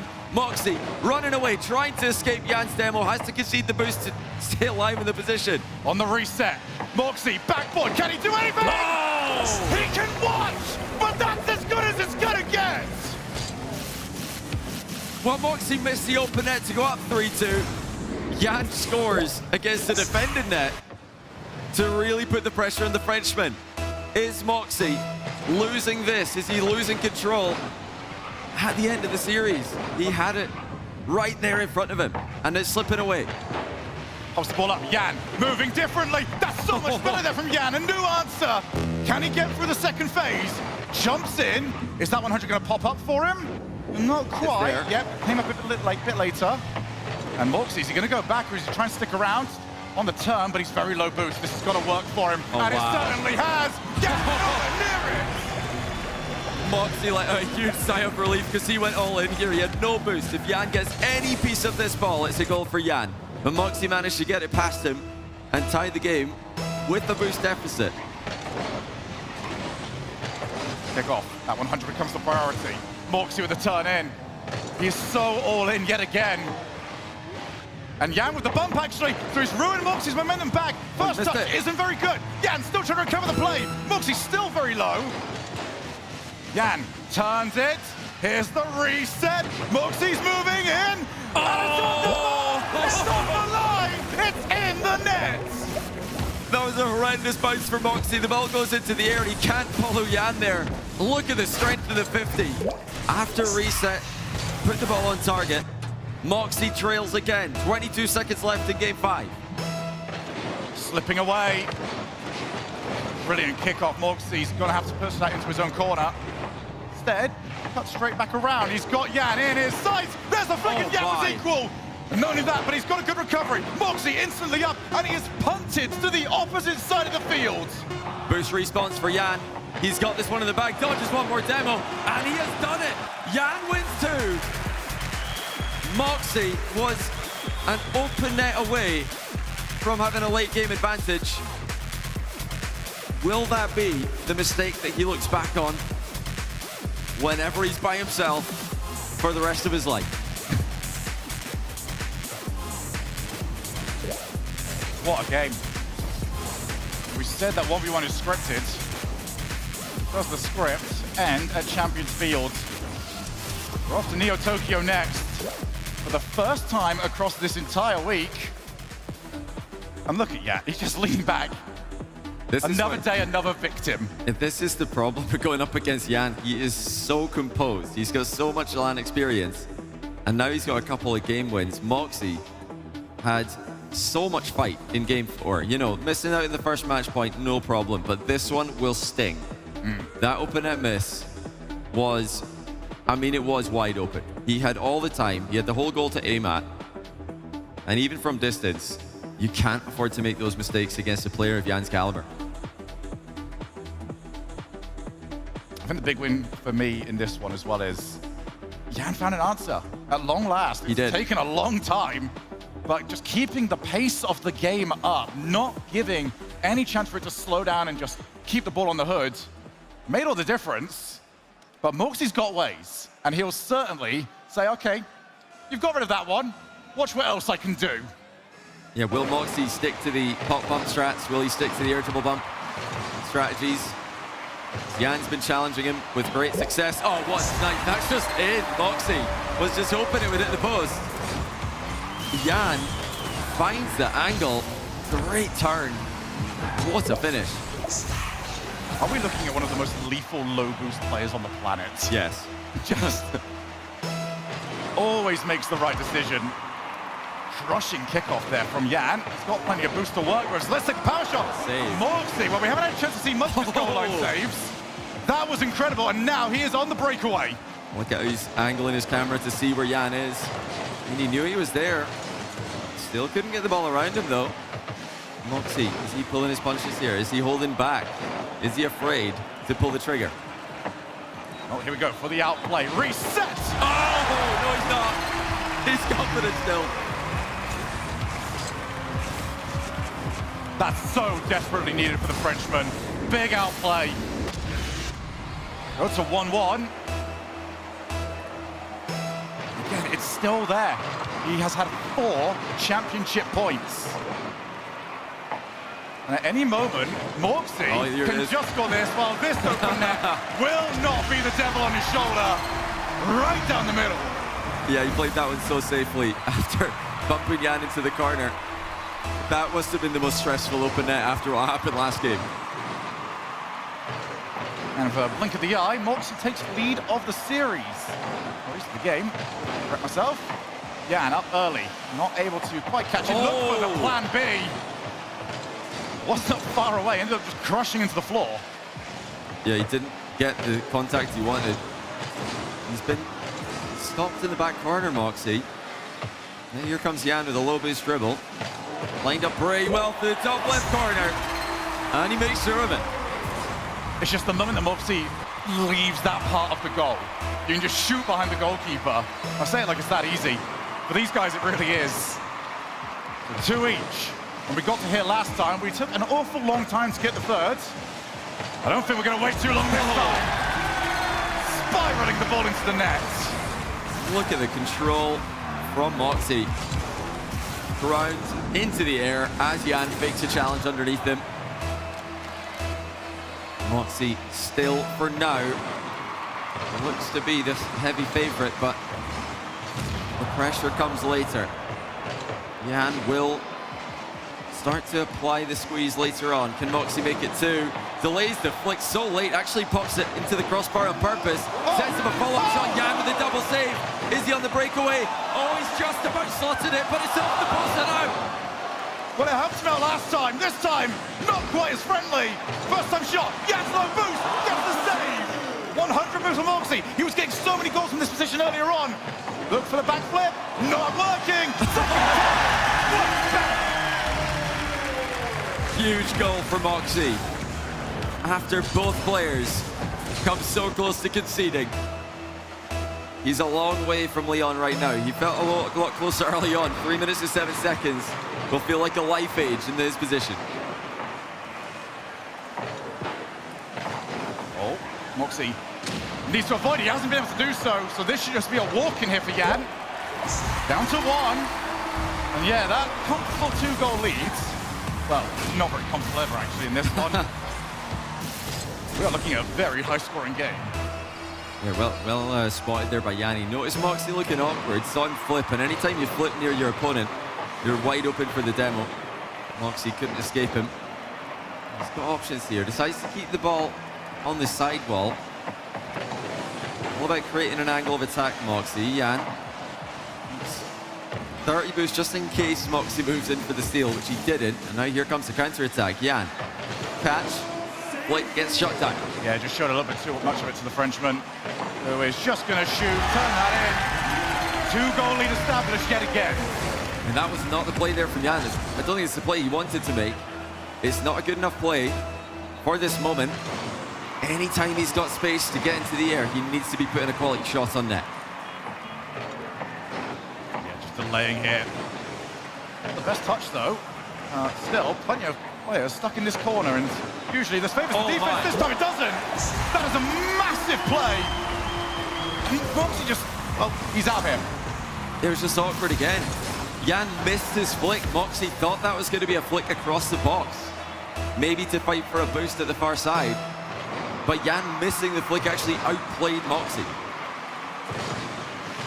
So you're saying I could get one? No, we're not. Oh, wait a second, Moxie! That was a huge 180! Took all the momentum away from himself. And yes, Jan says thank you very much. Oh, wow, yeah, Moxie just thought he was closer to the ball than Jan was, but Jan was already halfway to it. Once again, Moxie starting to fall apart. The nerves really starting to get to him. There's a delayed kickoff from Moxie. It is going to pan out eventually, but even that didn't look comfortable. And this is now such a weird position. That 100 is not going to be anywhere near respawning. Moxie goes to the opposite side, picks up the other one. Trying to just square him up. Is he going to go to Old Faithful? Well, Jan was ready for it. Yeah, Jan so much more prepared to contest the air dribble bumps as they start, not as they reach the goal line. Feeling reset. Moxie's already committed, so you've got to go over the top! Oh! Jan takes the lead! Never count this guy out. Jan has complete momentum. And with 93 seconds left, it's Moxie again who needs a comeback. I was saying after the first win for Jan that they can't all look like that if he's going to make the comeback. They have all looked like that. And it's just coming through in the clutch. Now over the second! And that was so risky! If he doesn't score, that's pitched to his side of the field! Moxie had no idea that Jan could generate that much power. Look at the touch of that ball. Perfectly sniping the bottom corner. 2-goal gap. Jan is improving in the kickoff. His air dribble bump defense is leveled up. And in terms of finishing, he's night and day better than Moxie right now. But this is where Moxie's done his best work. Those last few minutes. Has Jan got rid of it? Is Jan the one on the ropes doing the rope-a-dope? Gonna send us to Champions Field. Moxie with Jan jumping early, just sticking around that little bit better than he did do in previous games. That's a big commit, but Jan had to. Final minute. Moxie doesn't need to rush this quite yet, but very soon he'll have to go all in. It's going to be another irritable bump attempt, but he can't get the ball high enough. Jan didn't need to jump. He just kept his cool. And now here he comes the other way with the aerial play. Moxie's not challenging. Jan's got a reset. Jan's faked him low, and it's 8-5.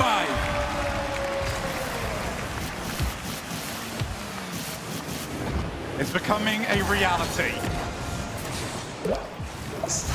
The last place Moxie wants to go is Champions Field. He'd prefer to be in Lyon. But Jan, like he does to everyone else, is tearing his dreams apart. 4 goals to the better. And look at Jan, a lean back. He knows he's on his way. Moxie's going to have nightmares about Jan. He just can't get rid of him. Join the queue. Oh, he's got one back here, though. That's going to make it playable. We've seen Moxie come back from 3 goals down, create some last-second drama before. Is he going to have to switch up the kickoff style, or can he just get away with some wins? There's the delay. Jan gets that little bit of extra contact on his way through. Oh, that's a big win. All right, Moxie, he's got it down to 2. That was fast as well. What a catch, Moxie on the turn. Look at that touch onto Jan, bumps him, and then catches the ball as well. But he does need kickoff possession here if he wants to keep the comeback alive. And the diagonal is much more difficult to do something silly with. Moxie does not go to the wall. He knows he's got the time, and Jan realized it. Turns, cuts, shoots, scores! Moxie had to go for it there. He didn't have really an option to dribble it back. Jan plays it perfectly. And under these circumstances, he has to be the heavy favorite at this point. It was all Moxie in games 1, 2, 3. He was making comebacks, scoring goals. Jan is even saving an irritable bump now to frustrate him further. You know, it is still playable for Moxie. He does need a kickoff goal, though. So he'll be hoping for a diagonal spawn for max volatility. I'd almost... Is that, though, Jan? Fake kickoff? Half flip? You're safe at that point, I think, yeah, he's going to go inside well here. Moxie's got to try and get the ball to the right as he's looking at it. But yeah, Jan blocks it, so there's just no chance. It's going to be game to Jan. It's going to be game 7. Of course it was going to be game 7. It's 1v1. It's always scripted. Well, fans around the world, Birmingham, we are going to Champions Field.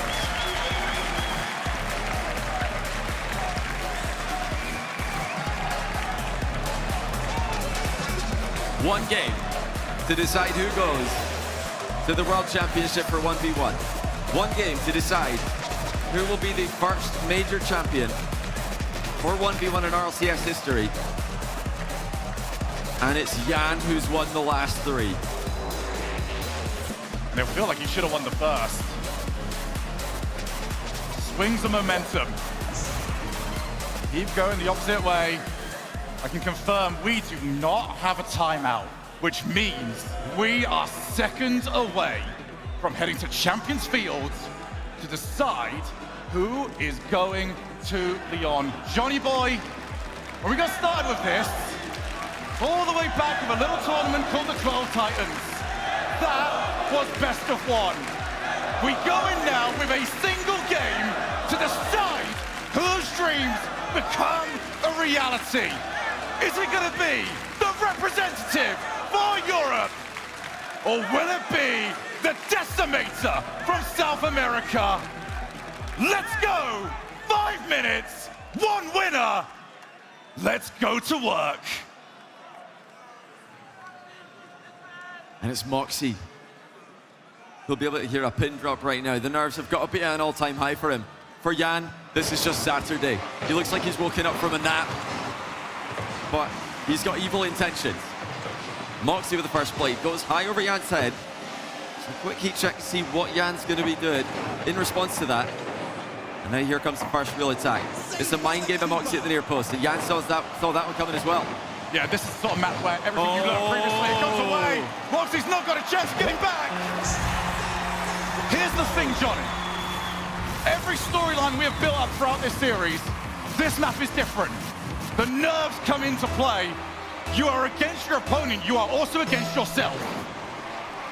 Absolutely, and Jan is so good in these situations. He's done this so many times.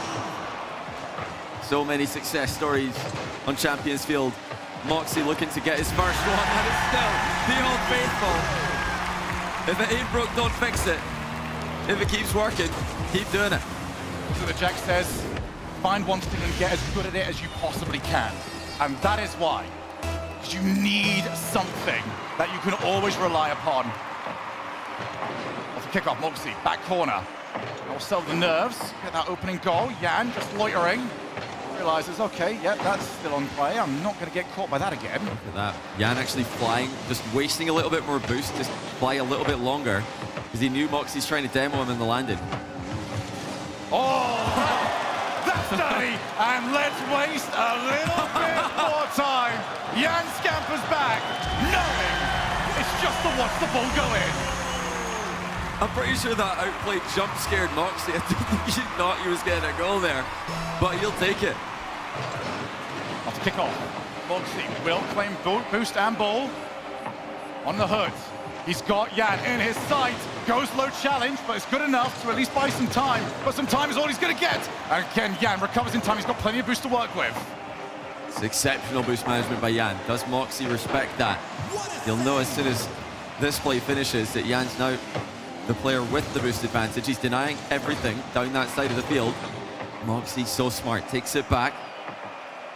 It's all about avoiding mistakes for Moxie. He's made some critical errors that have cost him maybe even an earlier ticket to Lyon than he's looking to get right now.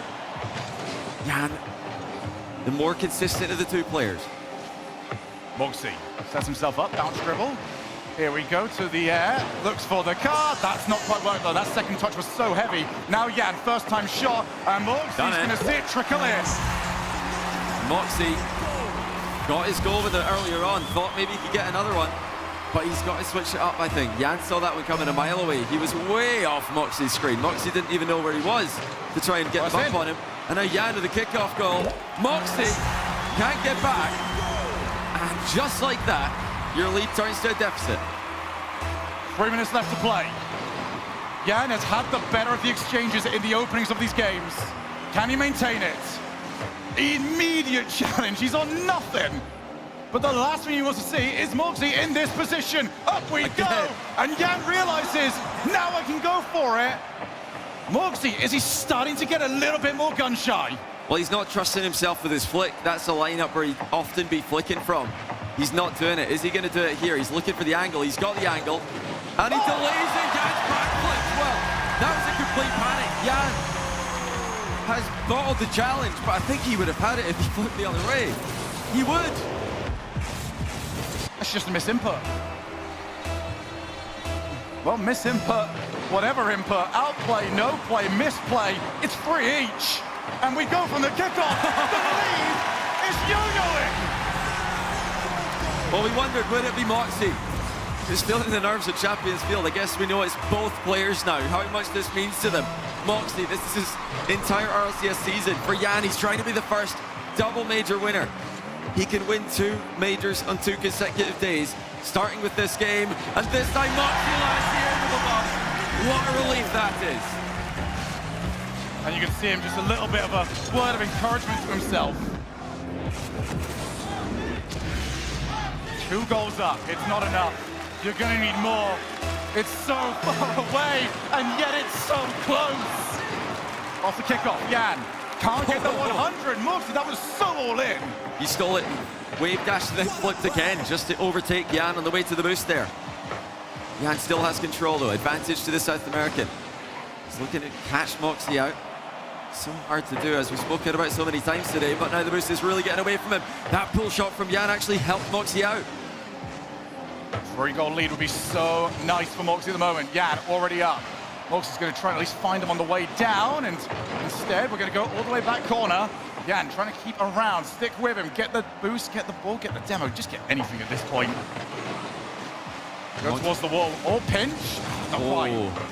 Moxie's trying to frustrate him here, but Jan has found a way to dispossess him. Here he comes to the air dribble dunk. It's on the line of Moxie with an unbelievable stop. And again, we're not going to commit to the wall. Moxie knows he's just got to keep possession.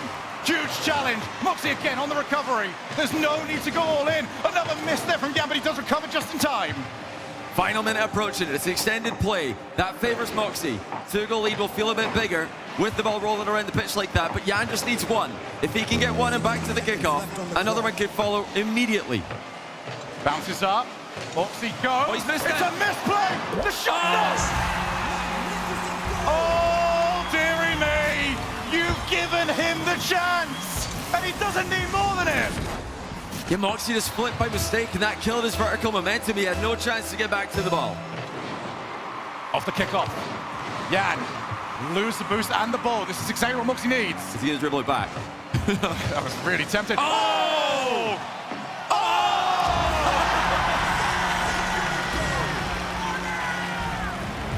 I don't think I've ever had to wait that long to find out exactly what's happened here. It looked like the ball might bounce across the goal and out, but Moxie, again, you can see the relief in his face. He's up 2, but there's so long left.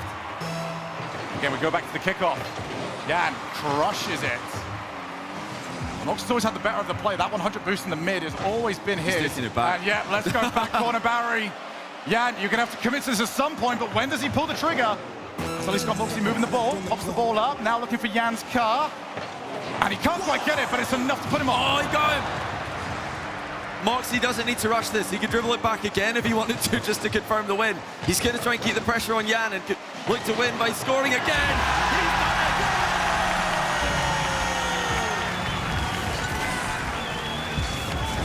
And there's the look of resignation from Jan. He needs back-to-back-to-back kickoffs to even send this to overtime. And it's not going to be enough. That should be it. Moxie over to the side. He's won one tournament. He takes down Jan. He is going to Lyon.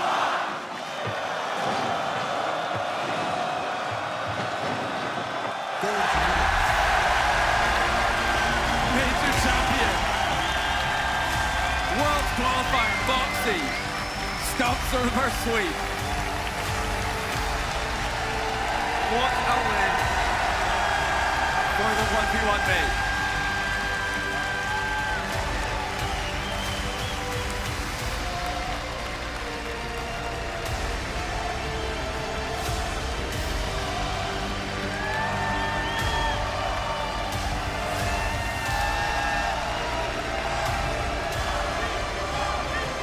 Your winner and Birmingham 1v1 champion, Moxie!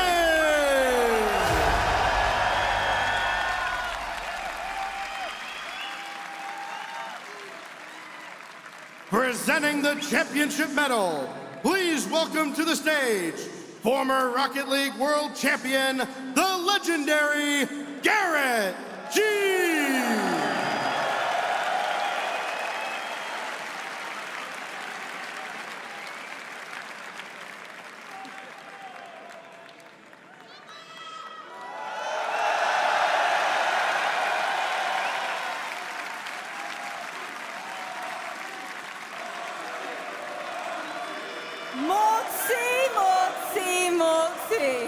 Moxie, I know tensions are high. I know emotions are high. I gotta ask you, the feeling right now, I can see you're shaking. What are the emotions going through you? I mean, like, I started to shake so much in the end of the match because I thought I'm gonna lose. I was scared to win because I told myself it's not possible, like, I can't do it, but yeah, I can do it. And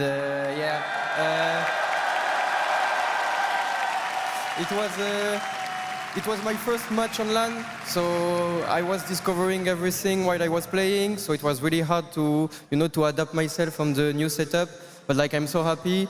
And I wanna a big thanks to the public, to the crowd. Thank you, everyone.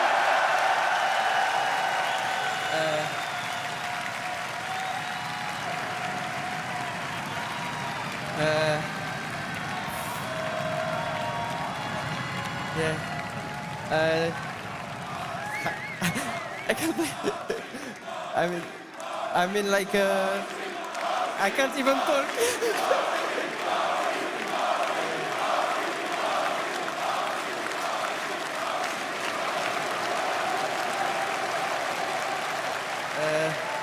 I mean, like, the crowd helped me a lot. I heard them, they was waiting for me.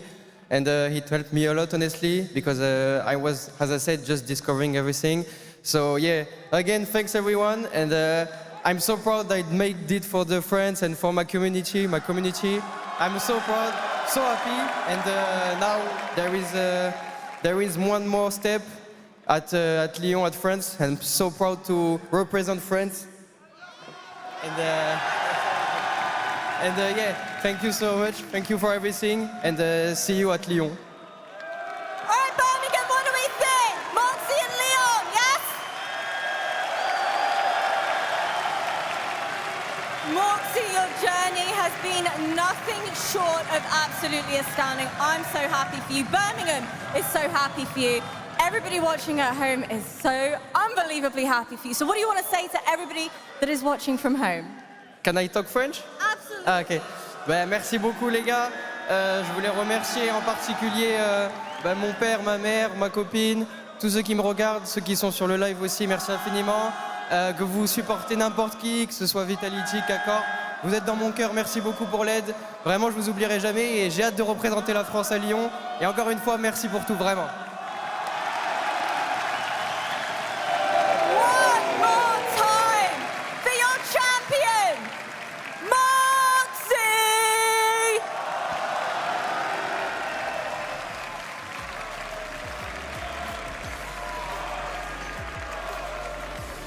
Of course, it goes to Game 7. It had to. You thought it wouldn't with the way the first 3 games went, and then, my goodness, Yan found his rhythm.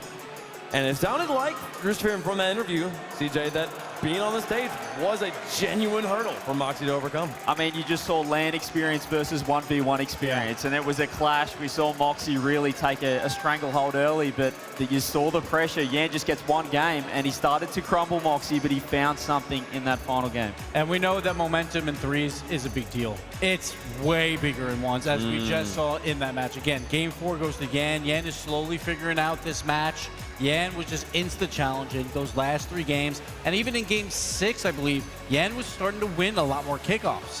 When that starts happening, I'm like, Moxie is in trouble because that is his bread and butter. Yeah. Game 1, Moxie, incredibly nervous the whole time. He won like 90% of the kickoffs, though, and won that game by 1 goal. That was absolutely huge. And he had like 0% stoppage on the goal line. Like his saves percentage was terrible, but because he had such a good kickoff strategy, he was able to win there in game number 1. Man, what a series.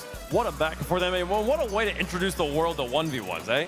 Yeah, it's a way to introduce everybody to 1v1 Wave. I'm going to let you talk about it because you seem so interested in that. Tell the people what was so special about it. This is the Rocket League equivalent of fighting games. There's things I love about the FGC. There's some brilliant sides to that part of the esports community. And getting to see take like that as this idea of one person versus another person, no one there to help you. It's only on your back. It's all about any game that is 1v1 like that does kind of come down to a chess match at some point. And to see the back and forth of the different strategies that came out with the kickoffs, with the bumps, not going for the bumps, you know, it was just beautiful. Yeah, we saw a clear clash of play styles as well. Moxie, I mean, the kickoffs were ridiculous. His wave dash kickoff was on songing. I think in Game 7, that saved him. Yeah. Whereas Yan, a bit more flair, a bit more of the 3v3 aerial plays that, you know, obviously riskier. Yeah, we saw the aerial plays by Yan, but Moxie early on, he was down 3 goals in Game 1, kept winning kickoff after kickoff. I think he made 2 defensive plays to gain possession in that Game 1, won that, and then it looked like it was all him. He started to blow out Yan, and you're worried, all right, like, is this just going to be a 4-0 snooze fest? But Yan finally found the form, and Yan in the air was absolutely phenomenal. So many flip reset goals that looked fantastic. Moxie rarely did that. He scored maybe 1 or 2 flip reset goals.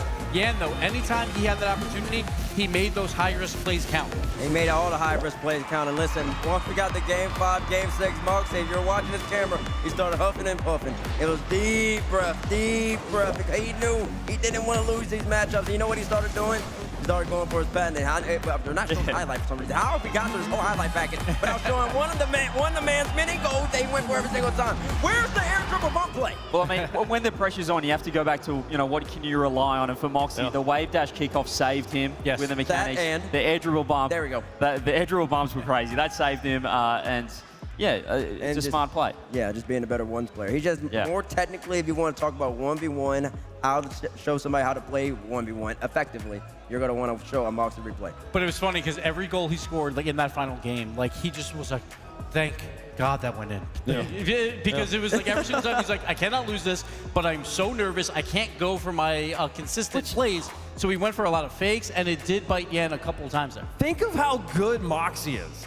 That with that amount of pressure, and to the point that in Game 7, he's like, please just go in, please just go in. Right? Like that amount of pressure's on. Imagine this man when he doesn't have this pressure on him. He's going to be untouchable. When was he not going to have the pressure? I mean, he's going to have the pressure. Actually, I think it's going to be 25 times more when he's got the whole entire 16,000 people in Lyon. He just lived his first match, and that is always the hardest match to do in front of a crowd. Yes, there will be more fans behind him, but they'll also be cheering for him even louder, and I think he will feed off that energy. I think he will become a world champion. Wow, he's calling it early. I was more also just thinking like next season. Like, you know, once kind of gets through all this, like, oh my goodness, he's just insane here, folks. We've had some crazy matches. That's not the only championship that is going to be crowned, or the only champion, only trophy, only medals given out over the next 2 days. You can see at the end of our bracket here, the 3v3, the reason most of us are all here, is going to be happening. That grand final going to be incredible. We've gotten through 2 matches today.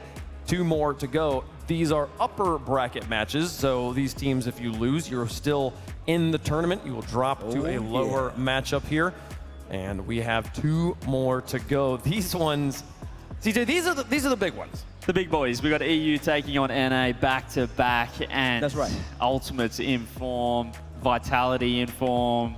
Bates, you looking forward to this?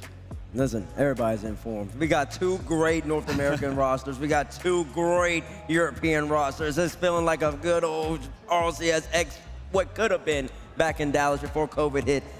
I'm excited for these 2 matches coming up. They're going to be great matches, and if you're watching at home and are interested in trying out a new way to watch Rocket League, head over to twitch.tv/RLEsports. You can watch the crowd cam. We've put a camera just in the stands, in the stadiums, and you can watch the games sort of like you would watch a sporting match. It makes it maybe a little bit more easy to follow if the constant cutting of cameras is something that's always bothered you in esports. Twitch.tv/RLEsports, another way to watch the game. Fun one for the people at home. Also a good thing to send to family and friends who aren't familiar with esports. An easier way for them to enjoy the games.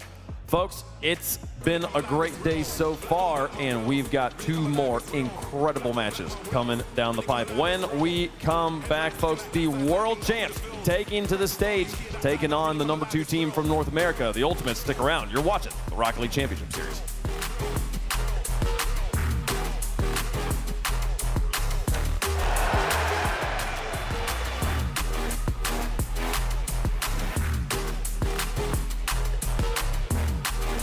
To you by Progressive Insurance. Progressive makes bundling easy and affordable. Get a multi-policy discount by combining your car, home, motorcycle, commercial auto, and more. All your protection in one place. Bundle and save at progressive.com.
I'm pretty motivated to play in France for a World Championship because we have Carmine Corp fans. I hope the whole stadium will be blue this time.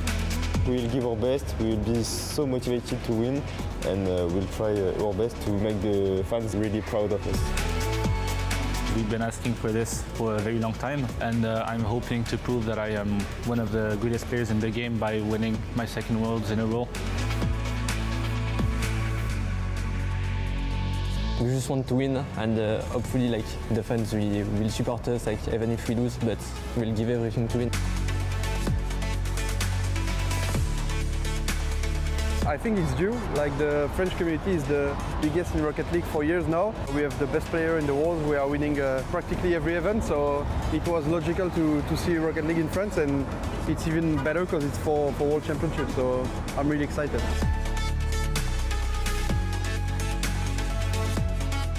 Thanks to all the fans to be there and to support us every day. We all know that it's going to be one of the biggest competition we will play, so it's going to be huge for all the fans, French fans. So yeah, we are happy about it.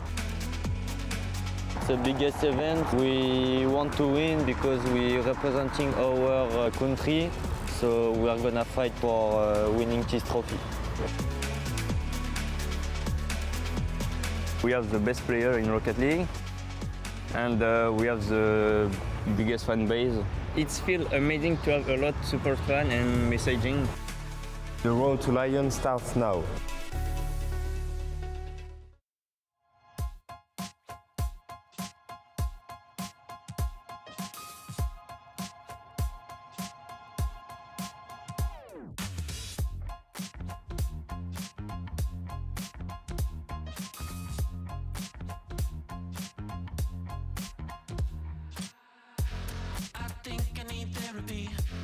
My fear gets the best of me.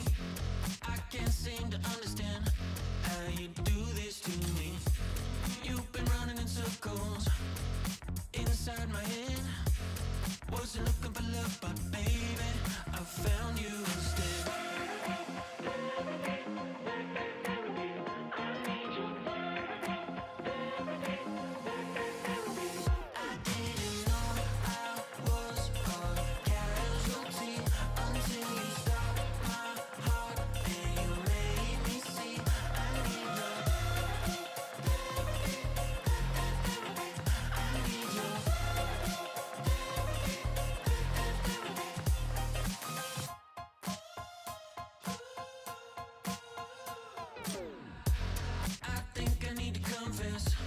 Saw you in that red dress. I can't seem to understand how you got all that finesse. Still been running in circles inside my head. Wasn't looking for love, but baby, I found you instead.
I stand back and I watch you explore in perfect visions like I've been here before. falling faster. I try to ignore. I see you.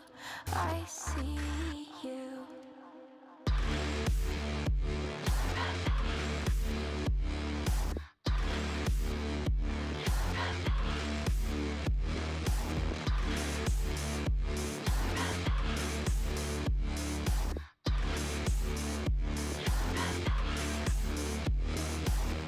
I'll let you drag me to hell if you hold my hand. Tell me this is real and it will never end.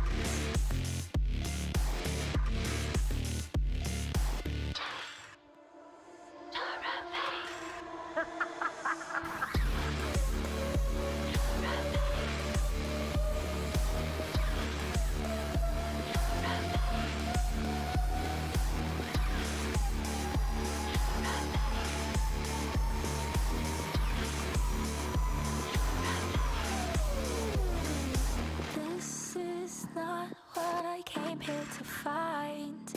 Memories show that I'm out of time.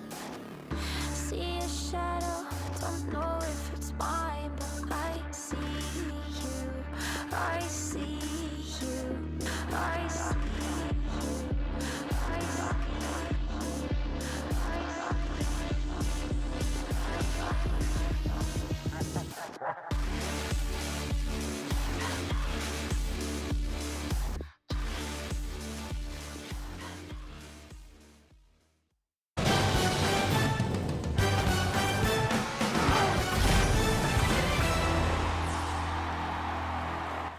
The action continues in Birmingham. We had a 1v1 extravaganza, went all the way to Game 7, and the French come out on top. What else is new in Rocket League here, Moxie? That was a clean walkout too. I love that French flag behind him. So sick. Great event. Johnny, you were casting it. How does it feel? Does this feel like a closing of an arc for you? No, it really does. This has been a long time coming, and I was glad to be a part of it. But yeah, it was all about Moxie and Jan. I mean, for Jan to come back and make that into the show it was is unreal. And then for Moxie to win under that circumstance, up against a killer like Jan, I'm so impressed and looking forward to seeing more. I mean, I think the roof might come off for Moxie in Lyon. Oh my goodness. And we don't even know who's going to be playing yet, Bates. Yeah, it's going to be Diaz, Dan, Ruas. Diaz, Dan, Ruas, Naupo. Yeah, it'll be a banger. Those are top 4 seeds probably, and then you're going to go from there. Yeah, it's going to be a lot of fun. Stay tuned to the Rocket League Championship Series. You want to find out what happens with the 1v1s. Folks, we can show you the bracket. Going back to 3v3 action, we have 2 more matches to play on the day before we close the doors and get ready for Championship Sunday. We've got the lower bracket kind of taken care of, and Carmine Corps and NRG are still warming up, preparing for their title match at the end of the day.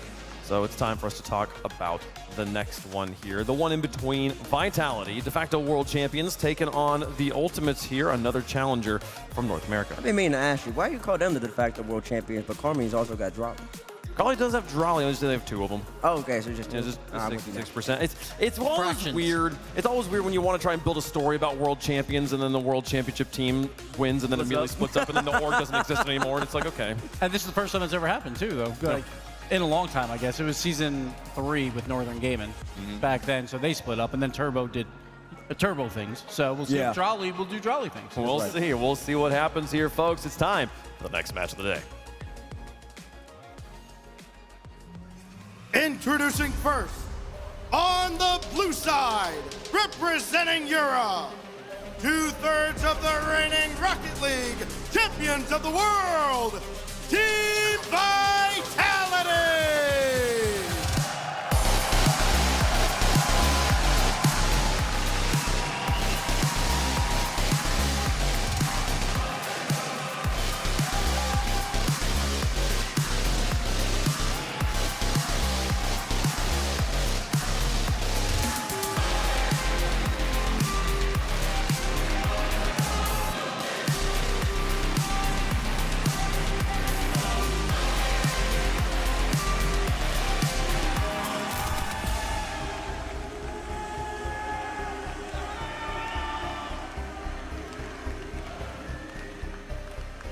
And after one Frenchman is already qualified to the World Championship, here come the full French squad to try and keep the momentum rolling for right now the greatest nation in Rocket League.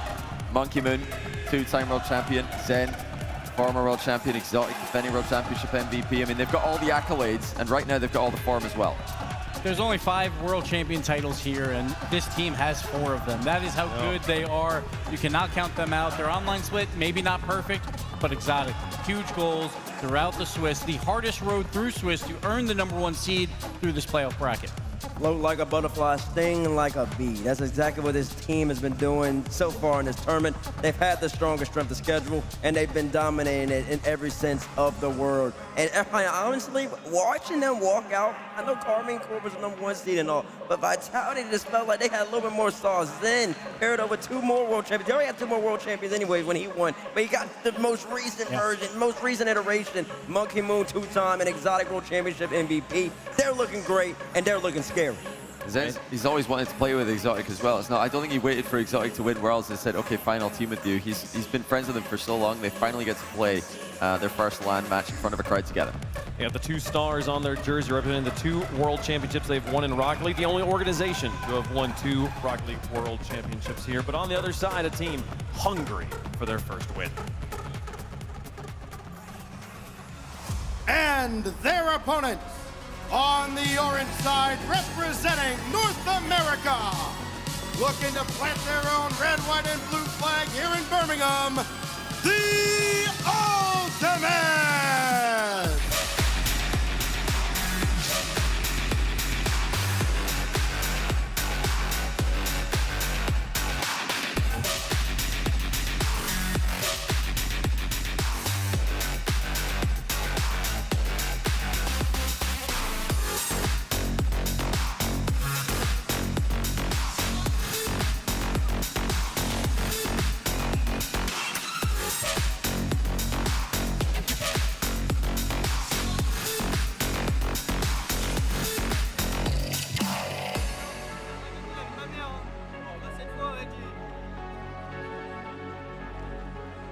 A trio that has consistently been elevating since the beginning of the season all the way back in January. Chronic, FK with the acquisition of LJ. They have proven that they are the clear second best team in North America, and they also shown that they can beat some of the world's best yesterday when they took down the Falcons.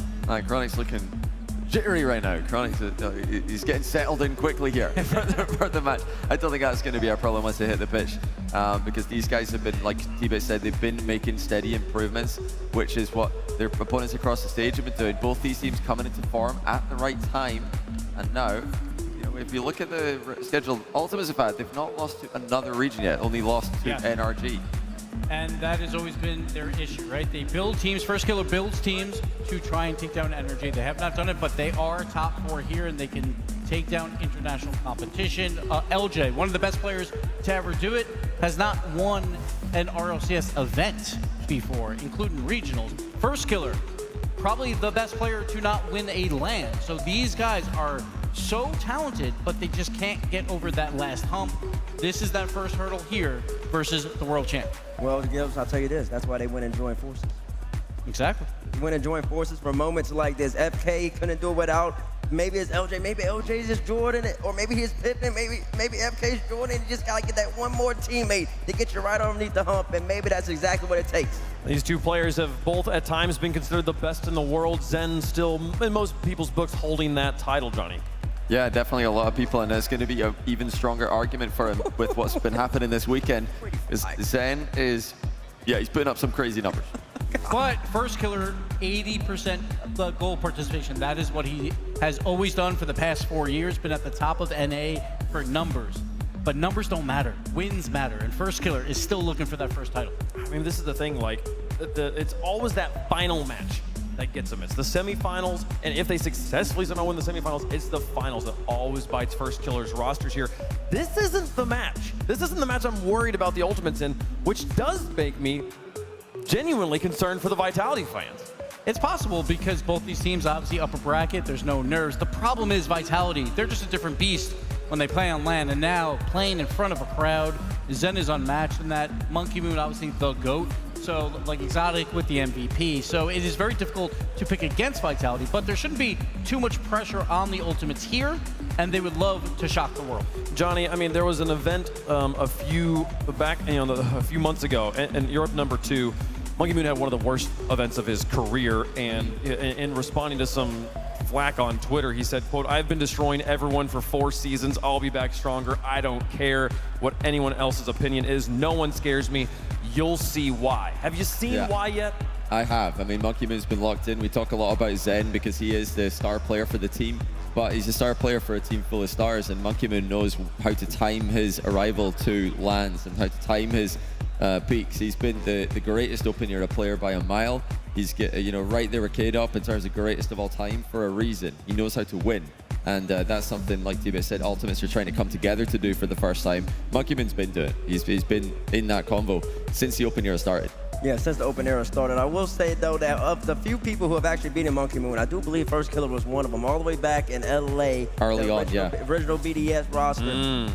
Yeah. Well, even in Stockholm, they got the win on them in Swiss before they lost the event at the hands of NRG at the time. Yep, and that's what started First Killer's he's the international killer. He can actually take out. He's the only person in North America that can actually beat a European, beat a Frenchman. So FK, he's got a resume in that regard, but like you said, JB, he hasn't have a resume in terms of winning. And all three of them, they're all winners. Admittedly, though, Gibbs, that was 3 years ago. Exactly. The last 2 World Championships for First Killer has not gone his way. A last place finish and then a 12th place finish as well. So First Killer is trying to get back up to that mantle, and this is that first step. Back in the top 4, back in the upper bracket, see if he can regain that title of European killer. I mean, when you have a team like NRG coming into the season with just about as perfect a record as you can have without having a world championship title, and you're the rest of NA looking around going, what do we do? Players like LJ are the people that First Killer look to when he's trying to form that super team to become the #1 team in North America. Now that's the thing, First Killer does not want to carry every match that he's in. He wants someone else to carry once in a while. It's just, will he? Yeah, maybe, we'll see. He has to let off the gas a bit to allow LJ to do that, and that could be a problem for him at times. But First Killer and Chronic, again, they were at the World Championship last year. It did not go well, losing to the OC 2 seed, which was unprecedented. So they make some moves, they readjust, and now they're back at top. But there's still always those last few hurdles for First Killer that he just cannot get over. It is, Johnny. Earning this spot is a hard enough challenge. Getting past the round 1 of playoffs is like a whole new challenge entirely. It is, and this is going to be a different challenge for the Ultimates roster. They qualified to this stage by beating Falcons, which is an incredible win. Absolutely.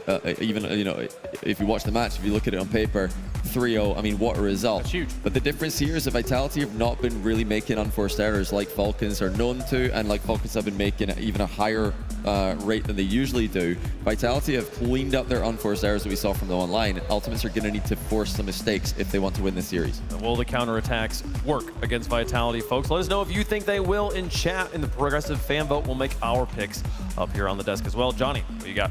Yeah, I've got Vitality. They look right now for me the in-form team for the whole event. The entire time they've had the strongest strength of schedule, and they've beaten everybody that they played against. They beat the team that beat Ultimates. I think they're going to beat Ultimates here as well. They have 4 World Champion titles. I'm going Vitality. Bates? Oh, 4 World Championship 4 total. That's great. That's great. And listen, I think we're in a new era of Rocket League at the moment. I'm gonna go with the Ultimates, man. I like that LJFK duo, and I like Chronic in the back line. I'm going the Ultimates. It has not been. It's been a long time since I've been this uncertain picking Vitality, picking Zen, especially when playing against a North American team. But I am going to do it here. I'm going to stick with Vitality on this one. I think they can make it happen. How does the coin feel, though? Ultimates on one side, Vitality on the other. And it's going to come up Vitality. The wall going to stay yellow in this one. Coin looking good. Chat, I feel like is going to be pretty solid. I feel like it's going to be like a 78% for Vitality. 78%? So I feel like Vitality is heavily favored here. Like I think the Ultimates, while winning 3-0 versus Falcons, that was more Falcons losing that match. They didn't look like themselves. But maybe we're not giving enough respect to the Ultimates, but they can earn it here versus Vitality. We'll see if they can do it. First Killer, LJ, and Chronic. We didn't talk about Chronic very much. He's going to have to hold down that back line. He's going to have to be confident.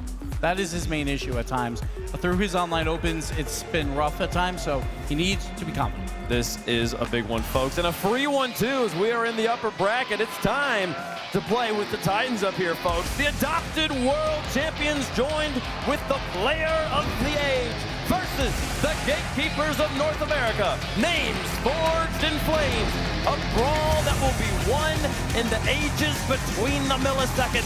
The age of Zen hangs in the balance. The ultimate versus Vitality. Cue the fireworks. Team Vitality and the Ultimates are desperate to escape the shadows of the #1 teams in their region. Stumpy, as we enter game 1, brought to you by Progressive, a series win here will be a huge step forwards in that. You manage to sneak your way through past quarterfinals. You avoid both Carmine Corp and NRG to get there, and you then end up over in those semis. 2 more series wins that you can look forward to, and you take home the trophy. This is the first step, however. And Vitality, I think we're looking at them as coming from ultimately a stronger region and looking to be ultimately a better team than the Ultimates. I don't think the Ultimates would agree with that statement, so we will see what these up to 7 games have to say about that one. Team Vitality, though, they were put together to win World Championships and nothing less. Zen looking for his 2nd, Monkey Moon his 3rd World's title. Exotic as well. I mean, these players want to win it all. They've also got history with each other. Bates mentioned it earlier on, that first killer did take down, as part of FaZe, the BDS team with Monkey Moon on it. What he neglected to mention is that it was a perfect sweep on LAN over in LA Major. Ouch. 21-22. An absolute brutalizing. Now, most players, I'd say the revenge isn't there, but Monkey Moon, he's like, hey, you beat me 4 years ago, badly. I want to destroy you. And I know that I won that World Championship. Doesn't matter. Doesn't matter. Don't care. That's what sticks in my mind. There's going to be the pressure coming in favour of the Ultimates, going central. Chronic trying to bump his way through 3 fantastic players. Then takes over for Monkey Moon. But with 0 boost, can't get too much further. Does send first killer to the scrapyard. First shot on target is going to be for Exotic. Ooh, Monkey Moon was almost following in there from Team Vitality, but the Ultimates have survived for now. First killer gets it back forward towards Team Vitality. The Ultimates coming off the back of that huge 3-0 against Team Falcons. A big upset and a huge performance from the Americans. As Exotic comes in, though, could open the scoring, but LJ saves. And LJ, whenever he does compete at these lands, even if his team doesn't do that well, you know, he's finishing 5th, 6th, whatever it ends up being, the work ethic he puts in and the quality he puts up puts him in the top 5 of players almost every single time. One of the best players we have in the game currently. His LAN performances, along with his team's LAN finishes, I suppose, they haven't quite reflected the quality that he's been putting up. It's going to be a miss from him and a good chance for Vitality to move forward. Well, it was first killer against Exotic back when he played for Carmine Corp that had that almighty whip in Game 6 in the Grand Finals. Yeah, on Neo Tokyo, first killer smashed it into the ceiling. They end up scoring, they get the title. So far in this one, though, it's pretty tense. Monkey Moon gets a big 50, Exotic's already up. Let's go into the side. Chronic should be able to get a couple of touches here. Zen, though, steams in there for the shot. Zen, who has been supreme mechanically so far for Team Vitality this season, shifted his focus slightly at this event. Yeah, he's been pushing his way towards demos more often, a little bit more off-ball play typically. He's got just over 1 demo per game. Instead, this time, he was rocking just over 2.5. Oh, LJ shooting a smidge wide of targets, then has to go up onto the backboard, does position nicely, and absolutely slangs it back into the Ultimate's half. Yeah, LJ had to get that one on target. When you're up against Team Vitality, playing as cleanly as they are at the moment, you can't be missing free opportunities. This could be another, depending on LJ's next touch. He's following this one up. Exotic booms it. Zen redirects it back towards the goal, but first killer had seen that one coming, so was able to get there. Chronic sends this one out wide. Which of these 2 teams will be the first to make a statement in this series? And in a series, it'll be a statement on the worldwide stage. Good shot, opposite corner. LJ can take it away, leaves it over towards Chronic. Used a lot of boost to catch up with that heavy first touch. Zen now taking it into the corner, 100 boost pick up from him. Good chance for a 2v1. Zen keeps it low, first killer, intelligent challenge, has managed to keep that one away just for a second, then LJ can dive in. A lot of faking plays so far, but the first man tries to fake just a little bit of time, then the second comes in and booms it instead. Exotic can't quite carry it around 2. So far, neither team has been able to really keep the ball in opposition territory. He's taking turns, going solo, looking for one pass and having to head back to defense. But maybe Zen has opened them up now. This is what they needed. Big save from First Killer.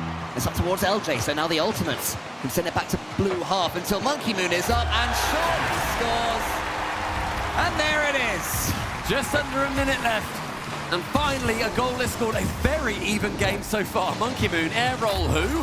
This First Killer gets tripped up on his way to saving it. Wouldn't have got there regardless. And Vitality, First Blood goes their way. He looks First Killer in the eyes and says, no perfect sweep this time, mate. Haha, I remember it, not just the casters. Monkey Moon to the side. Exotic calls Zen out the way.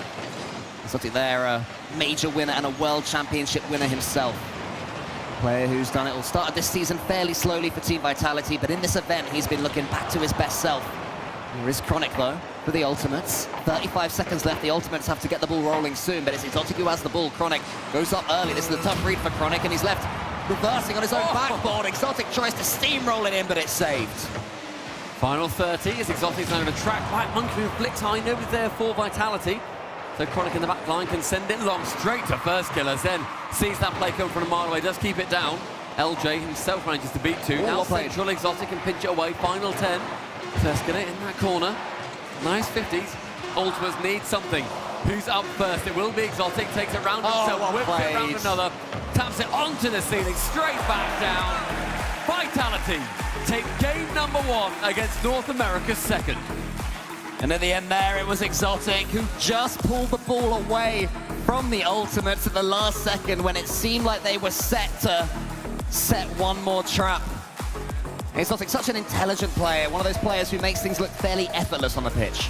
I love also for Team Vitality, they've all got equipped different World Championship titles. Monkey Moon rocking a 2-time World Champ, Exotic 2024 World Champ, and Zen 22-23 World Champ. That is an unbelievable level of flexing in their titles. And it was Monkey Moon that scored the goal that was the difference between these two teams. It's the first game we expected. There wasn't too much between them, but it's just one opportunity that was taken. And I'll tell you what as well. I mean, we saw it in the opening day, I believe it was, against Twisted Minds, where Zen was really getting into it. There's an edge to him in this event. There is. Yeah, that's a good way to put it. It's almost like it's his sort of like dark comic book era, where he's, turned that page, he's become a lot grittier.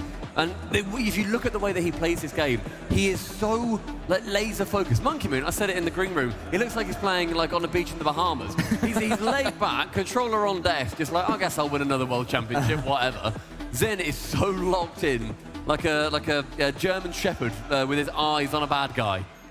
And we're seeing the Ultimates get nipped by him just a couple of times.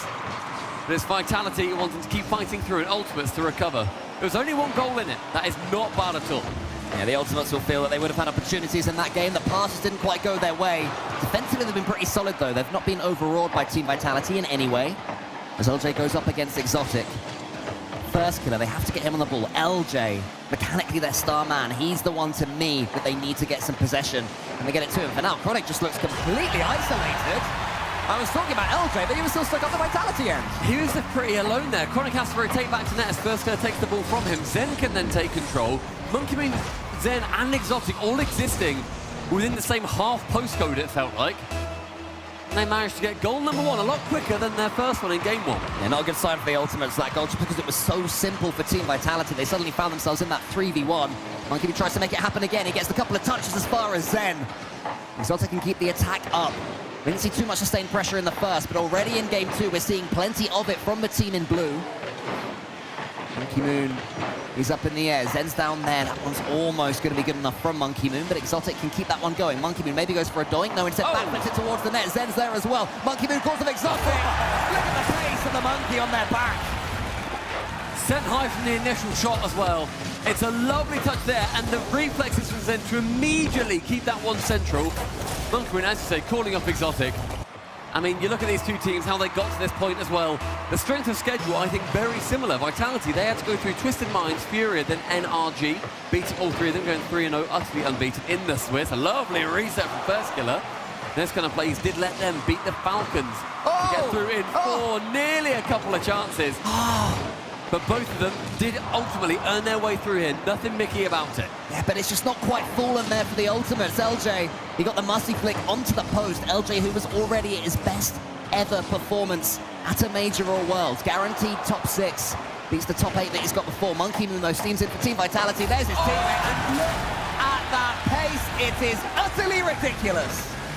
That is what we call in here in Old Blighty, Abish, Abash, and Abosh. And Abosh. Finishes it off, Monkey Moon. All the threes up top. Ultimate's the only number up there lacking. And they need to fix that because this game has really run away from them. It has, and it happens incredibly fast against Team Vitality. Instead of taking it out of there, and a well-timed demo as well. Team Vitality looking balanced. The decision-making is perfect right now.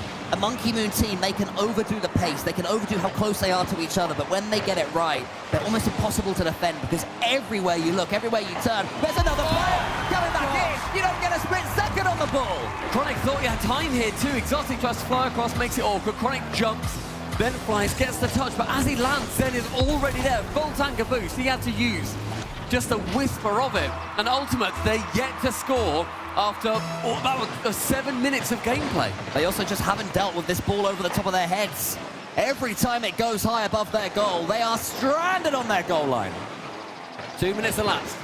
Then going central, finds a pre-jumping Exotic. My word, man. Had to boost him down a little bit. First get up, shoots it high, and somehow Monkey Moon keeps it out.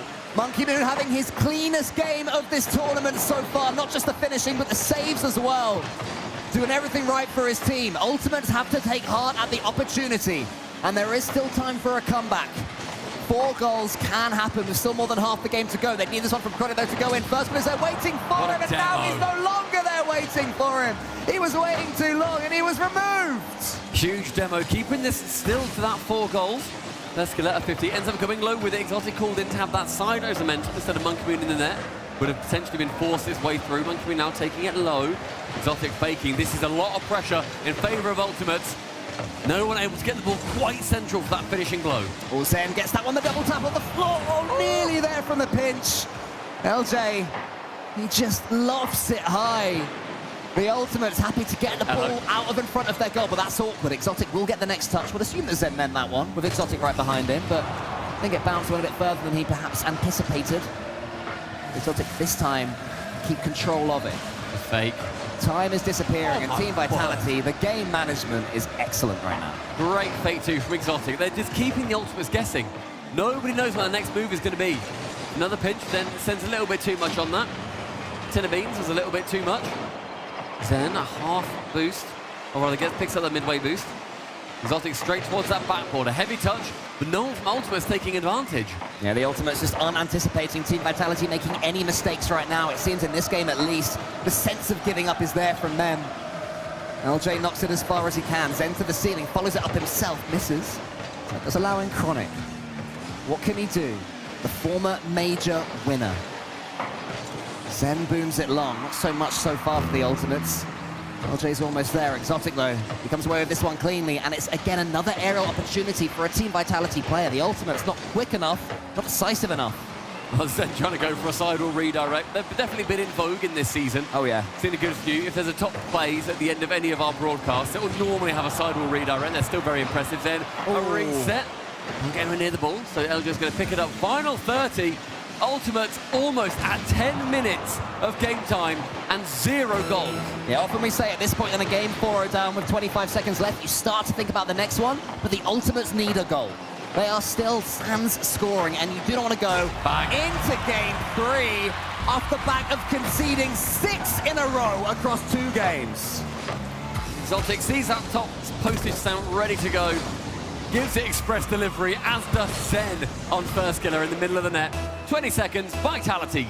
Game number 2, incredibly decisive. What I want to say about Team Vitality as well is that they are dealing currently with the weight of expectation. When they came together and they were immediately power ranked as #1, maybe that did, shock them a little bit. Maybe the fact that they lost to Carmine Corp in the offseason started to get in their heads, but this is the first event I can remember where they are playing like the top dogs. They are playing like they're enjoying their Rocket League. They are playing like this major could very well be theirs, but it can change in a heartbeat. For now, though, it's Team Vitality looking supreme. Incredibly clinical. Clean, no notes. Zen, an almost 1,000-point game, chilling on 840 points at the end of that. Everybody involved across the board, and many a donut. for the Ultimates. We spoke about the strength of schedule just real quick. Yeah. And Vitality, they took down 2 regional leaders. They took down NRG, the team that has been humbling the Ultimates pretty much every single time, apart from the most recent Open qualifier. 3-1. They took down Furia 3-0. They lost a game between taking down the kings of 2 regions.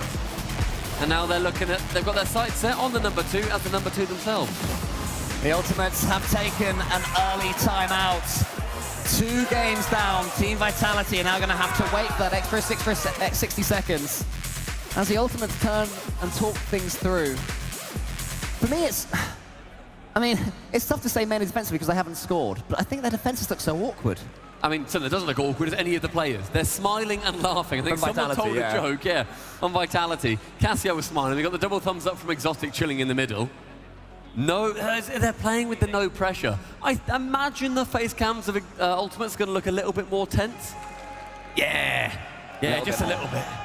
A little bit more. There's certainly some nerves jangling there, and you can see there in the suit, Sad Jr., who always dresses for the occasion, looks stunning as ever, can I just say. Very dapper. The red Ultimates tie as well, you gotta love it. But this is where he earns his wages. Moments like this one, where his team need him. They need a leader. There's not much leadership out there right now for the Ultimates. They do look messy. They don't look like there's much cohesion at all, especially in defense. Chronic, bless him, has been left alone a couple of times. Maybe he's, not given the right comms, whatever it is.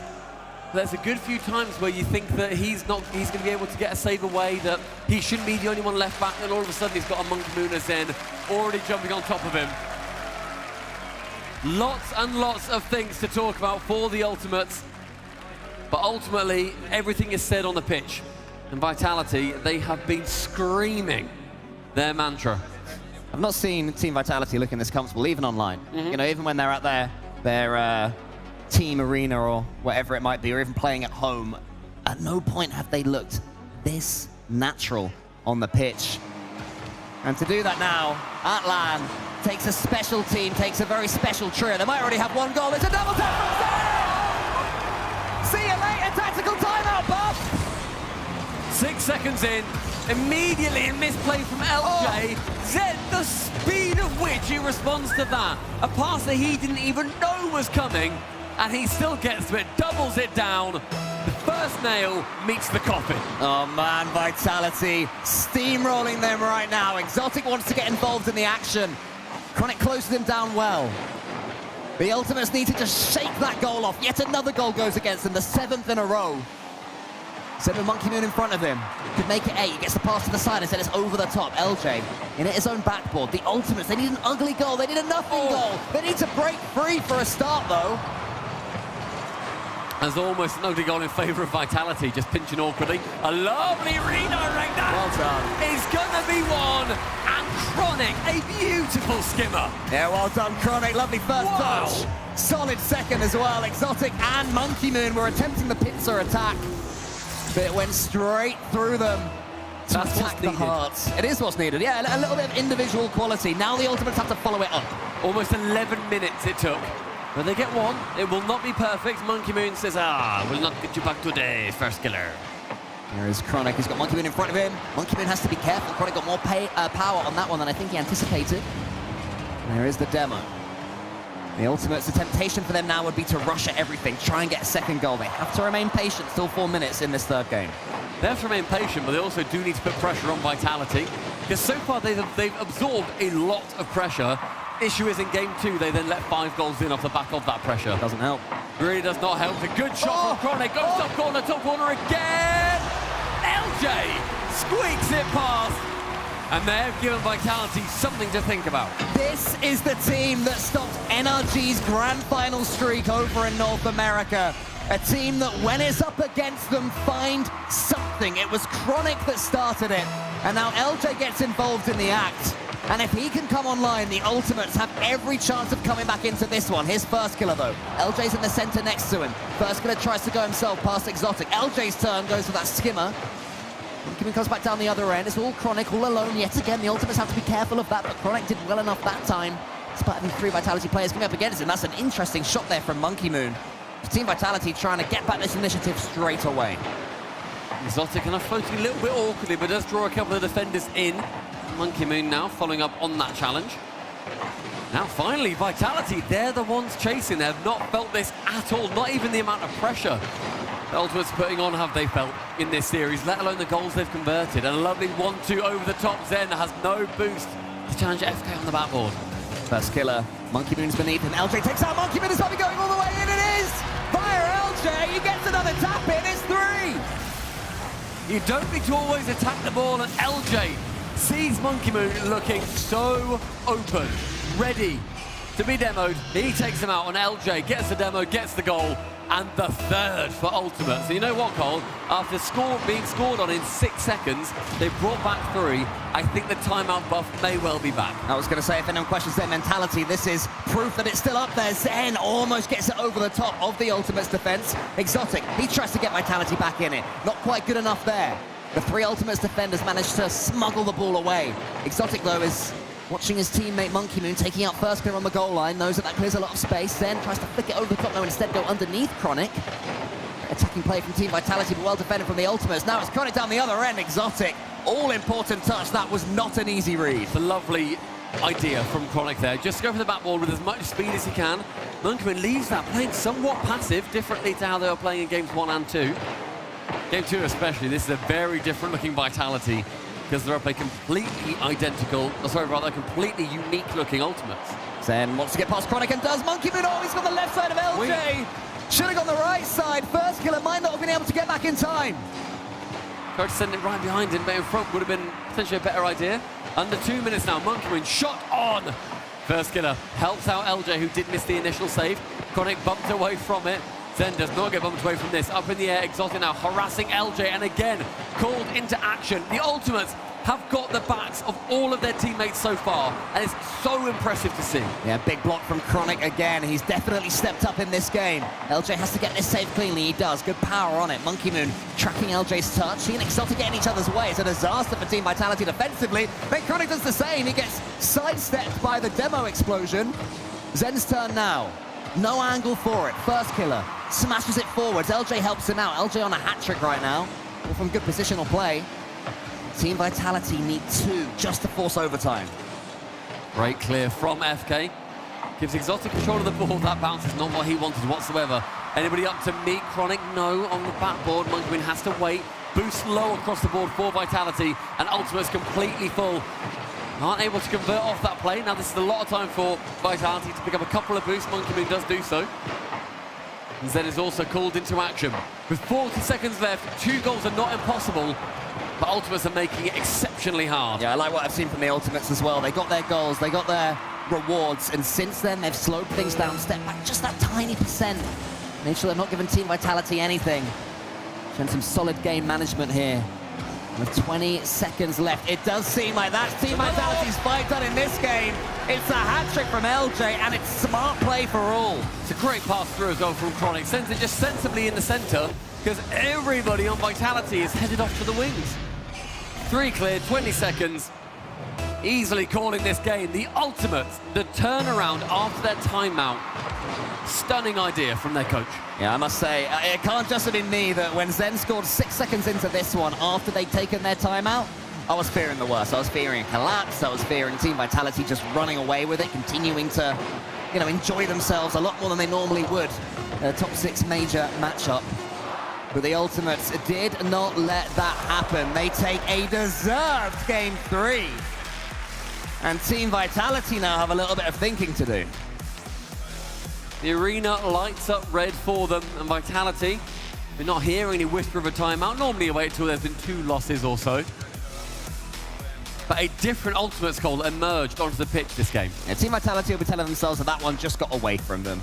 You can see to the first one, and then after that, when you have a player against you getting 614 points and a hat-trick like LJ, sometimes it's going to happen.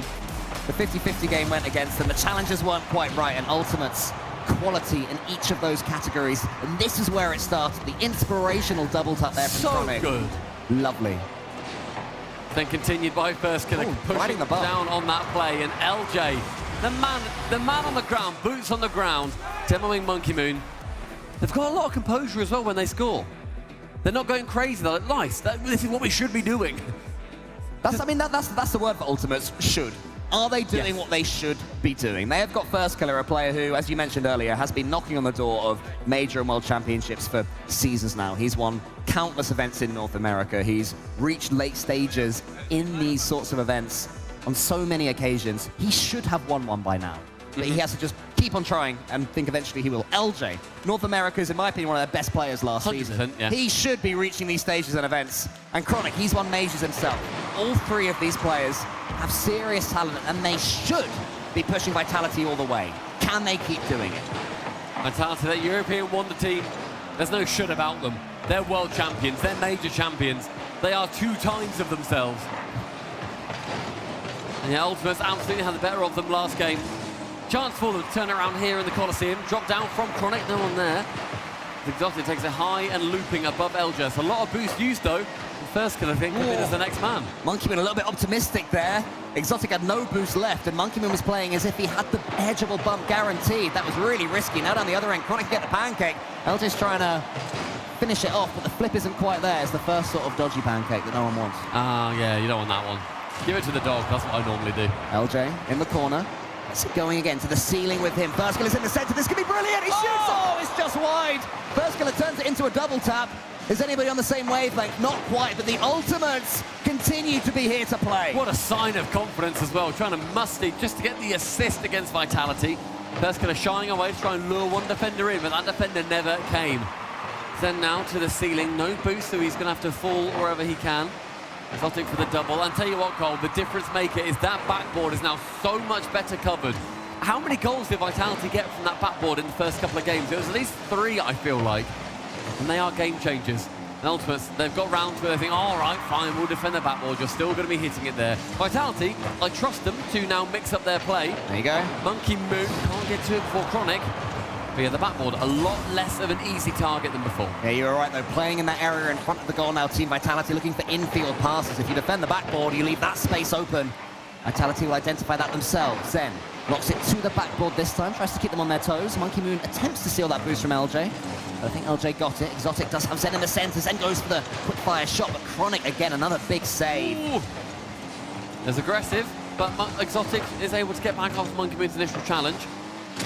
One chance as Monkey Moon lands. One gets rid of him, First Killer. Now Chronic left wall. The immediate dive in from Zen and LJ. Eclipsed by the ball, but is present, can keep that runaway ball away. Let's clear into the center. LJ clears the path for him. So now what can First Killer do? Get a clean 50 towards LJ. He finds First Killer. Lovely interplay here from the Ultimates. Chronic, he's got a clean shot. Zen takes out the other player, but there's First Killer.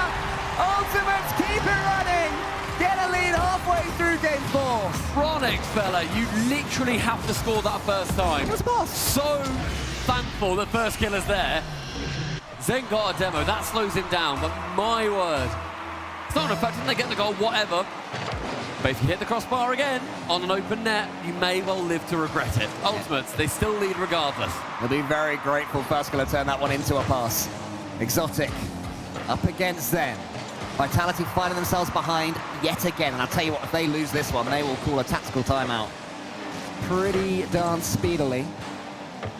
Zen is trying to make sure that doesn't happen. Gets the bump. Monkey Moon wasn't as optimistic that time. Maybe once bitten, twice shy from earlier. Zen has a pass towards Exotic if he can find him. Exotic, he's there. He takes the shot. It's almost over First Killer. Couldn't quite connect, could Exotic. Zen over the top this time. Team Vitality having chances. Demo sweeping the way again. Exotic, he knocks it down, but it's saved. And Zen going for those demos now more than he does normally in the online play, but getting over 2.5 per game when we look towards this LAN.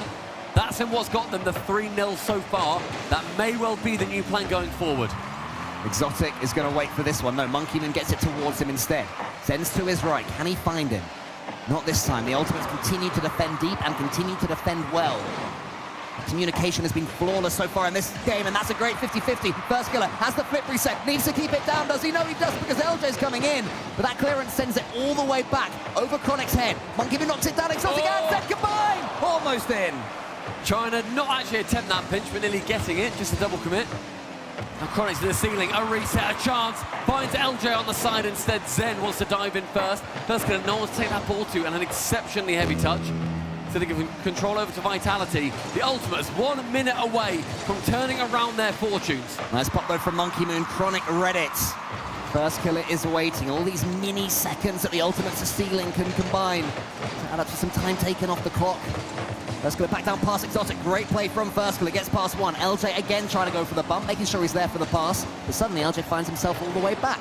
Team Vitality trying to build one more piece of pressure. Zen doinks it, hopefully towards Monkey Moon, not quite as far as he's concerned, and Chronic takes away of a couple of touches. What a series Chronic is having. Such long touches from everybody on Ultimates too. They're making sure this ball goes far, make sure it's lofting so it's awkward to get anything from it, but we've seen that Zen touch that he is able to whisper it, but that he's able to conjure up rather. A bomb is going to leave it open for Chronic. He's going to score that open net, and he is going to close out game at number 4. 2-all in the series, and Vitality, they've got to have words, because the Ultimates, they have come out swinging. Yeah, I mean, they will almost certainly call a tactical timeout after this one, but as for the Ultimates, this is the version of them that 3-0'd Falcons not 24 hours ago. They completely suppressed Falcons' attack, and now in these last couple of games, they've been doing the same to Team Vitality. The Ultimates are looking very dangerous indeed. And the semi-finals now is within their grasp. If you win this, bear in mind you go straight through into those semi-finals. If you don't, then you are going to be playing against Furia. It's going to be tough regardless, but my word, you don't want to be going down into one of those rounds that you don't need to go down into. And Ultimates, they have changed their fate after their timeout. Can Vitality, as they call theirs.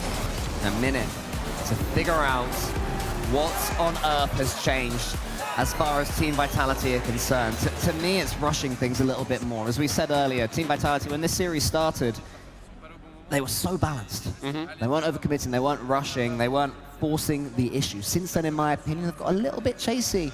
You know, it's a Monkey Moon-esque performance where the ball goes over your head, and instead of having a teammate there expecting the loss of the 50, you've got teammates that are expecting you to win that 50, and they're playing in front, they're playing to the sides. It can backfire, and the Ultimates have scored goals against it. They've scored open nets, rolling back to the Team Vitality half because of it. And the Ultimates, they passed over that tray of donuts that they had in games 1 and 2, over towards the Vitality scoreboard.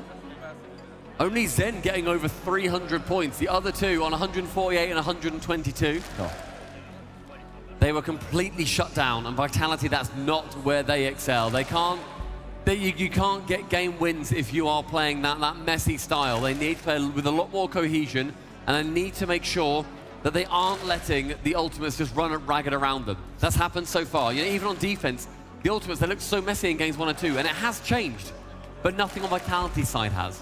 Well, the Bees will certainly be hoping they can swarm all over the Ultimates in these last couple of games. They're not buzzing at the moment, mate. They're not at the moment, they're nervous. Nervous Bees buzz.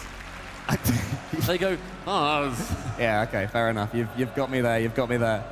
That's the psychology degree coming into use. The Ultimates now are the ones who are smiling. They've definitely relaxed into those chairs in the last couple of games. And they've been dealing with the Team Vitality attack so well. Yeah, exceptionally well. I feel like they're still sitting back a little bit, but just the way that they're actually dealing with the attacks feels like they've got a lot more shape to them. Before, we were having a go at, you know, LJ and First Killer for leaving Chronic alone so frequently. I think now we're seeing one player, yeah, maybe look a little bit awkward, but then one of the others dives in and completely takes control of the situation and gets rid of that threat rather than rotating around behind. They come from the blind spot. Can take a Vitality by surprise. Zen dropping that one down. It's going to be wide. Monkey Moon not with enough boost to actually get anything on that ball on the second attempt round. Yeah, rare to see Zen hit that one wide, and now First Killer on the other end. Oh, what a counter that is for the Ultimates! They keep the momentum firmly in their half. A shake of the head from Monkey Moon is getting away from Vitality. And LJ again getting the bump on one of the final guys so that First Killer or Chronic can just go through and score. There was none of this for the Ultimates in the first couple, but now they are looking like the more composed, superior team.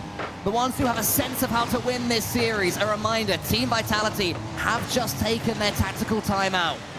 There are no more chances to stop. You have to just keep on charging forward. Zen does that with a backboard hit. Exotic's turning round. Cues that one up. Is there anyone arriving for Team Vitality? Not this time. They're just waiting for First Killer's touch. Vitality will be grateful for having some time in orange territory. First Killer, though, to as far as he can. Team Vitality have stepped up since going behind. In fact, it was a counter-attack from the Ultimates that put them in the situation. That might be the equalizer, but Zen, oh, it's just not falling for them. A couple of feet away, Zen didn't anticipate that ball would fall so perfectly right in front of the net. Now Zen with a little bit of boost. Get the flip reset of round one. A beautiful flip reset. Wide though. Just wide of target again. Zen was stretching every last ounce of boost, and now the Ultimates look to counter again. LJ onto the back wall. Chronic keeps it on the back wall. LJ gets the pass out wide, but it's too wide as far as Chronic's concerned. Good pass back. It was a nice decision to go back to First Killer, who takes it to the ceiling. End-to-end stuff right now for First Killer. Gets the reset. No, he doesn't quite do it. Monkey Moon knew that he wouldn't. Chronic to the backboard. Chronic can't make it too. Here he can't, though. LJ, his turn. Monkey Moon on the backboard. The ball sideways to him. The last place you want it to be. Team Vitality relieved to only be one down. It's a good 50 to keep Zen and that ball towards that back corner. A lot harder to try and actually get a goal from that position. We approach 2 minutes gone and the Ultimates are still with that 1-0 lead. First Killer keeping the ball in play in the blue half. Another bump. Exotic, a long shot. The Chronic, the rotation round will save them this time. Team Vitality, they're taking their own bite of the cherry now, though. It's Zen again. LJ, look at that backboard cover. Zen has been targeting above the Ultimates goal. And the Ultimates, they're starting to see it coming. Maybe Zen needs to keep it closer to his car, try and force the aerial 50. That's a sort of play that Monkey Moon loves to follow up as well normally, so it surely can work for Vitality. Exotic towards Zen, that's what I was talking about. Zen almost gets the tip. But Zen's still in position there to actually get something going. Instead, this time round, the Ultimates, they have a defender that's reading the plays a lot better. Monkey Moon with one, with two, goes up high. Finally towards the backboard is Chronic. They're keeping this ball in play. Again, we've seen Ultimates do this. They swarm, they didn't get a goal. Can Vitality do the opposite? It's going to bounce slowly. It's going to be forced through. And Exotic ends the drought. It's chaos on the Ultimates goal line. Zen picked out everybody. Monkey Moon took out the other two. Chronic and First Killer then lose the race to Exotic. All three Team Vitality players involved with very specific roles there. They do get their equalizer, and that goal was a long time coming. It was also very messy. It relied on a couple of things to fall their way. Lovely catch from Zen onto the ring set, the 50, not quite there. Chronic will be challenging him relatively early, and if he even doesn't get it, you know, he's still going to be able to get something, get one of his defenders on it. A lovely doink to be setting up the 1, the 2, and another block. The last-second defense from Ultimates is setting them apart. LJ took out Monkey Moon there, though, just when it seemed Team Vitality would be able to get the next attack. Team Vitality now going to have to do some defending. Ultimates have all the pressure. Hold the cards right now, despite conceding the most recent goal. First Killer gets the flip reset, wants to follow it up into an edgeable buff, but Monkey Moon won't let him. LJ has Exotic in front of him. Exotic goes to the ceiling, just making sure LJ can't do anything too fancy there. And his Zen to help him out. Could be a slightly hairy moment for Team Vitality, depending on side of bed Monkey Moon got out of this morning. Will he be overcommitting here? His two teammates stuck in the air. Not this time. Monkey Moon backflips. Monkey Moon gets the next touch. Exotic thought he was in, but there was a key touch there from Team Vitality. And now the Ultimates can come straight back. Is Monkey Moon back in time? Yes, he is, but that's a poor touch! No! A shocker from Monkey Moon! LJ says thank you very much! An absolute shocker! I thought he was back with more than enough time. Tries to send it back, and LJ has read it perfectly. Monkey Moon should have taken it on his nose and then sent it the other side entirely. Yes, it goes back across your box, but there was no one there. LJ reads he's going to backflip it towards him, and the Ultimates, what excellent positioning. They lead with a minute left. Exotic down the other side. Monkey Moon tries to atone instantly. He's going to roll all the way up. LJ's going to follow it all the way. He's going to get past Zen as well. Exotic can't get it either. The Ultimate's playing keep ball right now. Monkey Moon facing his own net, has all the boost. Control of that one. It's not going to be enough right now for Team Vitality. They need more than decent saves. They need Zen. They need this man. They need this flip reset to land. Instead, it was the edgeable, and he was bumped away. 30 seconds, and Ultimates are going to be getting themselves into that match point territory. Chronic had no boost. He has to take it low. Zen dives in quite late, to be honest, to get that first killer challenge. LJ up, has to try and attack the ball here. Not a man like he's been doing previously. Then with a touch back, and this only benefits Ultimates. They now have ball control, and they've got a lot of time to burn. We've seen so far in this series that when they have a little lead, they're good at dealing with it. But Team Vitality are able to get the ball away for now. First Killer puts them back in their corner. Zen has all the time in the world to do something with this one. Doesn't have a full tank of boost, but he's near to it. Monkey Moon has to get the catch. He can't do it. The Ultimates with 3 in a row. Vitality took their timeout. They did not receive the buff. And the Ultimates have had a generational turnaround. They need one more game, and they will take down #2 in Europe. They will deliver Vitality their first loss this major. And they will head into our semi-finals. Could this be the time of Burst Killer? If the Ultimates can keep playing Rocket League like this, it very well could be. Their playstyle is not based on powerhouse mechanics. It is based on dealing with the opposition's threats. And when they're going forward, the ruthlessness is there. Look at the gamble from LJ against Monkey Moon. Monkey Moon, who was trying to flick it, to flap it over the top of LJ, didn't quite connect. And that little slice of imperfection was enough for the Ultimates to punish him, punish Team Vitality, and give themselves a pair of match points. Vitality taking all of their time here before we head over to Neo Tokyo. There's memories here between First Killer and Exotic. First Killer will want to forget them, and Exotic is going to want to remind him of them. 5 minutes. Ultimates could win it here. LJ has a chance straight away from the kickoff, but Zen, seeing that LJ could get the early flick, so instead tears him down as soon as he possibly can. Zen stares down LJ. Monkey Moon has the ball, wants to put it out wide. And I see what the crowd think about that one.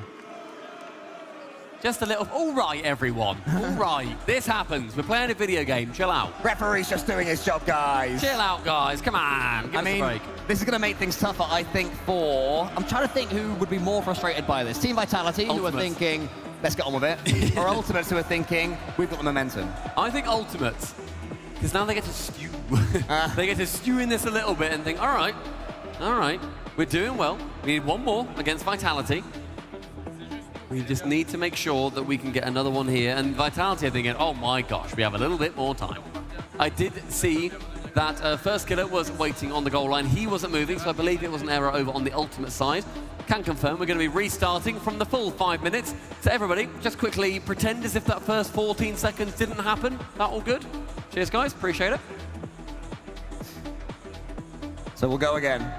And I would say the Ultimate seems to be taking it in their stride. Chronic is looking pretty comfortable out there on that stage right now. The nerves back on the Team Vitality side. A reminder, this is in the upper bracket, the upper rounds. So neither team is going out here, but you certainly want to take that shortcut into the top 4 if you can take it. You do not want to have to go through the peril of winning one more series to avoid finishing, for these teams, the dreaded 5th, 6th. And we've seen a few times, Cole. Were you saying that LJ's best finish so far has been 5th, 6th? 5th to 8th. 5th to 8th. So he's already matched quarterfinals. He's already beaten that, with a top 6 finish. Sure. So he's already beaten that. But you absolutely know that these players, they want to make sure that they don't just be like, okay, yeah, we'll stick where we are. You know that First Killer's not looking at second and then getting, yeah, that was pretty comfy, actually. I quite enjoyed that. Not at all. They're seeing the chance to make history, to take down Vitality, to, quite frankly, if you're a North American, to knock Europe down a peg. Just knock them down just a little bit and think, this isn't your land, by the way. A lot of people are predicting an EU team, whether it's Vitality, Karmine Corp, whatever it is. And if North America's #2 can come through and smash Vitality out of the way, then you are absolutely going to take it. Especially with NRG to face Karmine Corp later on as well. What a day this could be for North America. What a day that the Ultimates are just beginning to believe they are teeing up. You can see those 3 marks next to their stand. And what a turnaround it has been. They are dealing with the threat of Team Vitality repeatedly. The last 14 seconds never happened. This is real yet again. Exotic wins the kickoff, wants to follow it up against First Killer, nearly. Wow, straight from the restart, Vitality take the lead. I mean, it's going to be, well, not the lead. They get just an idea of, you know, going towards the opposition's net, which I think, to be fair, they'll take at this point, just actually making through into the orange half of the pitch. Then it's going to be up. Does get 1 touchdown, makes it very awkward for Monkey Moon. Does get the double save. Oh, he's got enough. And a long shot from Zen is going to be dead on target. It's old school from Zen. But look at the power he generates. So almost no run-up. That is the exact point of his Fennec. Maximizing its hitbox. And the exact start that Team Vitality would have dreamed of. It didn't quite go to plan after their tactical timeout. But nothing is over just yet. First Killer to the ceiling. Gets that one to the backboard almost. Zen is there. Gets the pinch as well. It's only going to go as far as Chronic, who gets the clean touch. quite able to get the redirect from the corner, but certainly was enough to get his team on the go. Chronic's up again for it. Oh my word! And it goes all the way in. Oh, Lars going backboard. Chronic, the read from the screamer of First Killer, smashes it into the ceiling. Oh, then gets another gentle touch. Chronic has had a bit of a back and forth series here. That is a clear highlight. The ultimates bring it level. Yeah, another stunner there for Chronic. It was his goal that got them back into this one, that gave them the magic that they needed. And it's his one now that might have just pushed Team Vitality straight back down. LJ tries to double up. It's Chronic again. He knocks it downwards. LJ can't quite get the angle. We've seen the demos again from the ultimates, making Vitality completely uneasy. No one's happy with where they're ending up, especially when they go back towards their own corner after an ultimates player has ploughed through them. Monkey Moon, the first man to that ball, instead leaves it. Zen's going to catch it, carry the other side. No reset, instead goes for the bump, one to the backboard, another bump coming through. Bottom corner, First Killer's there. Yeah, great read from First Killer, knew where that shot was going. Now it's down the other side. Tees up First Killer. Nearly exotic. Got the faintest touch now is Zen. Up against Chronic. Chronic does more solid defending. Honestly, he's been fantastic. Monkey Moon races First Killer. First Killer wins. The ultimates are winning all these races, or at the very least getting 50-50s. Very rarely is it clean Vitality touches. That was one, but First Killer backed up his mate. Every single play so far for the ultimates, it's so opposite of what we saw in games 1 and 2, where there was one player to defend. Now we're seeing at least two every single time. It's a stunning turnaround from them. First Killer makes everyone feel a little bit awkward towards the back. And the pressure for the ultimates really starts to build. One down central, LJ's there, opposite corner, saved by Monkey Moon. Yeah, that was tough for Monkey Moon. He could only get it as far as First Killer. LJ from the backboard! Unleashes the dish! The bump coming through from First Killer, ignores the ball entirely, gets rid of Zen. See ya. And LJ's got a free one. The lead established again for the ultimates. Again, Team Vitality left shaking their heads. But there's no takesies backsies from that one. Monkey Moon over LJ. Needs to get a decent dunk on First Killer. He does. Zen, can he pile drive this one down? Not quite enough. Let's take out LJ on his way out. Exotic loses the 50-50 once more, but Zen knocks it straight back to Monkey Moon. Chronic, the pace from him. He is reading everything Vitality are chucking at them. LJ's getting the mechanics out. Not quite enough. Chronic's speed has been sublime. Like the way that he's getting to every single ball so frequently. Again, that one, he reads it. He's not first to it, but he covers every angle. He can boost wherever he needs to. One gone. Chronic now on the backboard, challenged by Zen. Zen gets bumped away. Instead, Monkey Moon now takes the shot in place of him. 2 minutes stand between the ultimates and a semi-finals. Monkey Moon's going to get 100 boosts. Does he go or does he stay? He opts to stay. Just try and stare down LJ, allow his teammates in. That one goes over the top of First Killer. Monkey Moon has broken through the defenses. Can he get the flick towards his teammate? Nearly. The demo will make it reach its mark. Exotic is there. Zen trying to clear the path yet again. Exotic wants to go top corner. LJ won't let him. Exotic just ran out of boost, but Monkey Moon in the end gets another chance. Does he know? Another demo, and here comes LJ. LJ's going to finish it. Monkey Moon back just in time. Manages to keep it away. The ultimates, they survive a brief onslaught. Exotic needs to clear this one. He doesn't connect. Team Vitality can't afford too many more misses. Monkey Moon with a flick. It's nearly there. Blocked by First Killer. LJ waiting. Zen closes him down. That one's on the backboard. It's going to be shot by Exotic, but it's saved. The demo again towards the goal line. The physicality building with every second. A double demo. But where's this ball? It's still in favor of the ultimates. Zen can't get that ball. Exotic passes it back to Monkey Moon. Team Vitality can barely survive on the pitch right now. Can they survive in the tournaments? Final 60 seconds, a long shot near target. First Killer taps his sidewall, does keep it away. Uses all boost to do so, however. Awkwardness on the backboard, but Chronic with enough boost does take it round the side of two of them. Zen, back corner, pinches high. It's Monkey Moon on, but LJ's there first. Exotic nips in between LJ. No, he doesn't, and Chronic. It's LJ that wins it. Zen tries to use his bag of tricks to get Team Vitality back in it. The bomb's not connecting either. Exotic's got no boost. Desperation right now from Team Vitality, and that timer is disappearing before their eyes. It's Zen, right-hand side, needs some magic, attempts to summon the spirit of Cox here. Isn't able to get anything from it though. Exotic sending long, final 20. Zen, can he bump? No, First Killer. Exotic, one more chance maybe for Team Vitality. First Killer doesn't let them have it. This could be the series. That's the moment for the ultimates. Barring a massive collapse, they're going to take this one, and they're going to enter the semi-finals. themselves in the upper bracket. You see the cameras on the side of the Ultimates. Compare them to Vitality, who thought after games 1 and 2, they surely had this one in the bag. The Battle of Titans, second place in their region. No way you're kidding. But no way. What have we seen more than anything else this major? Kick-off goals have been the life-givers for certain teams. 11 seconds remain. In the current meta, it seems like plenty. Team Vitality gonna open something up. The Ultimates let them get the pop shots. Nerves of steel right there, but Zen has 100. Zen needs to sink this. He keeps it low. It's only got First Killer. Knocks it sideways. Monkey moon up against First Killer. They keep it up again.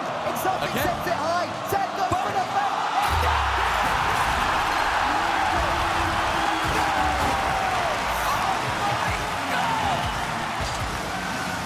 Team Vitality, they use every single dirty trick in the book. And they give us overtime. The Ultimates had to survive, they weren't quite able to. Now, dribbling round one is going to be Zen now, sees the open net. The final defender does manage to keep it away. Blocked towards the right-hand side. Monkeyman attempts to keep it central. The complete push is on favour of Vitality here. The First Killer wants to keep history on his side. Down! And the Ultimate! They complete the disrespectful tour over Europe. And they send Vitality down to the losers bracket. Chronic, LJ and First Killer, the new kings of composure. How do you rally back from 2 goals conceded in 11 seconds to smash in the overtime winner off the bar? The Ultimates, North America's latest hope, swan into the semi-finals. And the fist bumps ring out. Team Vitality is still in the tournament, but that's going to knock them down a peg or 12. First Killer, 30 points shy of a 1,000-point game. A very short overtime. I'm willing to give him it. If you look towards games 1 and 2, it was their Vitality smoke show. We were thinking, Ultimates here, they may well get perfect swept. And yet here we are, 5 games later. Ends in game 6 overtime, and it's the Ultimates to send Vitality to the lowers. They will be playing against Furia tomorrow. And we're still going to be seeing who is going to be playing against the Ultimates a little bit later on in the semis on Champ Sunday. Just as we've been blown away by the 1v1 here in the Rlcs, 3v3 reminds us of the magic that it also possesses. At this moment, it was seeming that Ultimates was going to make it all the way. Look at this comeback, though, Stumpy. It was 11 seconds. It was so close, and yet the mentality of Ultimates to keep it going. I can't believe that. We have got Vrasti on the stage to try and dissect the genius that is inside LJ's brain. LJ, what an astounding performance, but we have to dive into the timeout turning point. What on earth was going on? I mean, we got the best coach in the world, so he's just telling us what to do. We did adjusted really well. We had a good game plan. We just didn't come out strong. He kind of just told us what to do again, reinforced what our game plan was, and it worked pretty well. You gotta tell me, what was the game plan? What did he tell you guys exactly? What did you change? Play like ourselves. I mean, if we play our game, we're the best team in the world, so I think we just did that. You guys were absolutely ruthless, demos left, right, and center as well, showing Vitality no respect. Both teams number 2 in their respective regions, but what made you boys the better team and the better region today? I mean, we're NA, better region. Well, I don't think Birmingham likes that very much, LJ. For you individually, what was it that you felt that you contributed to the team to give us the result that we have today? I mean, I think I had a lot of demos set up my 2 great teammates. I think set up a lot of space, and they showed why. They're great. Well, even in that tech timeout that we had, you boys were in incredible spirits. What was going on behind the scenes? Because I saw laughs all around. I mean, we're just great friends, had great chemistry, synergy. I mean, we're just vibing. Just vibing. I love that from you. I love it from the Ultimates. Birmingham, do we defended them with that NA on top comment. But what did my desk have to say about that? Well, North America's always played heel anytime we've played on this side of the pond here, and this is no different. The Ultimates taking it to Vitality, securing a top 4 finish for the first time ever for LJ. You got to respect them at this point. They take down the Falcons. Now they take down Vitality. They are playing great Rocket League. No open wins through the online split, but it doesn't matter. They're showing up at the perfect time. Steady incline, baby. It's a steady incline for the Ultimates. Every open in NA, it continues to get better. And now they've taken down the Falcons. They've taken down Vitality. LJ's got his top 4. FK, 4th killer's in perfect position right now. Whoa. I think he wants to get a little further than that this time around. And LJ's got the confidence on the stage saying that NA's the best region, which is big talk. I haven't heard that from an NA player in a long time. And not only that, Chronic had a great series. I think he's always been that question mark on Ultimates at times when they don't look great. It's because Chronic is a little bit hit or miss. But when he's on, it's very similar to Furia. When like a Lost is on, Furia looks unbeatable. Same thing with the Ultimates. When Chronic is playing well, Ultimates can beat anyone. Absolutely. I mean, this was...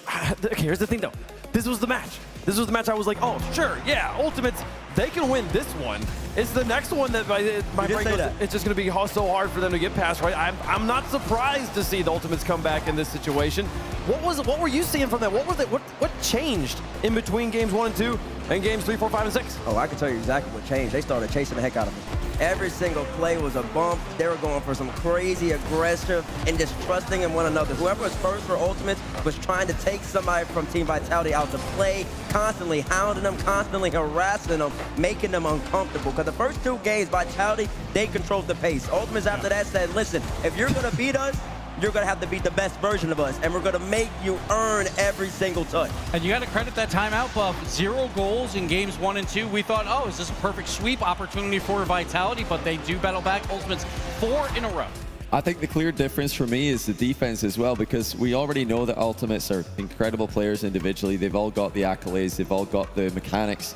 But the defense that they're playing is seriously impressive when you compare it to top teams from MENA, now top teams from EU. The composure from Ultimates and also from NRG is a different level. I think defensively, NA is doing it the best right now. And then it is a little bit of a strange format here, Gibbs, that given that they played in the upper bracket match, they get to top 4, but they now only have 1 life. Yes, they have 1 life, but the reward is the first team into top 4. Vitality will fall to that lower bracket. They have 1 life, but they have to win 1 more match playing against Furia to see if they make it to the top 1 round back, essentially. So other side of the bracket as well. And if you don't want to see same region semis, then we need NRG to win as well. So they go on the other side of the bracket from Ultimate. So the winner of NRG versus Karmine Corp will be in that upper semi-final, or the top semi-final, I should say. So yes, the winner of the next match will play the loser, or will play, the winner of Furia versus Vitality tomorrow. But Vitality versus Furia again, Bates. They keep finding each other. They keep finding each other. There's different rosters this time around, so I don't know if we're going to see the they same always flip the result, don't they? So whatever happens in Swiss, the opposite happens in bracket. So I guess Furia are going top 4.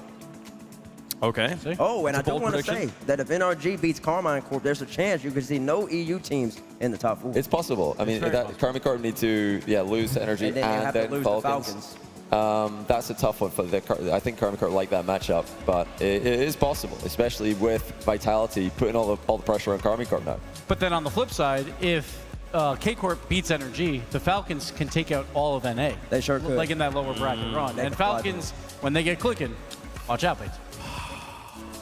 Yeah, you should watch out too. I'm excited. I'm excited to see which one we get here, folks. It's been a busy day. We've had a lot of matches going down, but we got 1 more to close out the day. Karmine Corp versus NRG Esports. Are you on the desk for the final segment here, Johnny? I am not. I did want to mention though, we've got every possible scoreline so far. I like that. We've had a 4-1, a 4-0, a 4-3, and a 4-2. Now we got to double up on one of them. That was a fun one there, folks. And if you want to watch the games from a different perspective, check out twitch.tv/RLEsports. You can check out the crowd cam, sit in the audience on Manfield, on DFH, sit up there and watch the games similarly to how you would watch the games at home. That's twitch.tv/RLEsports. You want to check out the alternate way of viewing the game, the crowd cam, a fun new feature we have here. The crowd is getting restless. They're excited to watch the teams play, and there's a little corner of the blue wall over there who know their boys are about to take to the stage here. Carmine Corps versus NRG will be the final match of our Saturday here in Birmingham. We saved you the best for last. Don't go anywhere.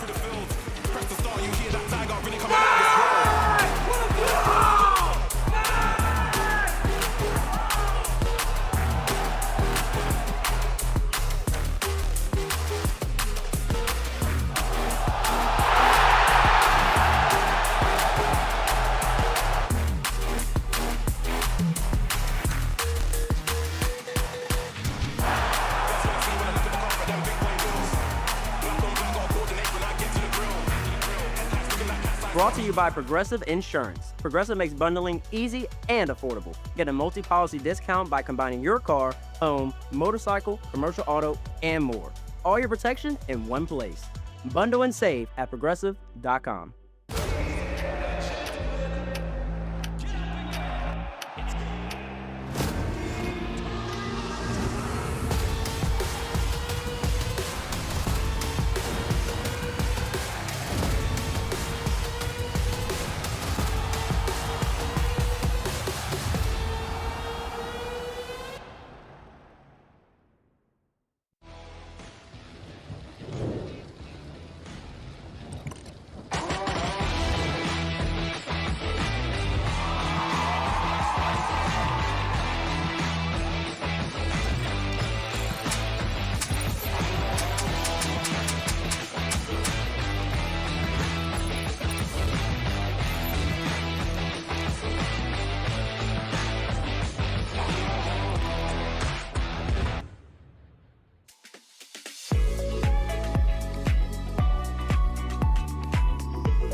Birmingham and Rocket League fans all around the world, you know what time it is. T-Base Debates is back with another edition. Y'all know the drill by now. You send in your tweets, I talk about them, and you might just end up on the RLCS stream. Let's get into it. Ooh, a Gentlemates fan, Adam Pasquale. Listen, French people, you got me? I don't speak French. At Gentlemates to win it. Next week. Danger Taco. What up, Taco? With Japan experiencing an explosion of interest in RL lately. They have. Let's go. APAC will be level with OCE within the next 2 years. One, I love the positivity for Japan. But two, if they're level with OCE, you know what that means? They're still not winning anything. Next tweet here from Bart. Shout out Bart. Falcons always come into events with too much hype. That's what I'm saying. There's all hype without any resume. It doesn't matter how many times the Falcons can win all these off events that are RLCS. It's good. It's great for them. It's great for me. But you gotta win an RLCS event first. Stop gassing them up like the world champions. Joshua Clark. NA will have a disastrous Birmingham major, but we will perform excellently on home soil in Raleigh. I'm talking no NA top 4 at this major, but an NA versus NA Grand Finals in North Carolina. Josh, how the heck is that gonna happen? Listen, I know we talk about home field advantage, but we really don't have home field advantage. They put on the headsets and they're on the field. Like the fake fandom of NA you got going on here, but a real NA fan is saying NA's gonna win both lands, and that's what you should be saying. Let's see what we got here from Jake. Jake, first off, I love the profile picture. I can tell you're a true gamer. Hopefully you won wherever you competed in. This year's Worlds winners have not qualified for Birmingham. I see what you're doing here. You clearly switched up your account. You're the Pasquale guy again. He's talking about Gentlemates, and he thinks that Gentlemates, after they win the roster shuffle, remind you, that's the only thing they're competing in, they're gonna become world champions. I don't know if I believe you though, Jake. I think the world champion is pretty much here right now. You all know who I think it is. Let's see here. We got NRG Chris. New players, after a couple days of training, could beat the best teams in Season 1 of RLCS. I don't really know if that's necessarily possible. Season 1 of RLCS, they're pretty good already. You gotta go back and watch the tape. They could aerial, they could hit the ball on the ground, they could hit it about 2 times in a row, and when the ball was rolling, they could at least smack it. If I give the controller to anybody that's new, they can't do anything. And I don't think any amount of training over the course of a few days is gonna get them in Season 1 of RLCS. level. All right, Mr. Oliver Bass. Shout out Bass from the past. We will never have a single region top 4 at LAN ever again in RLCS. Why do you say these things that you say, Bass? You don't believe that. EU could definitely pull it off, and it continues to get better. It's not out the realm of possibility, and matter of fact, it could happen at this LAN. Hayden White.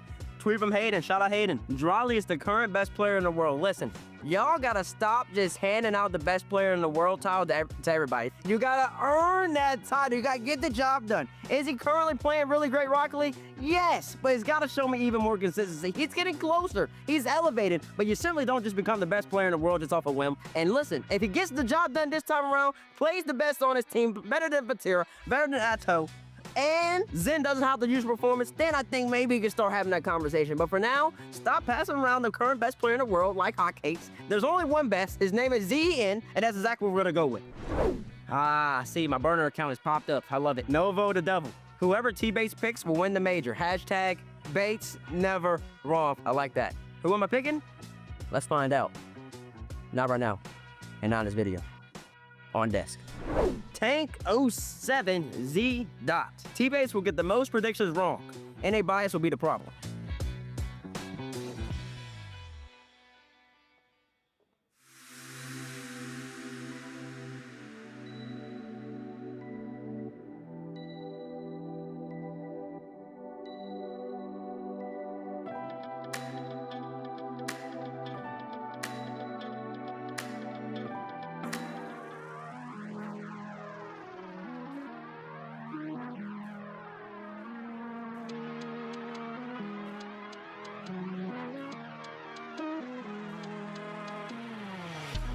First thing I see when I look at the car are them big boy wheels.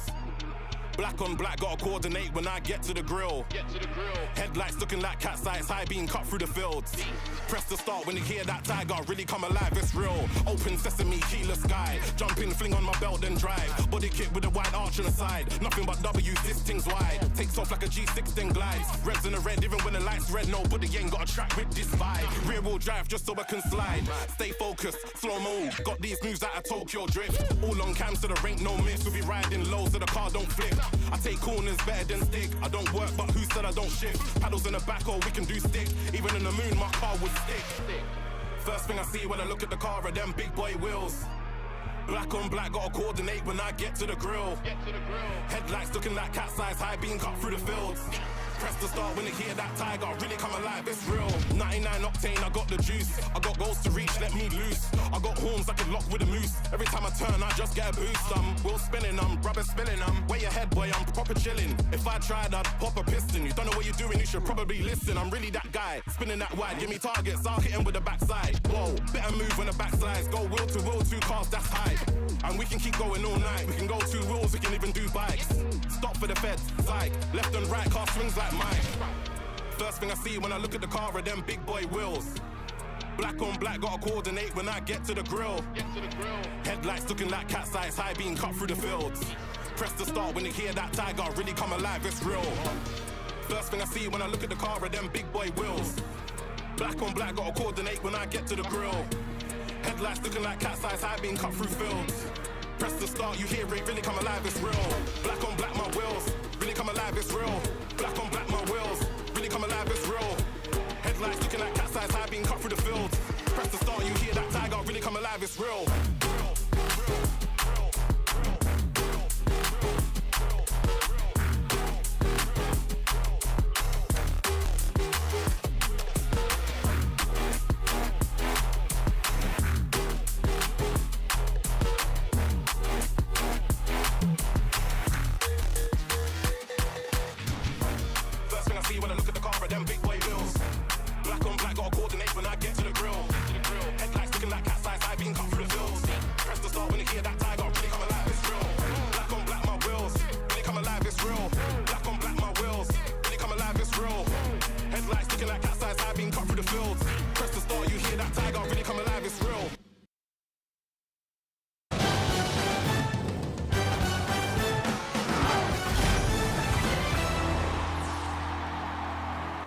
We have saved the best for last in Birmingham on Saturday. It's time for K-Corp versus NRG. And you've all been waiting very patiently. Congratulations on making it to it. You've eaten your vegetables. It's now time for your desserts. I'm excited about it. And we got one more match to play here before we close the doors on Saturday. Set up for Championship Sunday. We're getting pretty close to crowning another champion here, Shogun. We're getting very, very close as well to a very, very multi-regional grand final day as well. I mean, if there's been a chance for us to get a non-EU, non-NA winner, this could very well be the best one we've ever had. I feel like Bates, Ultimates making it to top 4 was probably the biggest question mark for me in terms of the whole like NA versus NA grand finals idea, which a few people have been teasing us with. I wasn't a believer. I'm a little bit more of a believer now. Listen, you should be a believer. They're beating some of the best teams in the world, and they're doing it their own way. Counterattack style, bumping, physicality, and now they're going to see if their counterparts from North America can also handle business against probably the #1 team, not probably, the #1 team going into the tournament. And this is what we talk about. This is why we save the best for last. These are the 2 online champions of the 2 biggest regions. Europe, 2 open victories for K-Corp, #1 overall seed. NRG, 2 open victories for North America, the #1 seed there. We all knew they would be competing today. We all expect them to be competing tomorrow, which they will.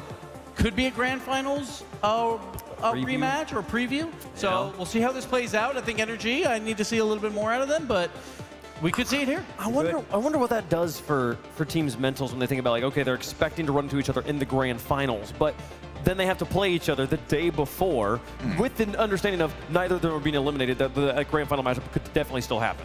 I feel like historically, though, it hasn't really made a massive difference. I mean, we already saw this last season when we had BDS against G2, and it was a very, very different final to the way it played out. It was all very, very close, but if finals is a different state of being, you've got to go in there with a completely fresh mentality. So it's usually a bit of a preview as to how teams are playing, but they're in this upper bracket. They're playing good. We know this. They are. Well, they've had a long time to wait today as well. Karmine Corp and NRG, they're getting ready to go right now. We'll get them on the stage as soon as we possibly can, but in the meantime, they've had many hours of being in the building, just playing in their little stations back there, trying to get ready as all of these matches unfolded over the course of the day. All these matches did unfold. Listen, we started off the day with Twisted Minds versus Furia. Furia handled business. TM, they kind of seemed like they lost composure.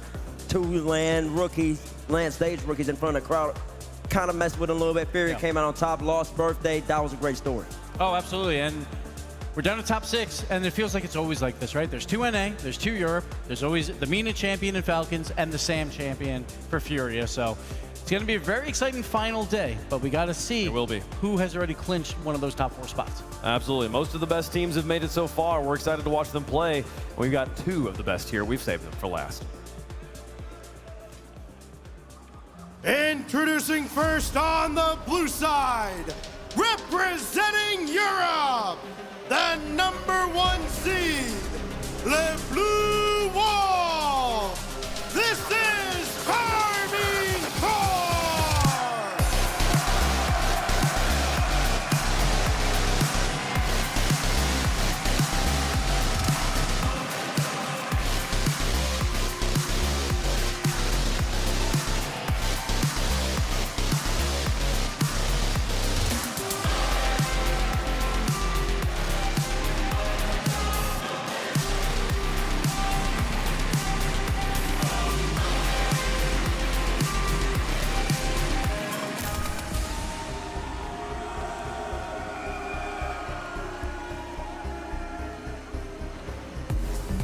So here we go, the best team from Europe, looking to try and put away any doubts that we had coming out of regional #3. I mean, for the most part, I think those have completely gone away, but this is what this man has waited for. Locked into being a top 4 European team for the longest time. Best chance ever at starting to win these events. And this is the #3 offense, the #2 defense. K-Corp's putting up numbers as they always do. Vatira, he has a major title. He wants another one, but the main goal is that World Championship. He believes his 2 teammates can get him there. He's got 2 major titles coming from Vatira, man, all the way back in London to 3 years ago is almost to his name, and then also in San Diego, and then the reigning world champion. We just saw his 2 teammates go up against the Ultimates. They didn't come out successful, but arguably he was the best player in the grand finals, the most impactful player when they needed him the most against G2, and now he's on the stage. And he's leading in scoring throughout this tournament as well, 1.42. No one's even close to him. Drali is making the case for best player in the world. On the other side, their opponents. And their opponents on the orange side, representing North America, finalists of the last 3 RLCS lands, the champions of London, NRG!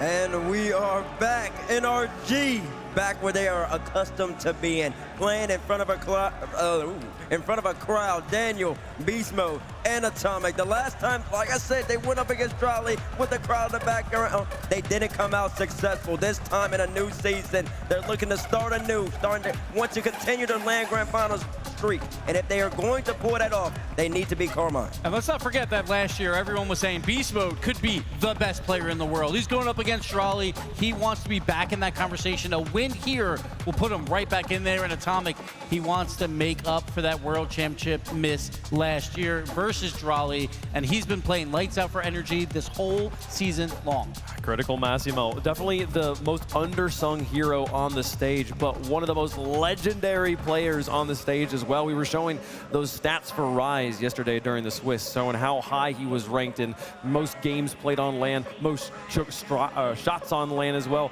Atomic on both of those lists, highly ranked. Listen, he's up there for a reason. If there wasn't a Monkey Moon in the way, you might be talking about Atomic, two-time world champion. He might be arguably the GOAT of Rocket League. He keeps losing to one man. He stands in his way.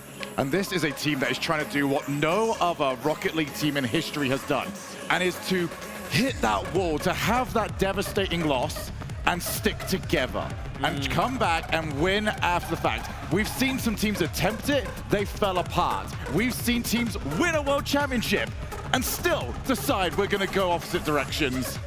What are we going to get from them? This is new territory. We talk about best offenses in the world. Well, NRG, the best defense in the world, it feels like no question. Leading 1.25 goals against. The problem is throughout this tournament, they are the 15th best offense. They are not putting goals in. Every single game is a 2-1 or 1-0 game. So NRG needs to get Beast Mode going to get that offense clicking. There's so many players. I mean, you based in the little segment in between the matches here, you talked about how like we hand around the title of best player in the world a little bit too much, but just being in the conversation at all is an incredibly exclusive club. Both of these players hot in that conversation right now. They've been hot in the conversation. Beast Mode for at least the past year. Drawley more recently. And listen, looking at the numbers, Drawley's looking like he's got a really strong case, I'll tell you that much. But the Beast has always been playing well in land and wave. You're exactly correct about one thing, but wrong about another thing. You're correct about the fact that when you're in the conversation, that is a blessing. That is something that is a testament to how great you are. You are wrong about the little segment. It's not a little segment. It's a big segment. It's team-based debates that everybody loves. My apologies, sir. I wasn't familiar with your game. I mean, there's 4 players. They're talking about how great this matchup is, right? This is the title match. This is how, when you drop a match on paper and say, we want to see the best Rocket League, these are the 2 games you play. There's 4 players on the stage who have absolutely been in the conversation for best player in the world. We've gotten this far in this segment. We haven't talked about Fadira or Daniel so far. Matty Goats. I mean, yeah, and he wants to return to winning ways. You said earlier on, it's not 1 major championship he's got, it's 2. He would also say, it's been too long since he won 1. He wants to add another one. As for Rato, he's now back to the highest level. He wants to break through this. And I think we need to point out as well that, yes, this is an upper bracket match. No one is eliminated. But what's waiting for the loser is a Team Falcons that every time they come to the UK seems to steamroll their way through to the finals. You don't want to go there. My favorite thing about Vatira is even if he wins here in Birmingham, if you asked him 2 weeks after Birmingham, hey, has it been too long since you won a major? He'd be like, yeah, it's been about 2 weeks too long. Like, that guy wants to win every day, every moment. He is such a competitor. I'm excited to watch him play some Rocket League again. Folks, Let us know who you think is going to win in the Progressive fan vote. We'll make our picks up here as well. The crowd is getting loud. They are ready to go in the building, so let's not make them wait any longer. Shogun, who you got? For me, this was actually the first prediction I put in. This is the one I am most confident on the day. I think NRG are a good team. I think KC are a great team. And I think that they are winning this and marching on to another finals. It'll be incredibly hard to be the 15th best offense and make it to the top 4. So I think Energy will falter here. I am going K-Corp. Well, of course, everybody in the world should know that I actually love the Karmine Corp organization. I love the players as well. But you got a battle EU #1 versus battle NA #1. As I just said in the last match, we're entering a new era, though, and NA's about to come back storming. Give me NRG over the Karmine Corp, over the blue wall this time around, of course. It wouldn't be appropriate if you went any other way. You were confident in this one. I was torn on this one, back and forth. But I got to stick with body on this one, folks. Give me the blue wall to take it down here, folks. And this is an everything to win, nothing to lose match. You win this one, you move forward. You lose this one, you play against one round back. You play against Falcons. Falcons, right? Oh my goodness, maybe you don't want that. How does the coin feel about it though? We got Karmine Corp on one side, NRG on the other, and it comes down NRG for the coin. The coin, random chance, picking America here. How does Chad feel about it though? I thought this one. Oh, I already know where Chad's going to go. Karmine Corp doesn't lose very often, but if there's only one that can make it even. 50-50, baby. One vote splits the difference. One vote! One vote, we're being told by production, keeping those two apart. I mean, which way? Which way? The most storied organization in Rocket League versus the strongest organization in Rocket League right now with Karmine Corp. This is it. Now, to be fair, T-Bates has his computer open. One vote was NRG. They won the vote. Where's my computer?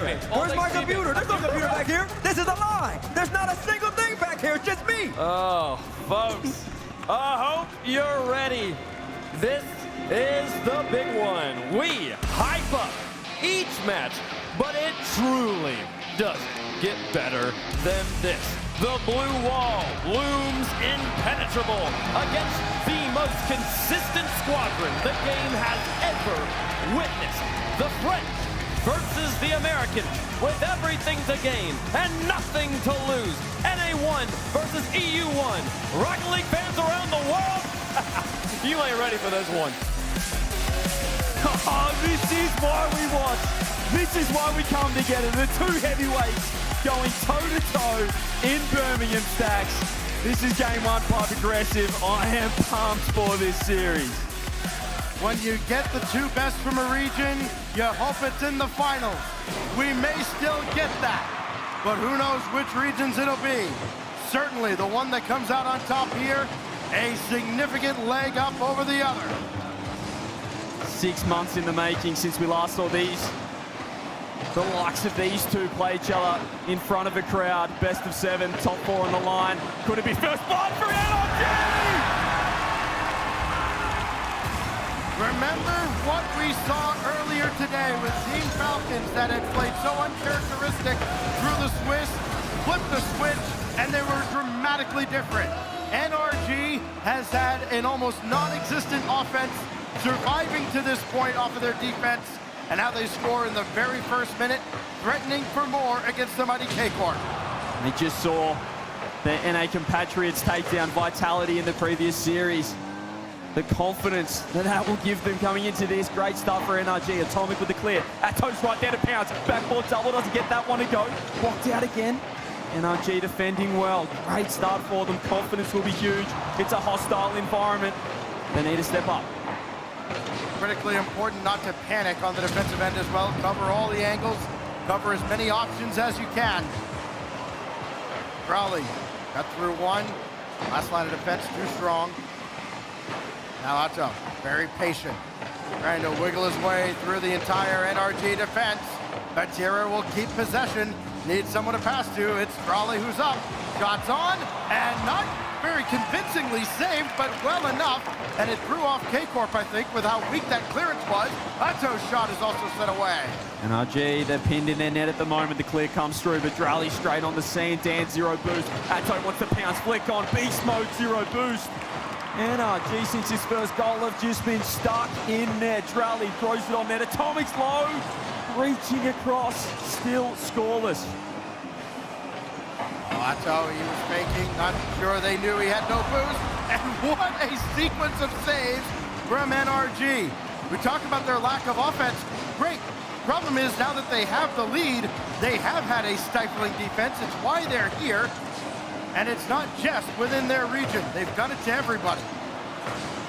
Finally, they're out with boost. Atomic, after scooping up that corner 100. Beast Mode has to wait down for Vatira. Zato now with 0. Sidewall, Drally's there, so is Batty. Here is Beast Mode looking at control. Sends the ball to Atomic. He can fake for Dan, who's already in the air. Gets one touch with the 50. Atomic, no boost to follow. Now for K-Corp as they look to battle back here from a 1-0 up to make it 2. Is first of all not to just give the ball to Daniel like that, but they need to kind of ride the shoulders of Crowley. And since he put the game on his shoulders there, just handed that one to Dan. Third man trying to control the ball. Never a good idea against NRG, the pressure. Only have had 2 real strong opportunities, but for 2 goals. Half the game remains here in the first. KC looking to attack. Atto catching. Reset. Beast Mode 0 in net. The team defense from NRG is going to have to be crucial because they're so low. It has been dominated by KC possession-wise, but still yet to find their first. Blue wall waiting for a reason to explode. Right now, NRG has given them none. Crowley has his pocket picked again, this time by Atomic. And Atto, outlet for Vatira to try and follow the play. NRG just keep them hemmed deep in their own territory. Another low challenge, but this one finally escapes. Bump downfield. Follow-up is still off, and Crowley's there. Who else for K-Corp to finally put him on the board? Reward for that hard work. The bump was huge. It wasn't on target, but Vatira just had to beat the last man. Beast Mode gets dusted. KC find their first. Still time in this. They've been the more dominant team so far, but not on the scoreboard. At one point in this tournament, Raleigh had more goals than his teammates combined as part of their 3-0 run. Just a spectacular individual performance. Almost trying to lock up MVP before we even get to the finals, should they get there. Gonna need a lot more of that from him. Daniel, in the center, no, he just went headhunting instead, and nobody else could follow up the play. Here comes Carmine Corp, and Beast Mode catches up. It's the NRG special team defense. Beast Mode cutting rotation, helping out those in behind. Drally off the corner, has a flip, has a shot. Atomic with the save. NRG still very low in the tank. KC going to tighten this stranglehold in the offense. Drally gets one more. Can he get a drop down? Beautiful pass, Beast Mode. Oh, they're lunging NRG. It's getting desperate. 50 seconds. KC need to find one. More importantly, in that process, he needs to not overextend and leave the door open behind him. Here goes Matira. Crowley to follow. Got one more touch. It's open! Strikes again! He got a little bit lucky with this touch, but he's rolled through the dunk and done it all himself. Batsy with the assist. KC equalise. And they can take a little breather now. They have had the aggression. They've had the offense. They don't need to force anything. Oh, Beast Mode. Sending that out to the corner. Tough ball to get on top of. Beast Mode at the net. Hope something good happens, but Crawley's the one at the back. This time he does not just give it away for free. Now Atto has Matera running forward, but only as far as Atomic. Down to 15 seconds. NRG trying to steal this one back in regulation after Carmine Corp has scored 2 unanswered. Huge demo.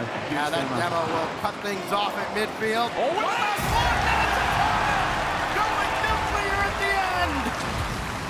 It was only Dan upfield. That touch was elite. And Atomic, the chemistry, the synergy between these two, too strong. 3 seconds. Everything in this kickoff. The fake comes through. It will be up. This time for Drally. Has 100 boost. KC, do they have the magic? He fakes one. Goes the dribble.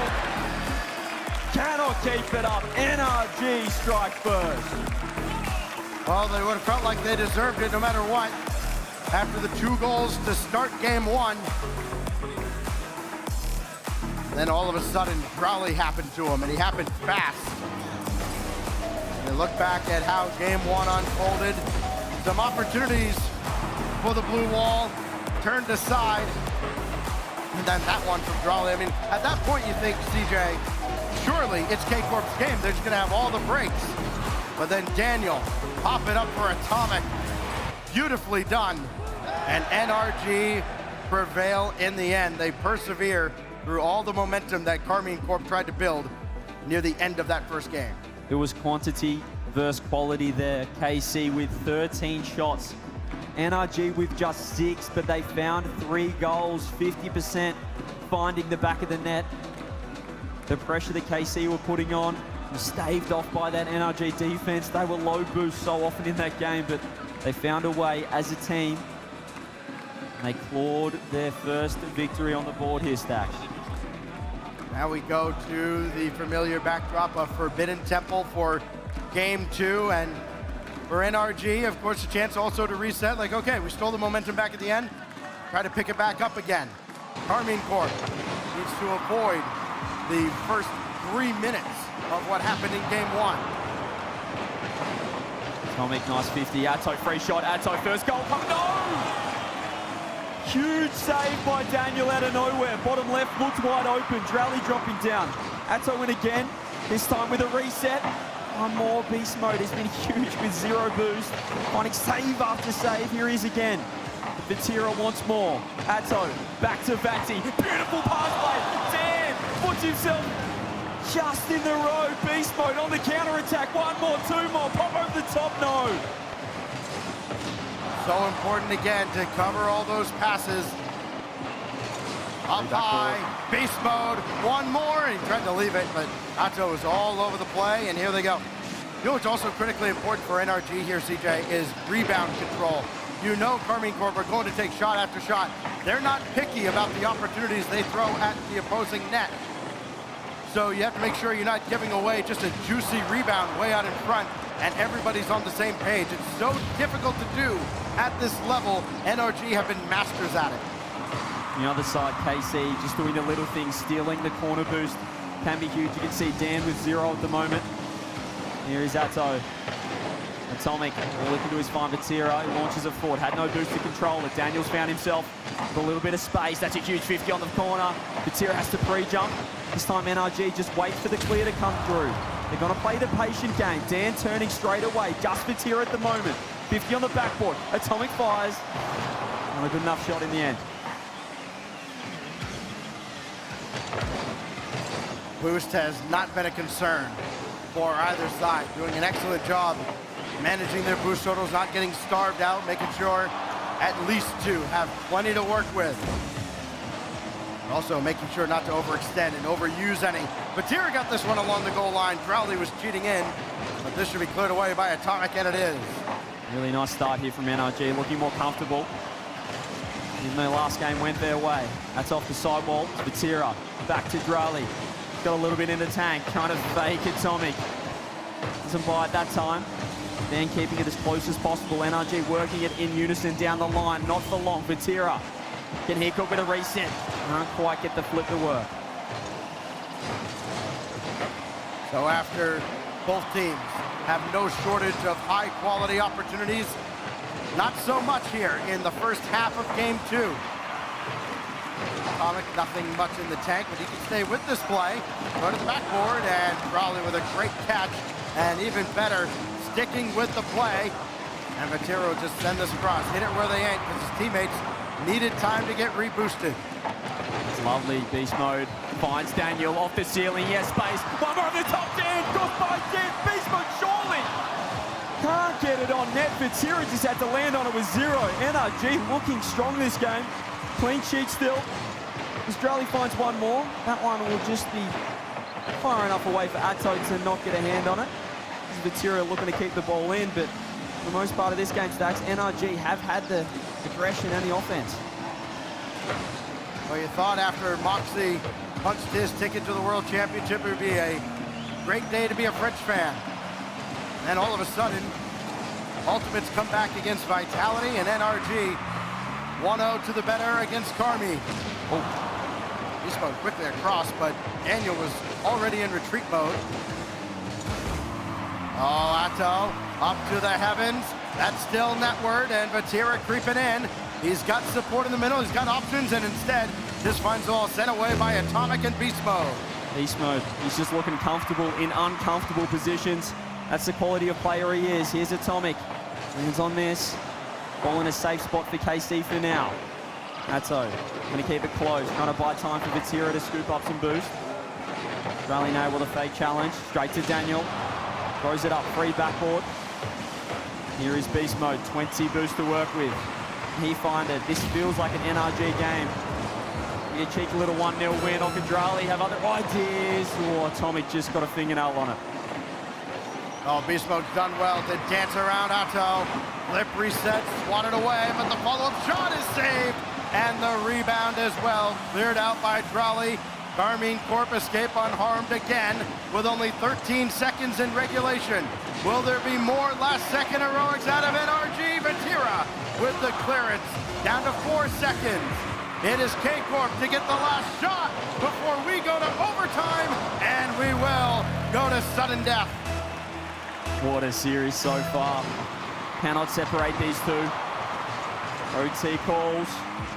Atto with the fake challenge. Beast Mode says, I'll have a piece. Atomic with the 50. Beast Mode cuts rotation. Dan's found himself awkward. Has to track back, but he's used all his boosts to get on the backboard. Is there any help? He's found the 50. We got a tie ball game. Oh, Daniel in a real tough spot, and Atto just dive bombs in, and the last second adjustment to get anything he can on it. Call it desperation, call it luck, call it whatever you want. It is 1-0 and a tied series.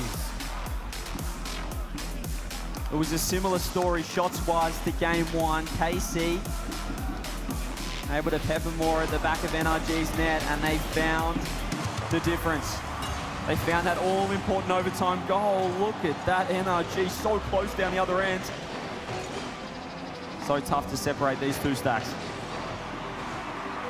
Just again, seeing that last touch. How did he get that? I mean, how do you think of that? There's just something different about the best players in the world, and especially this tier of best players in the world.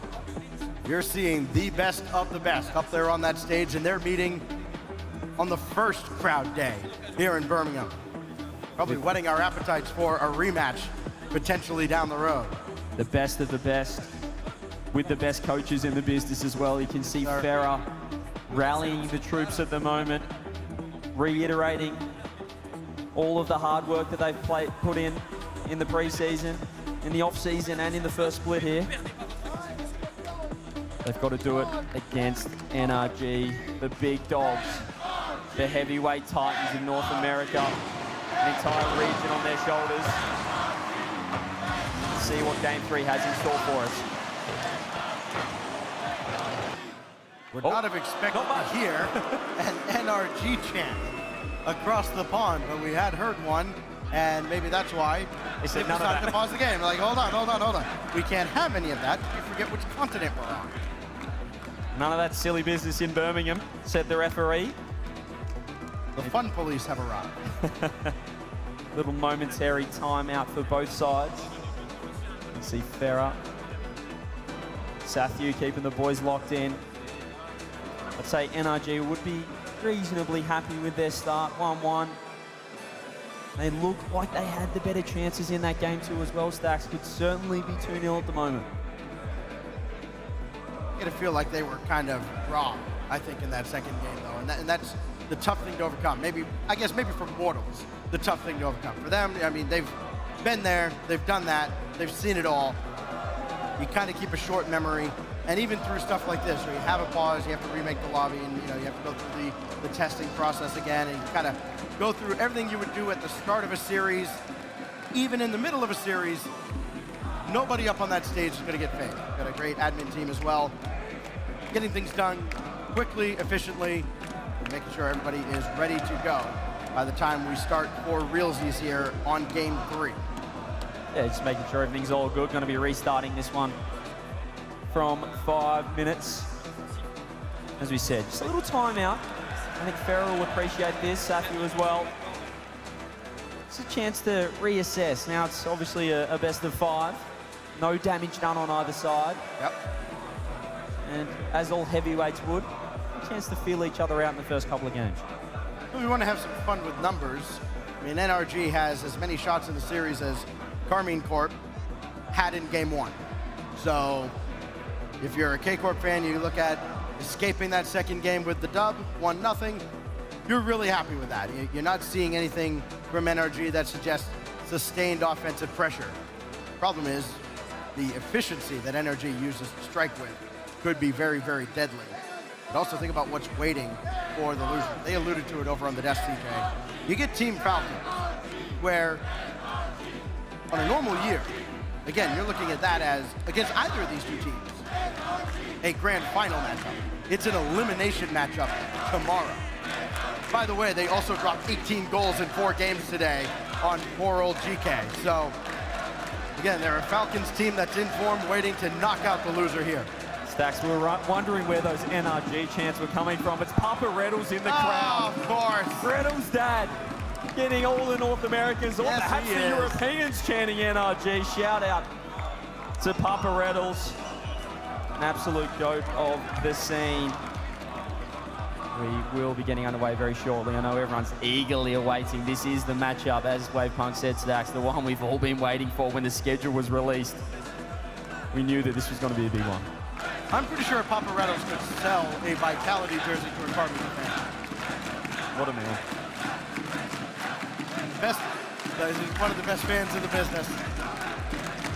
He's got them all riled up over there, trying to rally NRG. Across the way, of course, the blue wall, trying to drown him out. Vitality fans sitting there just going, I don't really care who wins this one. Hope they both lose. Position himself right behind NRG as well. Patrolling up and down the stadium here in Birmingham. We're almost ready to go. Players readying up in the lobby. Who can win the next 3?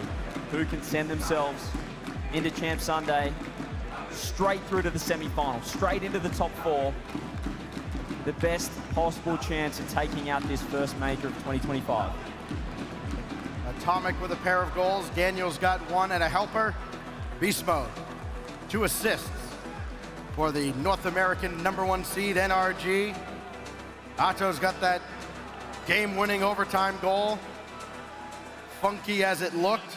Drowley's got a pair. He had both in game 1 for K-Corp, where they fell 3-2. Tira's got 2 assists, waiting to see if he can fill up the net as well. No shortage of confidence on that man's face, and for good reason. One of the best to ever do it. Here we go. And now we're all lined up and ready to go at the iconic DFH Stadium. Game 3 with NRG and KC tied at 1. Huge game here to take the lead in the series. Atomic off the bat.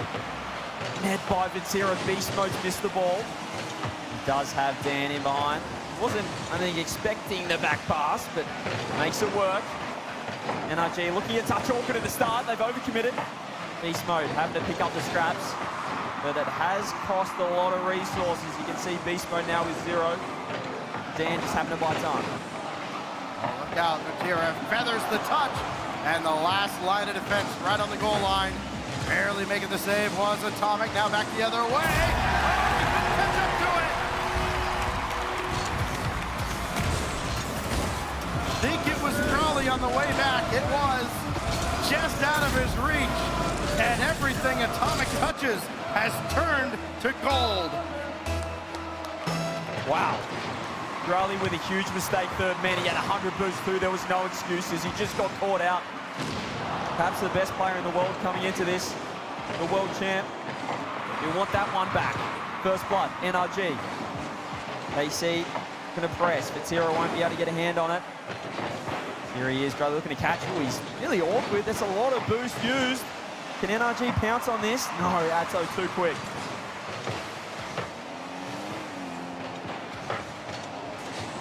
Raleigh was forward there, and Vatira saw him.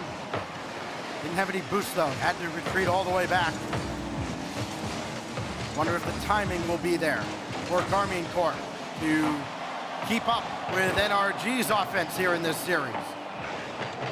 They scored early in game one and ultimately had to save the game in the final seconds. It needs to be somebody other than Rlcs. NRG as well, they've got two distinct play styles. It's the same thing online. When they do have a lead, they're so happy to play a 1-0 game. They'll sit far more defensive second man. They'll look to help out their third. When they're behind, they go all-out attack. They play with the offense. Right now, they're happy to just play at this 1-0 game. See if KC will let them in with a mistake like this. Batira doesn't get the touch, but there it is. Both of NRG members opting to take the defensive line. Just able to cut in front of the oncoming attacker as well. NRG, no room for error. Big clear out. Follow-up from Beast Mode from the side is sent out by Batira. And nothing else coming towards the net. It's Vati back the other way. Needs one more touch and won't find it right now. That'll be cleared all the way across. Batira lurking. He'll turn on it. And he found Beast Mode right there. Now Otto running forward and still Atomic able to go over the top and get the clearance. No idea how he dodged that bump, but he found the touch. It was crucial in the end. Beast Mode blocked out. Atomic can turn on this. Otto finds a nice 50. There's the speed from Rlcs. Off the corner, and Atomic can just doink it downfield. Batira to Rlcs. We've seen this before. Off the ceiling. Tries to get the dunk on Beast Mode. It just keeps it in the safety net of the corner. NRG find their way out. Think about what the margins actually are for these teams as that one's down in front. Daniel hit the post. Oh, it was tough to make the adjustment in the air. Didn't expect to just have that one so free. But a missed opportunity. The lead remains only one for NRG. And it may not be that for long. Armin Corp starting to circle again. Lob it at the net. 2 go. And Batira will try to drop this one down. That is well defended by Beast Mode. Just not expecting the likes of KC to make huge mistakes like that. NRG not ready to pounce. Nice touch from Atomic. KC are out of position at the moment. This is awkward for Tira. Just get off the backboard. Rlcs. That's 50 from him. Daniel pops it forward. Batira is going to leave this into the hands of the MVP so far. Gets one more over the top. Beast Mode finds a touch. That's crucial to Atomic. Over to Dan. They're setting it up from the defensive half. One more from Daniel. A shot on net. Follow up from Beast Mode. Saved, and Atomic has to rush back. Be careful. Batira's on ya. Dan just there in time. No wasted movement allowed from either side. You want to keep the other out of their net. Atomic try to extend the lead. Rebound not there as Beast Mode peels off. Daniel taking his time. Afforded very little by Atto. Beast Mode now looking for someone to pass to. That actually ended up kicked out in front. And Batira got to it first, but not last, and still dumped back into the K-Corp zone. And that will just about do it for NRG as Beast Mode cleans up the scrap. That's beautiful. He cut rotation first, man. It's so safe as well from NRG. He had both his teammates behind him. He was just ball chasing in the end. Finds a beautiful dunk and the read off the ceiling. NRG, 25 seconds. Going to take the lead here unless this kickoff can produce magic. Oh, careful. Batira pitching it across. Rlcs up with his shot block this time. 15 seconds. KC have to go. Oh, they've got an opportunity here as that ball skipped away. Got a chance with time on the clock. Atto denied by Atomic. And then the clearance at the last moment. K-Corp denied, and NRG have a shutout of their own.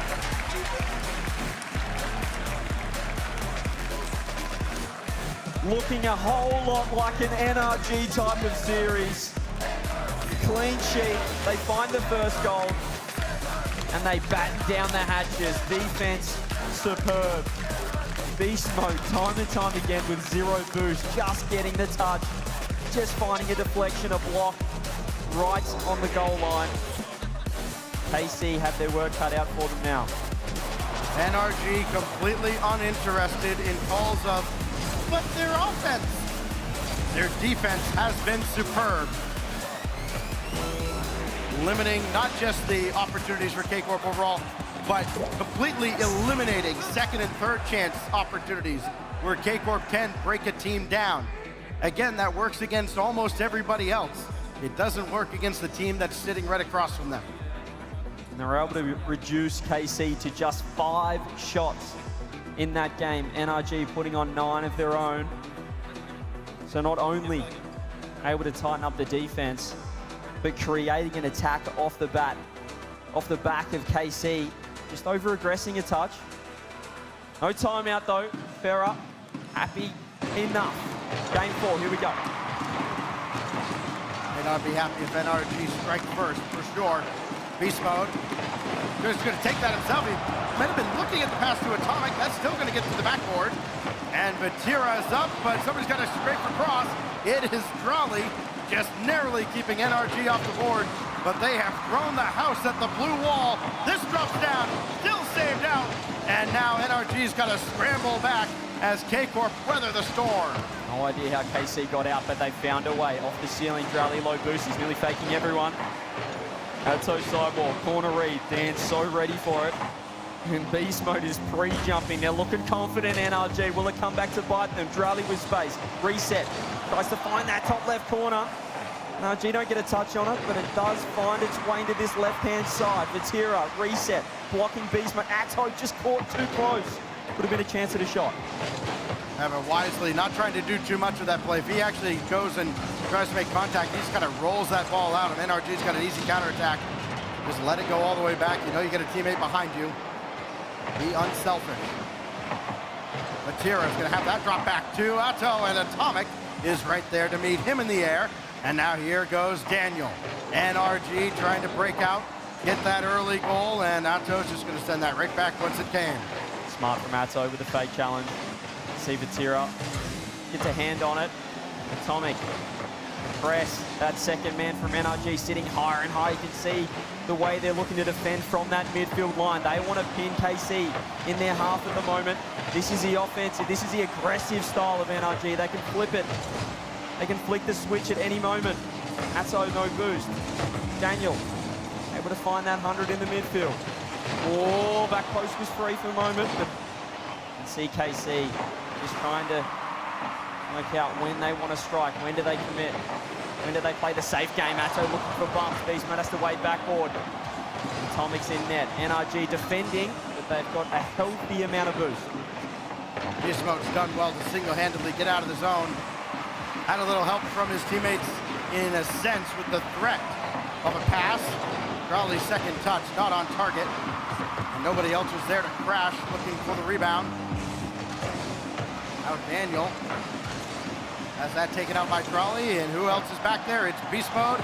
He's got to try and control this. That's very dangerous. Vatira coming on, and that one's wide. Atto stuffed in front, and we play on in a scoreless deadlock into the second half. Crowley's playing defense then. He put a block on his own teammate's shot. NRG, stay alive. Vatira dropping down. Drolly, that's a huge stuff from Atomic. Dan with the doink. Nope. Tried to find the net. All he could find was the backboard. Beast Mode up straight away. NRG, they want to keep it in this end. You can see Atomic looking for the pop-up. Beast Mode was waiting on the wall. Vatira was ready for it.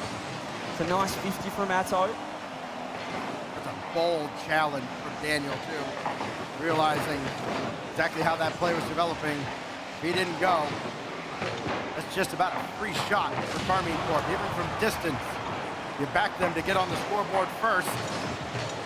Daniel has put in a ton of work defensively in this game. Wouldn't quite say he's been the centerpiece of defense for NRG, but close enough to it. Opportunity here is sent out by Beast Mode. Add another save to his talent. And now Drolly going to work. Will he be calling his own number? No, it's Atto. And Daniel made that save too. How has he done that? Bottom left was open, but Dan somehow gets there. 1 minute. KC in on offense for the last 45 seconds to no avail. Drolly with the 50. Atomic gets around one. You see the fake challenge. Drolly lucky enough has boost. Here is Dan off the ceiling, gets bumped. Vatira underneath, pitch on. Just off the post. I think a very good thing that Atomic cut on that play. I don't know if he made too much of a difference on it. Maybe just enough. Now Daniel trying to dance around Vatira, but he's had to forego the corner boost. Coming up on 30 seconds, still scoreless. We've seen consecutive shutouts. 1-0 to Carmine in overtime with the winner from Atto. 2-0 from NRG. Something's got to give. 20 seconds before we go to overtime again. Daniels out to challenge Atto. Try to get it down, and he did quickly, but Beast Mode's in the way, and NRG stave him off one more time. Heading towards another overtime. Last chance, KC. Clear comes downfield. Dance found a demo. Still going to be on target, but still. NRG, do they have a window? Atomic. Pass comes across. Beast Mode low boost. Don't think they have the resources. I know that KC's had the offense stacks, but this still feels like an NRG style of game. It really has been these low-scoring, grindy games. With all the mechanical prowess, you'd think that this team would light up the scoreboard. No, they have a game plan. They stick to it. Look at Daniel. Locked out. Now Atomic go to work, couldn't thread the needle. Gets bumped off the play, and well, NRG still on the attack. I mean, Carmine Corp can get it out to the wing. They finally do clear the zone, but they don't stay down here for very long, CJ. Even when they do come down here, I feel like NRG are baiting the minute touch. Beast Mode trying to keep it close. Straight to Dan, throws it on. KC looks a little shakier in defense than NRG. They haven't been down there as much, however. Atto with the pop, gets bumped by Beast Mode. Atomic, let's get it off that side ball. All he finds is Vatira. This is such a huge game for KC to win. NRG could get triple match point off this. Reset, fade, shot. Oh! I misspoke earlier. I said it had to be somebody other than Drawley, but look at the setup from him. Caught the defenders just sitting out in front. Left it for Atto. Drawley sets up an absolute beauty. And with a low-scoring series like this, yes, 1 or 2 a game may be enough. It certainly was there. It's another 1-0 in OT for KC. Such a chess match. Such a tactical battle. The 2 #1 seeds. I said it felt like an NRG game. But these little plays, the reset into the bump, the fakes by KC. They're not putting on 4 or 5 goals a game as we saw it back in Europe throughout the online split. It was enough. Still 12 shots, just 7 from NRG. NRG yet to eclipse double-digit shots in a game, and that includes the 2 overtimes. Most ahead was 9 in game 3, where they ran away with a dominant 2-0 victory. Note the sarcasm. So now we go to game 5. Of course, a pivotal game in any series. We're tied at 2. We'll head to the Aquadome for NRG. Just, again, led by Atomic, as they have been all year long up to this point. What more does he have in store as we go to the Dome? Who moves on to match point? Who will step up? Looking at the likes of Atomic, online MVP for NRG. What does he have in front of the crowd in Birmingham? Drally, reset. Here is that man Atomic. Lost it, open. Oh, Beast Mode. His last ditch saves from NRG time and time again. Drally handing it off to Vatira. He's been bumped. It's a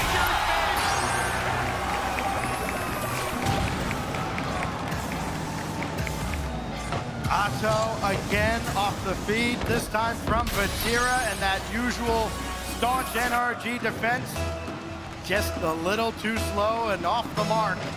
And the first 30 seconds, a rare early strike out of KC. Doesn't get the reset. You just see from that goal how much trouble Daniel was in. He pre-jumped for Vatira's double, but he got bumped off it. And it was an open net for Atto. He's got the last 2 goals now of the series. KC will be happy with that start. After being 2-1 down, here is Drally now. For 1 more. Atto, side ball to himself. Can he get the skim? All he does is find Dan to Beast Mode off the ceiling. Vatira. This challenge game has been enormous from KC. Worked out again. You can tell with the focus from these teams, they're not falling into the trap that some other teams might be tempted to fall into. You're in the upper bracket, so it's not quite do or die. There's no elimination here. That ball's going to fall down to Beast Mode. He'll wait through traffic. And still trying to get that towards the net. Here comes Atomic trying to chip it past Raleigh. And no success. Atomic still lurking for a rebound. Does that ball get through? And Vatira able to win that corner boost. They're not going to get starved out here. Atomic did well. Get that back to Beast Mode and snuff out the counterattack. Raleigh's up. Raleigh, hello! Almost! Atomic had to send it away. Creativity there, the sense of urgency is there, CJ. They realize, listen, yeah, sure, you're still one and done after this round, whether you win or lose, but having that extra game to have to win to get to the finals in the lower bracket, boy, that is a lot easier said than done, especially with Falcons waiting. Yeah, you've got to have eyes in the back of your head. When the likes of Raleigh on the backboard, Beast Mode down the other end, that's a huge 50! Atto is lighting up against NRG. His challenge game has been superb. He has read everything superbly. 2-all. But it's 2-0 to Carmine Corp thanks to Atto. What else can he do? It's almost like he's laid down the gauntlet for Atomic. All right, this is what I got. Show me something. Beast Mode tried to play that through himself, and the entirety of KC was right there. I like the thought process though. Atomic, timely boost grab. 50's Vatira. Here is Beast Mode selling to himself. Trying to get it done on the solo play. Can't beat 3 members of KC this time, but he's found a nice beat. One more, almost. Huge clear downfield. Half the game to go. KC 2 minutes away from moving on to match point. Oh, Atto. Very quick again. Well, he has done very little wrong. Couldn't get a piece of that ball, and nobody else was coming in to support him. And a loose ball that will be taken by Raleigh. He's got Atto behind him. That's going to be bad news for NRG. He's still waiting there in the slot, and he gets taken off the field. Good news for NRG. The problem is now here's Raleigh. Vatira's waiting as well. He's still yet to score in this series. 3 assists to his tally. He has kind of taken a back seat to Raleigh and Atto, who have been phenomenal here in Birmingham. Yeah, it's 3 goals in a row from Atto. Teammates perhaps didn't think he was going to have the best event. Think again, here's another chance. There's another shot, and this time it's going to be Raleigh for the 3rd goal. KC on a roll. So many eyes on Vatira. He got nuts out of the play, I believe, so he couldn't follow that up himself. Raleigh could, and NRG, again, just a split second too late to recognize he's coming in, and a 3-goal lead. This constitutes an offensive explosion from either side. Yeah, this is a KC game. This is what we saw online. None of this nil-nil nonsense, says Farah. Let's unleash the likes of Atto, unleash the likes of Raleigh. NRG for now, no response. Goalless in game 5. Beast Mode. Can't get a hand on that. Vatira looking to catch. Atomic's low. Dan's pre-jump. Reset comes through. And this is KC looking to kill all the time off the clock. It's almost like they just kind of choke the life out of the game once they get into this position.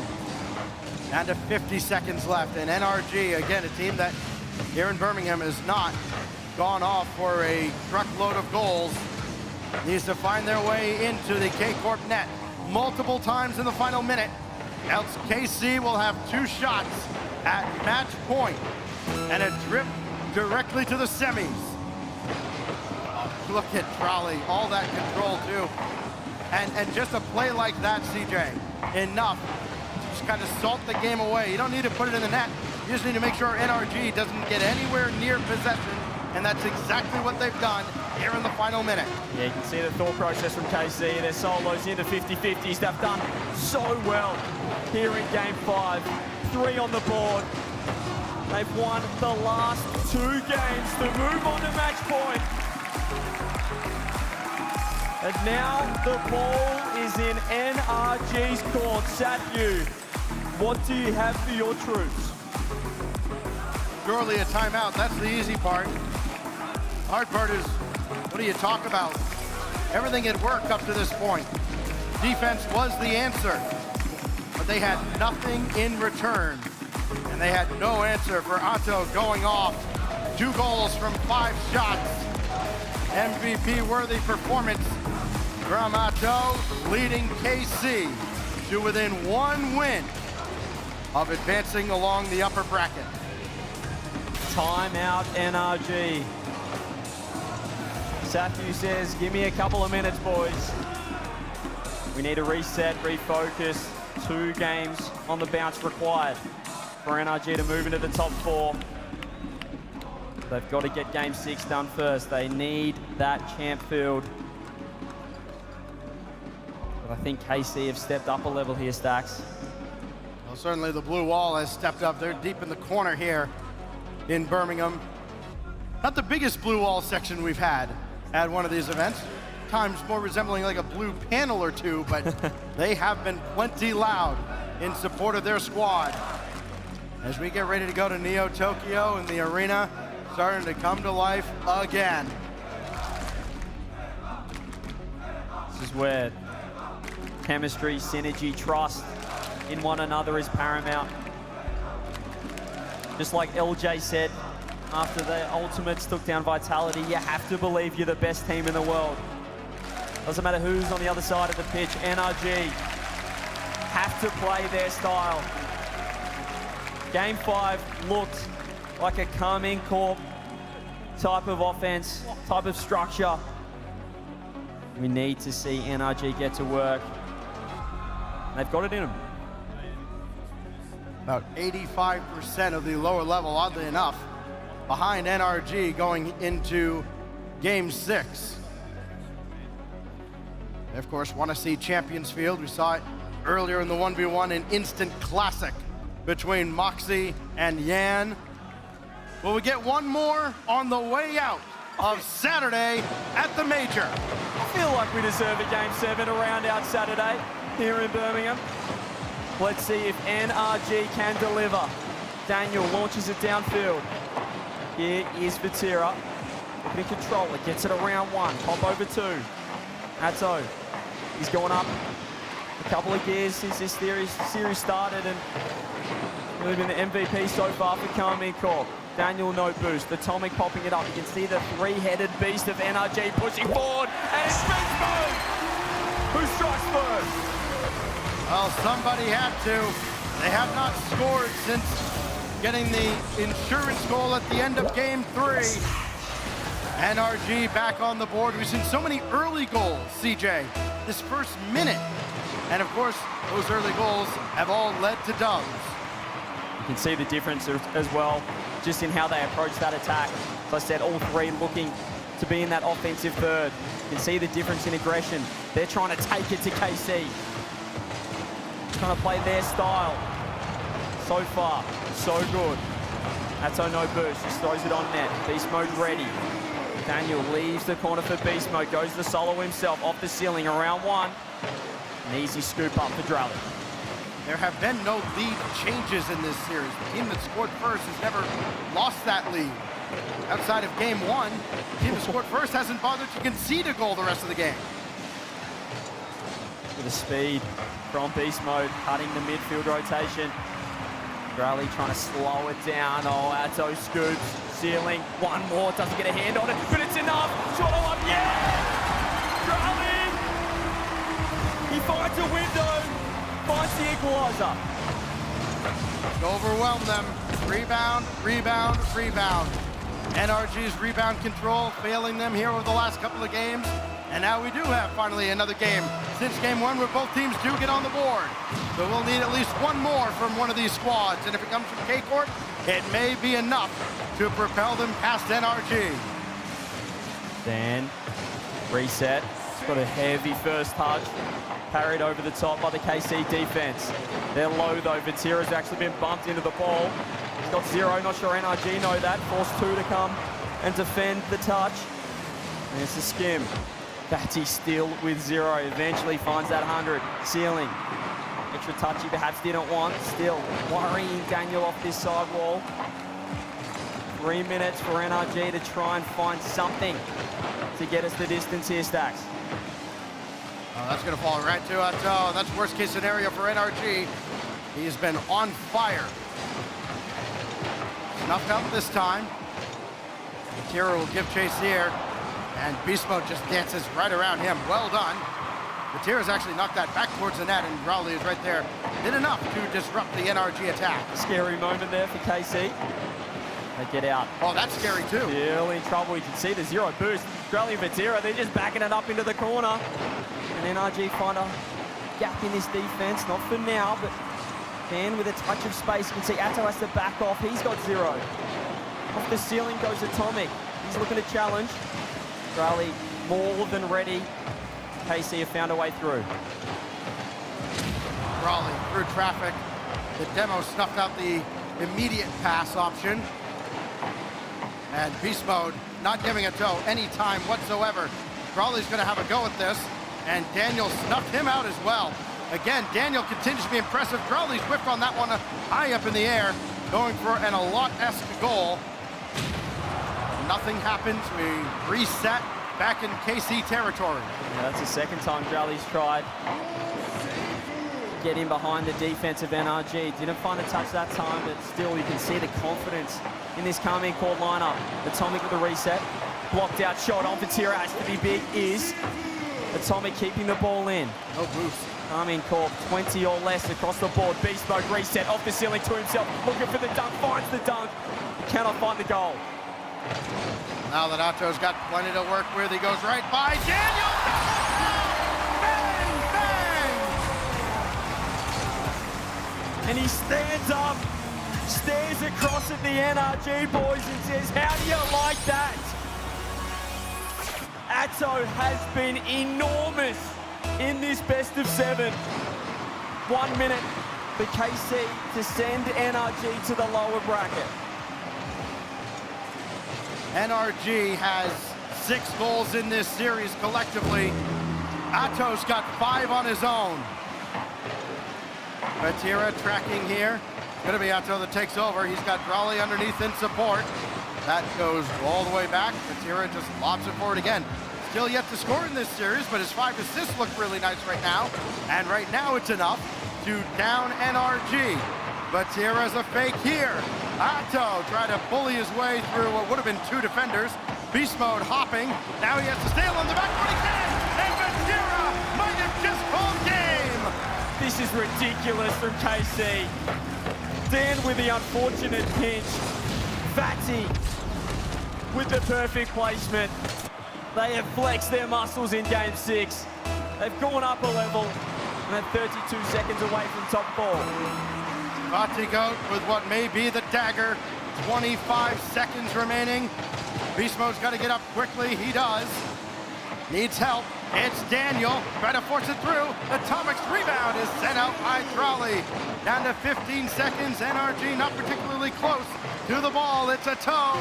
And Trolley drop down. No. Sent out by Daniel with the final countdown going now. Carmine Court have weathered the NRG storm. Allez, Carmine!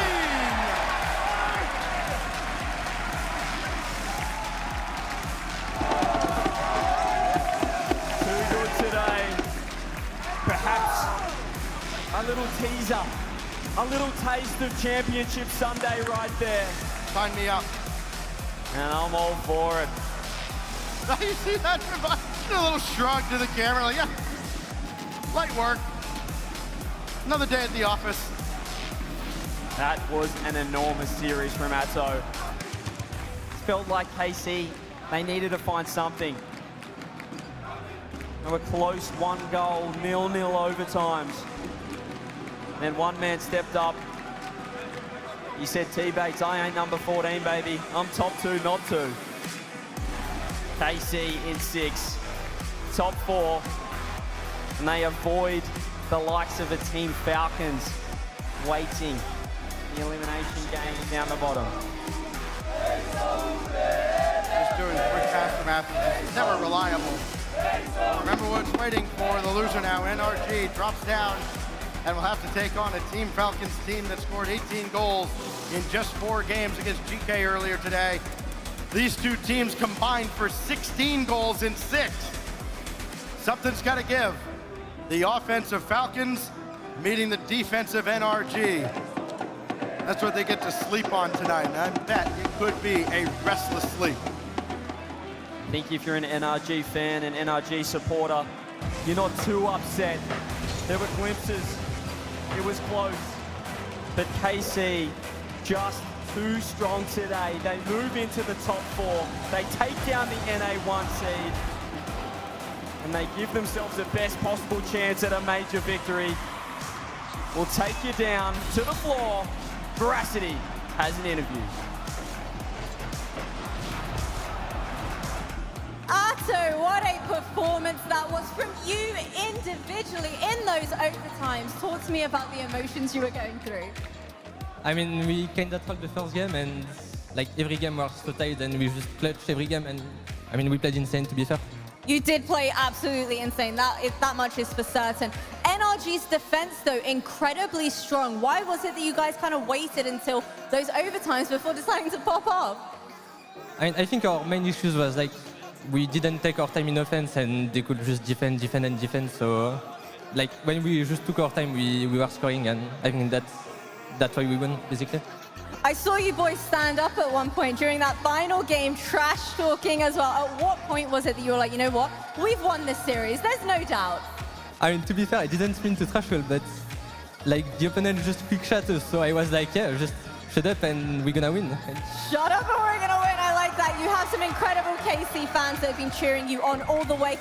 Coming into this, ranked #1 EU for this major, do you feel like the performance you've shown us today in this series was reflective of that? I think we can still do more and play better because we take time like to enter in the series. But yeah, I think like we are just playing so well, and if we play like better again, we can win the major. And what do you want to say to the KC boys over there? I mean, thanks for coming actually. And I know there is a lot of fans on Twitch as well that couldn't come, but a big thanks to the fans there. I like them. He likes you. I think that's a bit of an understatement. One more time for Carmine Cole. There are 2 teams in the top 4, one from North America, one from Europe. One from North America, one from Europe, and both teams absolutely deserved it. The Ultimates had a great game plan and a great adjustment when they played Vitality. Realized that they need to play more aggressive. Bump, hit, create chaos against Vitality, made them unsettled. NRG versus Carmine Corp. Carmine made the adjustment, realized that we need to play more aggressive. We're going to start being even more creative, and we're going to mess with the NRG defense. And that's exactly what happened. Like, it felt like NRG was playing 3 men behind the ball the entire time. We need his stats on that game. Just trying not to lose the match. And K-Corp finally was like, all right, we have a little bit of space here. We can begin doing our aerial fake plays. And that was working towards the end of the series, and that's why they won. And that's exactly what it was. The moment because we be talking during the matches, of course. And then you brought that up. The moment K-Corp started faking that, opening up, and then that just let them start really doing whatever they want against NRG. NRG was playing reactive, and then K-Corp said, hold on now, you want to play reactive? We're just going to start mixing it all up against you. And then what can you do? You're obviously not going to try to score more than 1 goal per game. NRG, you're going to have to shoot the ball at the net in order to win a series. I mean, I've been just enjoying listening to this, actually. You pointed towards me, I was like, keep them going. But it is worrying if you're an NRG fan, because I keep saying this every single time we come to one of these events. There's a reason defensive teams do not win international tournaments, because you come up against somebody that's peaking at some point. And clearly, K-Corp started to peak, but now you've got Falcons against you, and they're going to relish it. And I can't tell what's going to happen here. Are Falcons going to run over them, or are they going to get counterattacked and scored long again? But it's going to be so interesting. Like, it's rough, because NRG has now played 5 matches. They've scored 3 goals in the game 3 times. Which is entire crazy. Twice were against the Ultimates. So NRG has to find more offense. K-Corp, they were frustrated, like early on in the match, because NRG, credit to their defense, the best in the world. They can react on the goal line better than anyone else. That's when it's the first shot. But what happens? It's a best of 7. You've got so much time for it finally to click. Yeah. And once it does, NRG don't have another plan. They don't have something else they can go to. Yeah, exactly. And then you saw it in Game 6 when Beast Mode finally went for a play that he was accustomed to going for last year when he was the MVP. Went for a reset off the ceiling, followed it up, beat 2. And then immediately, oh, by the way, that Atto goal was beautiful. He came back down. He was clutch. He was clutch in his moments when he needed. Like, immediately, as you were saying, after that Beast Mode play, it was Atto going down the field as well. So Atto, great series from him. Beast Mode got this one here, a great 50-50, turned it into a goal. That is the creative plays that we need to see more from NRG, and we saw it maybe twice this entire match. Exactly, and it feels like NRG wants to win games 1-0, but when you're losing both your games 1-0, it's not going to end out in your favor. No, they're actually now my favorite team of all time. Who? NRG, 1-0, 1-0s? Oh, come on. Like, that's what Gentlemates did last year so great. They wanted to win 1-0. They wanted to play defense, and they were comfortable in doing that. When I'm watching NRG, it gives me question marks. It gives me questions of whether they really want to play the 1-0 game, because it's the juxtaposition from last year when they're so offensive, and now they're so defensive. But when Gentlemates did that, they had a juicy that was popping off. They had somebody peeking. True. Who's that going to be? Well, but look at my question for Falcons, though. The one strategy we've seen work against the Falcons multiple times in this tournament is hunker down on defense and counterattack. Hunker down on defense and counterattack. That seems like that's what NRG was doing. Yeah. Sure, it could be a good matchup, but that's only if Falcons basically hand it to them while they're on offense. If Falcons begin to play like a tournament favorite, then they could be in trouble. Well, we'll see that thing. First thing tomorrow morning in one of these two matches there, we'll see Furia versus Vitality and the Falcons versus NRG. The winners will move on. The losers will be done, and then we will have our semifinals followed by the grands. 5 matches tomorrow, kicking off at 2 p.m. GMT. We will start with the Falcons versus NRG. NRG will have to play for their tournament lives right out of the gate. A reminder to everybody watching at home and in the building that we lose an hour on daylight savings time. So especially if you are in a place like the US where we are not doing daylight savings time, the tournament will be starting at a different time in your local time zone tomorrow. So just keep that in mind. But 2 p.m. kickoff, 1:30 pre-show. Yeah, should be a good time. And one thing to note is that we have the 2 Europeans on the same side of the bracket, the 2 NA on the same side of the bracket. We are guaranteed an international final. International final, folks, could be right around the corner. Hope to see you guys there. Thanks so much for watching. We'll see you on Championship Sunday.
Brought to you by Progressive Insurance. Progressive makes bundling easy and affordable. Get a multi-policy discount by combining your car, home, motorcycle, commercial auto, and more. All your protection in one place. Bundle and save at Progressive.com.